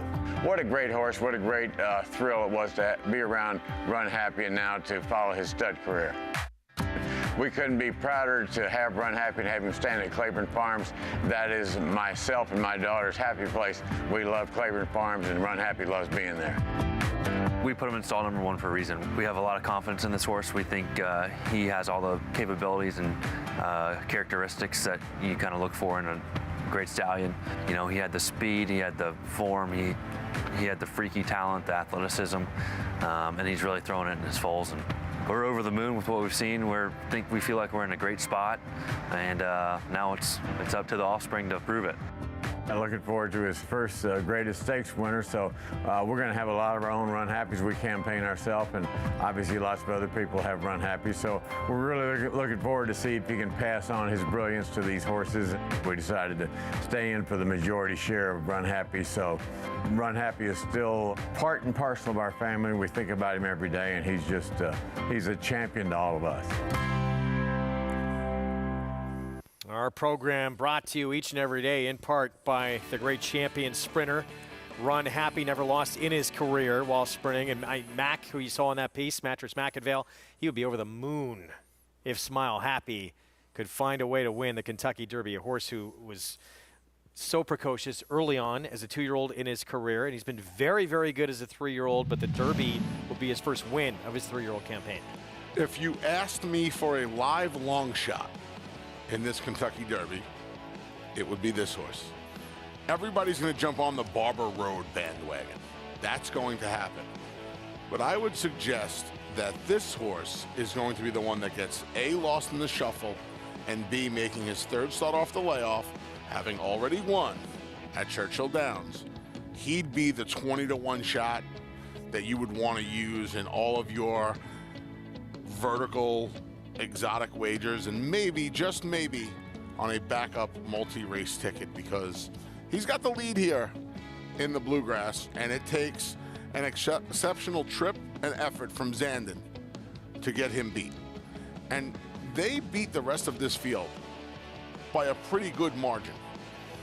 They're in a class by themselves here, right? They're 3.5, 4 lengths. He's 3.5, 4 lengths ahead of the third place finisher.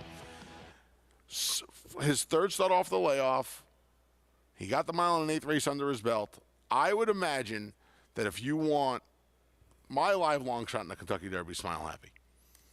And look, you can play it too as a horse the number he may be to just get a piece of it. Not necessarily have to win. Right. No, absolutely right. That's what I'm saying. Yeah, you want to try and round out an exacta or a try. Listen, we've had the Commanding Curves, the Looking at Lees of the world, round out exactas. A lot of Dallas Stewarts there. Yeah, a lot of Dallas Stewarts there. Exactly right. We could talk about plenty of other horses as well, but he's the kind of horse where he's a couple, 3 lengths away from being a third the price he's going to be in the Kentucky Derby. And this day and age, too, this is going to be the 5th start of his career. As you mentioned, 3rd off the bench of his 3-year-old season. But this day and age, horses so lightly raced going into this race, they can take a big move forward. Exactly. Get a little bit lucky. Exactly. Get a good trip. And he's not going to be 12-1, Greg. He's going to pay $50 if he wins. Unless Matt gets a hold of him. Yeah, he may not. Let's hang on right there with that. We're going to take a timeout. We'll be back. We still have the nightcap coming up. And this is one of the many contenders in this finale. Stay with us. We'll be back with more on America's Day at the Races.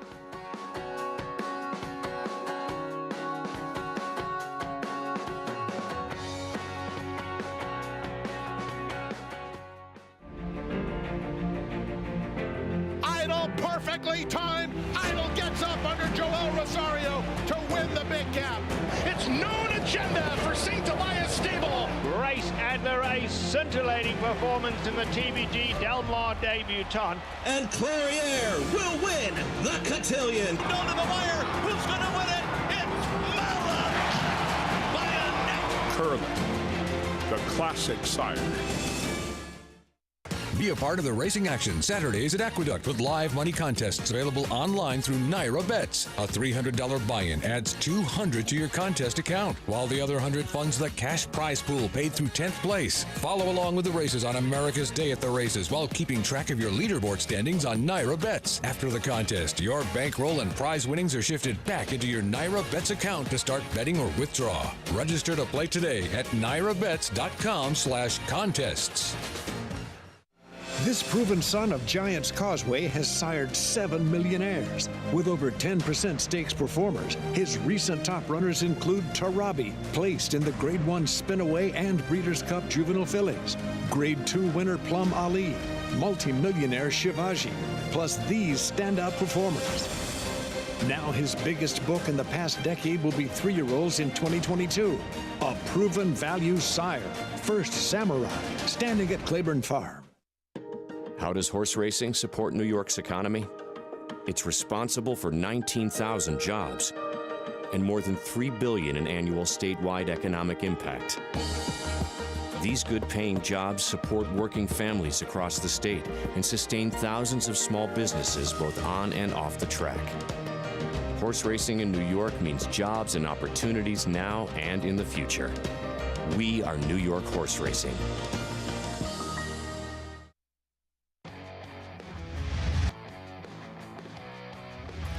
Back on America's Day at the Races on FS2 program, brought to you in part by Hillendale at Alapa. Nightcap coming up. It is 12 minutes to post, and it is one of the most wide-open betting races, if not the most, of this entire Thursday afternoon card. The favorites at 7-2 on the board. Here's the 6 we showed you earlier for Tom Morley, Mr. J. McKay, who is dropping in class but has been in maiden claiming company before and has not gotten the job done, obviously.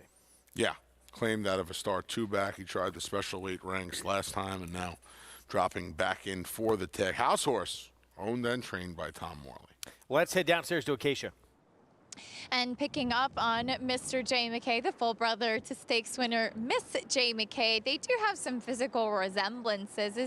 In that she has been effective at going in those 5 furlong turf sprints down at Gulfstream, but she has some good size and some stretch to her as well. And she is a leaner physical in the way that she carries her weight from race to race. I see the same kind of thing from Mr. Jay McKay. Now, it is a drop in class, but it is his first time in a straight maiden claiming race while sprinting. He has that big flat turf hoof to him, and while he has some stretch, and I can see why he has been running a little bit longer, I wonder if he will just be more effective going shorter, be able to settle a little bit and have a bit of a kick. He seems like a happy horse. He's well turned out here, so we'll see if that drop in class does help him in this spot.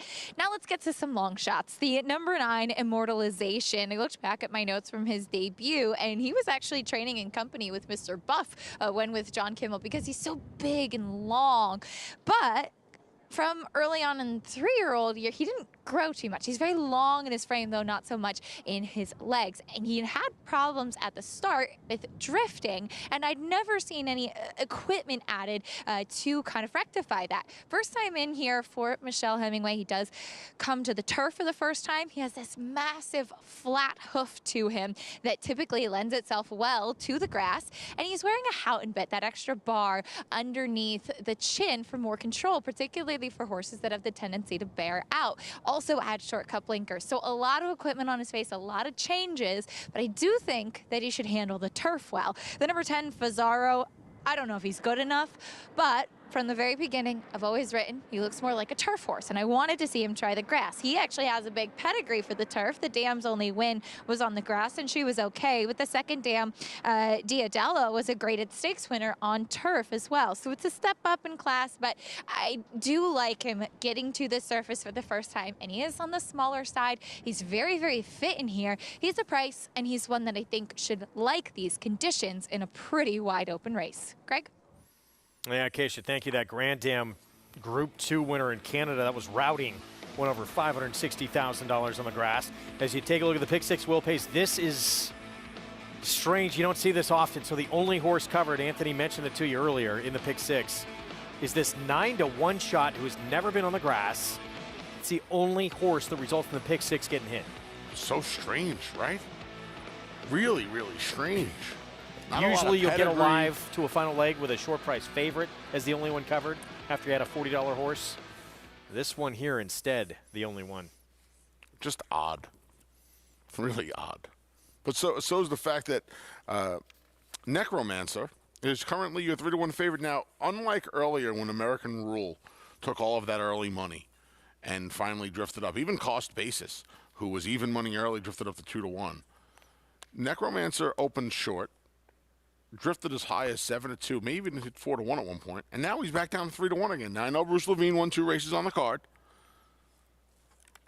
But this horse at 3-to-1 in a race like this, that's as wide open as it gets. Yeah, I don't. It has me as boggled as the 9 being the only horse covered in the pick 6. Bust and Shout, Tasty Wave, the 2 wins for the Bruce Levine barn today. This will be number 3, but I guess you can forgive the debut. A lot of times you can just say, first time out, we'll give the horse a pass, and the horse didn't run that well. Second time out, it showed at least a hint of ability, but nothing late. You would have expected to see more improvement, and it did not come on the grass. Some improvement did come on a sloppy racetrack last start.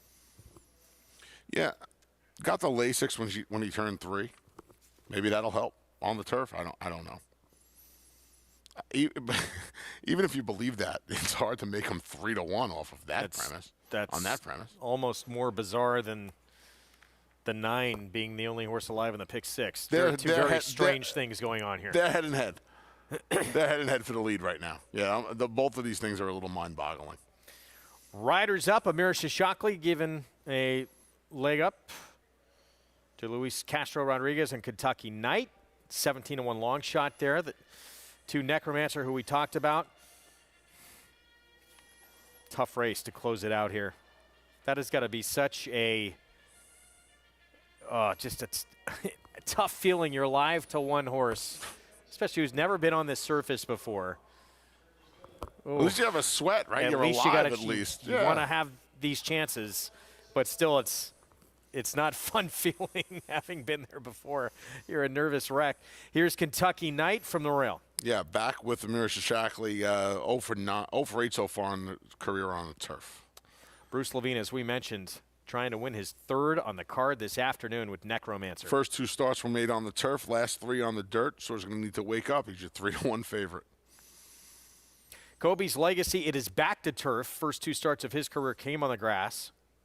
Yeah, a couple of special weight tries. They tried this horse twice on the dirt to no avail. A little bit of a layoff now, back to the preferred surface. Makes a lot of sense to me. 13-1 here, 9th of April. Jackie Davis. 0 for 28 in his career. I would not be surprised if he comes out of this 0 for 29. Beckenbauer, huge price at 35-1. Yeah, blinkers on. Blinkers go back on. Gary Richards going to ride for Jason Ford, a couple of low-profile connections. Had one effort and was in the debut at Ellis, where it showed actually ability on the turf. It's just been downhill ever since for this horse. Mr. J. McKay, we've talked a little bit about here for Tom Morley. Trevor McCarthy rides. Yeah, talked about his higher-profile sister. We'll see if this horse, with Tom bringing this horse back in for a tag and up to New York, can wake up a little bit. Papito, the apprentice. Jose Gomez comes off a bad race on the dirt. This horse ran 3 times on the turf as a 2-year-old. Didn't really do much damage, but I guess the race in December could make him a contender here. This horse is already running his race. Wow, Everesting getting a big warm-up under Heeman Harkey. Big warm-up. This horse was raced last time going a mile. The Fig fits, coming back in less than 2 weeks and cutting back in distance. Turf debut, immortalization, Manny Franco. Somebody out there is alive for $23,000 to this horse in the pick 6.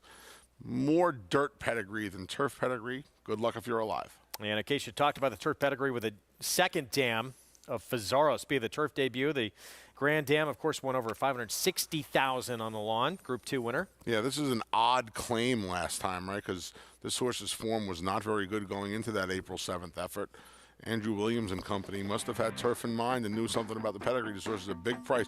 Probably too big of a price in a race like this with her pedigree, with his pedigree, yeah, I should say. Just pedigree alone with this field who's done very little on the grass. Horse deserves a look. Well, there's not really a lot of interesting things to say about most of these horses, right, Greg? At the very least, there's some pedigree there, and more importantly, horse is a huge price. Horse is 24-1.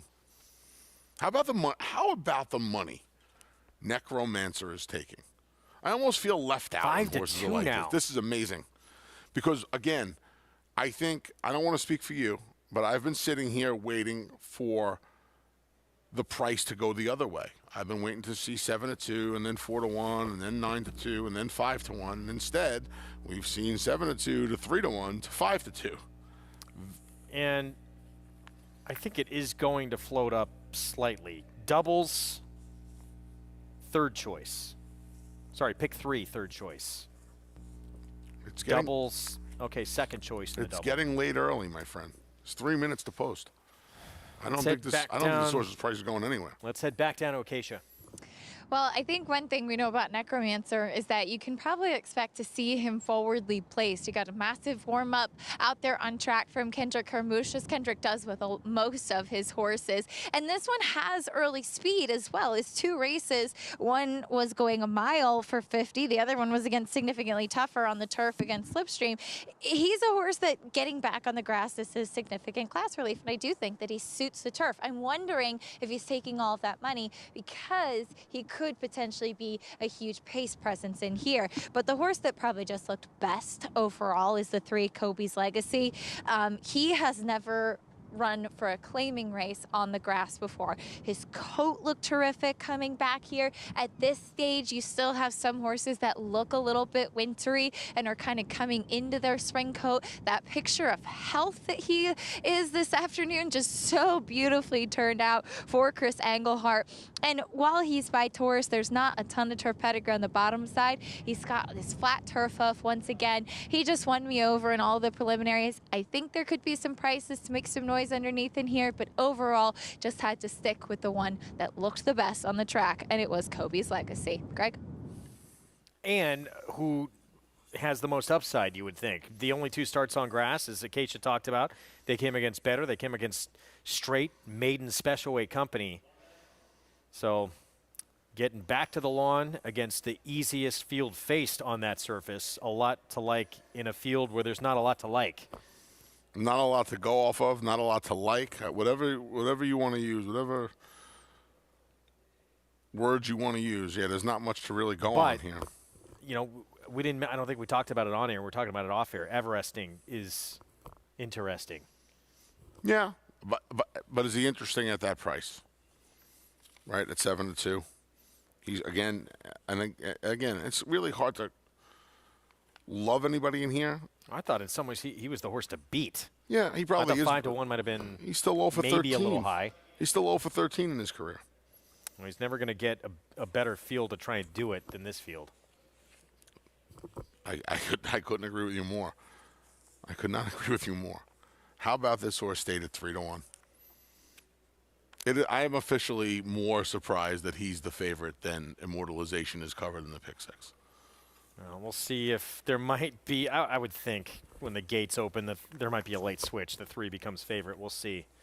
But still, the fact that he's been this price this long is surprising enough. I agree. One horse, again, covering this pick 6. If the 9 does not win, first time on the grass, start number 5 for him, Immortalization. There he is. We will have a pick 6 carryover going into Friday, which is always fun. Sure. Mandatory payout Sunday and everything, as it's closing day here at Aqueduct. So slowly and steadily, Necromancer drifting up. But still holding favoritism. See how it plays out here. Should be forward early. Didn't show much of that speed first couple of starts on the lawn, though, and dirt speed doesn't always translate in the turf speed. We'll see if Bruce Levine can get his 3rd win of the day. John Ambriel nightcap here from New York. Again, it's the 9, the 1 horse covered in this pick 6. Let's go upstairs for the call. 6 furlongs here on the turf to close out this Thursday card. They're all in line.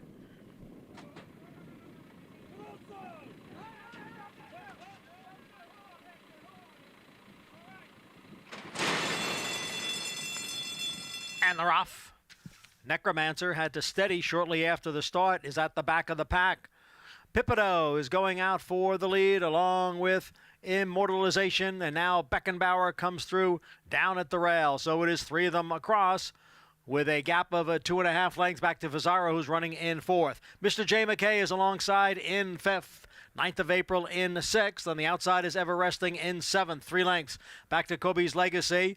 And another 5 to the 2 trailers, Necromancer and Kentucky Knight. The quarter 23 seconds. Beckenbauer has the lead here by a length. Pipido and Immortalization are right together 2nd and 3rd. A gap of 2 back to Mr. J. McKay, who is racing in 4th. Fazaro to his outside.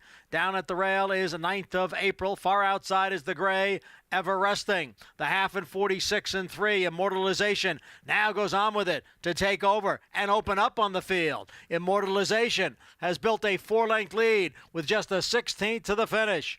Then it's 9th of April racing in 2nd. Immortalization and Manny Franco.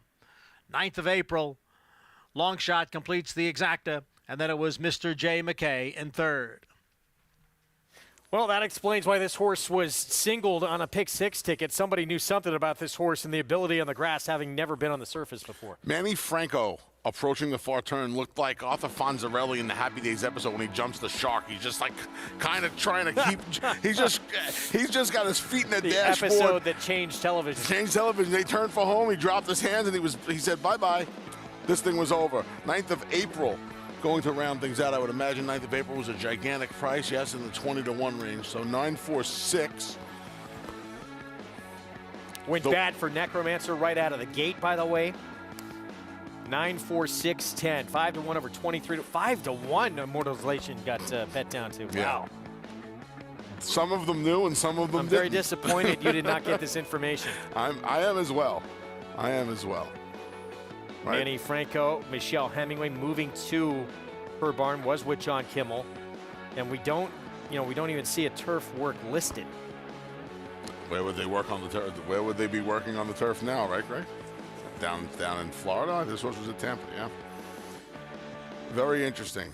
Horse was at Belmont on February 11th, at Tampa on March 11th, and at Aqueduct on April 21st.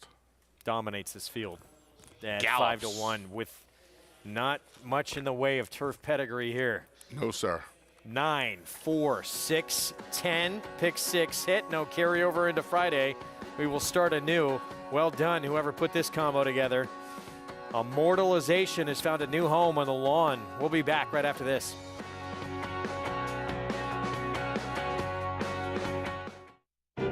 Florida Derby's always been a key stallion-making race. Constitution, Scat Daddy, Quality Road. The 2017 Florida Derby to Always Dreaming. I see a lot of similarities in Constitution and Always Dreaming. They're a little more angular, aerodynamic, and athletic than some of the other stallions by those sire lines. Always Dreaming offers that athleticism, and I think he can reproduce that into his babies, and you'll see some good 2-year-old performances from them.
Back on America's Day at the Races here on FS2, program brought to you by Naira Bets.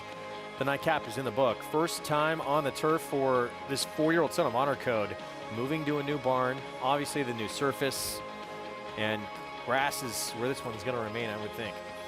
Everything about that winner's circle, too, had like 1340 written all over it. Nobody in the winner's circle, just the grooms and the hot walker and the helpers for the horse, the people that ran the horse. I didn't see a Michelle Hemingway in the winner's circle. Nice and quiet, right? They got the money into New York, out of New York. I love it. It's old school.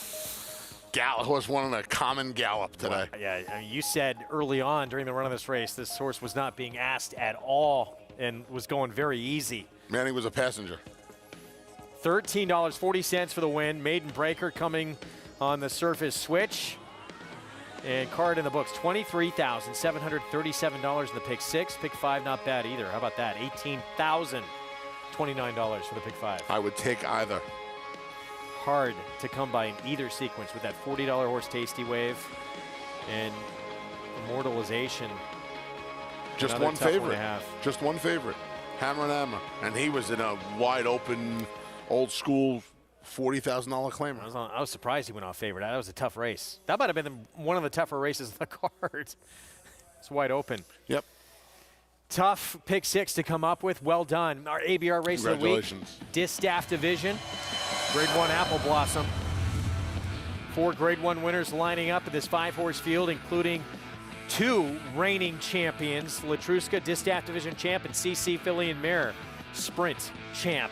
Going head-to-head, Latruska, incredible campaign last year, she was so game on the front end, and she's going to be tough to find anyone to go with her early on in that race on Saturday. Yeah, Miss Imperial would be the only one I would imagine who could try and go. You know, and if she doesn't, I wouldn't be surprised if Maracuja was sitting second early. I really wouldn't.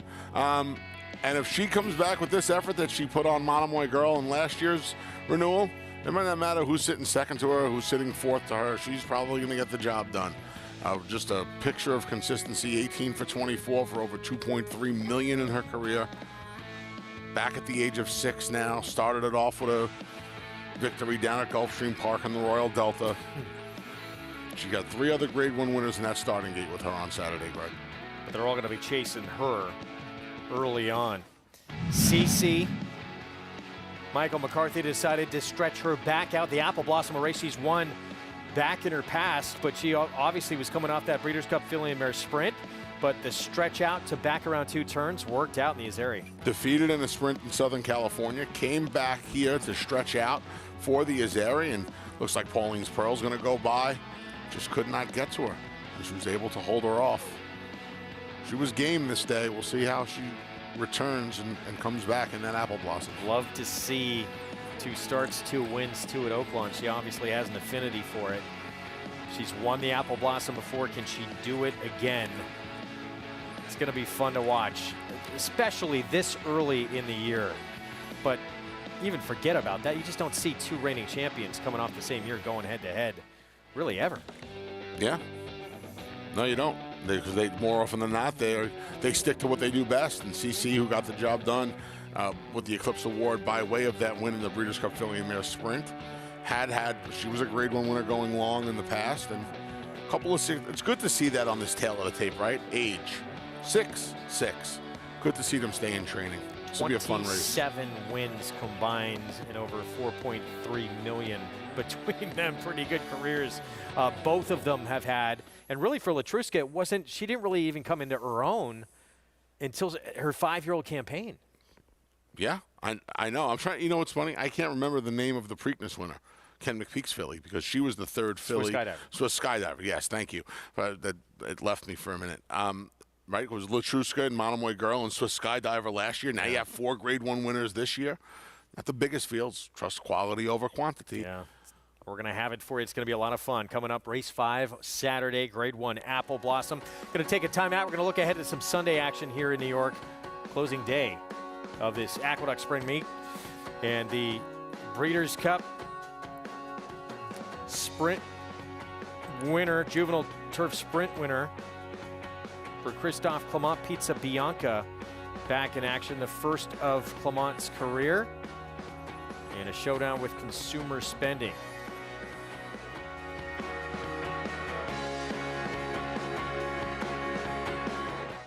Start spreading the news. If you're looking to win in New York, then breed in New York. To War Dancer, the millionaire son of Warfront, and New York's #1 sire of 3-year-olds. Breed to a proven performer, the #1 second crop sire at the Saratoga meet with multiple winners at Belmont and Aqueduct. Earn double the New York Breeders' Awards and participate in the New York Stallion Series with $2 million in purses. War Dancer, proud to stand in New York. Visit wardancerstud.com.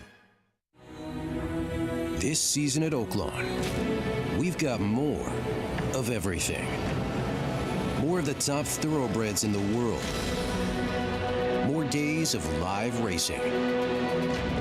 And the largest purses in our history. All at a completely reimagined Oaklawn. Come be a part of this historic season at Arkansas's only casino resort. Run Happy was the #1 second crop sire by graded stakes winners and earnings. A leading dirt sire and now is an exciting Kentucky Derby hopeful. Kicked it into high gear, and Smile Happy with a powerful performance wins by 2.5. Run Happy continues his rise and is priced for success. Clips champion Run Happy standing in stall 1 at Claiborne Farm. Racetrack Television Network brings you every race, from every track, on every screen, every day. With With monthly packages starting as low as $5, RTN gives you great value and access to more live HD streaming and race replays than anyone. Visit RTN.tv today to sign up and watch on almost any device, including Roku and Amazon Fire. RTN has packages that start at $5 per month.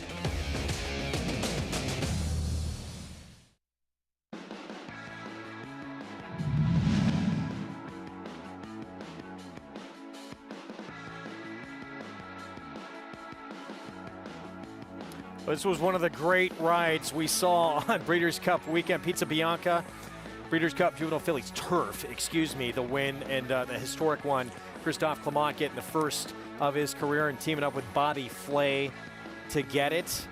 What a ride there from Jose Ortiz. Fantastic ride, yeah. Big effort from this filly. She's a nice filly. Glad to see her return here at the Big A for our closing day feature. Memories of Silver.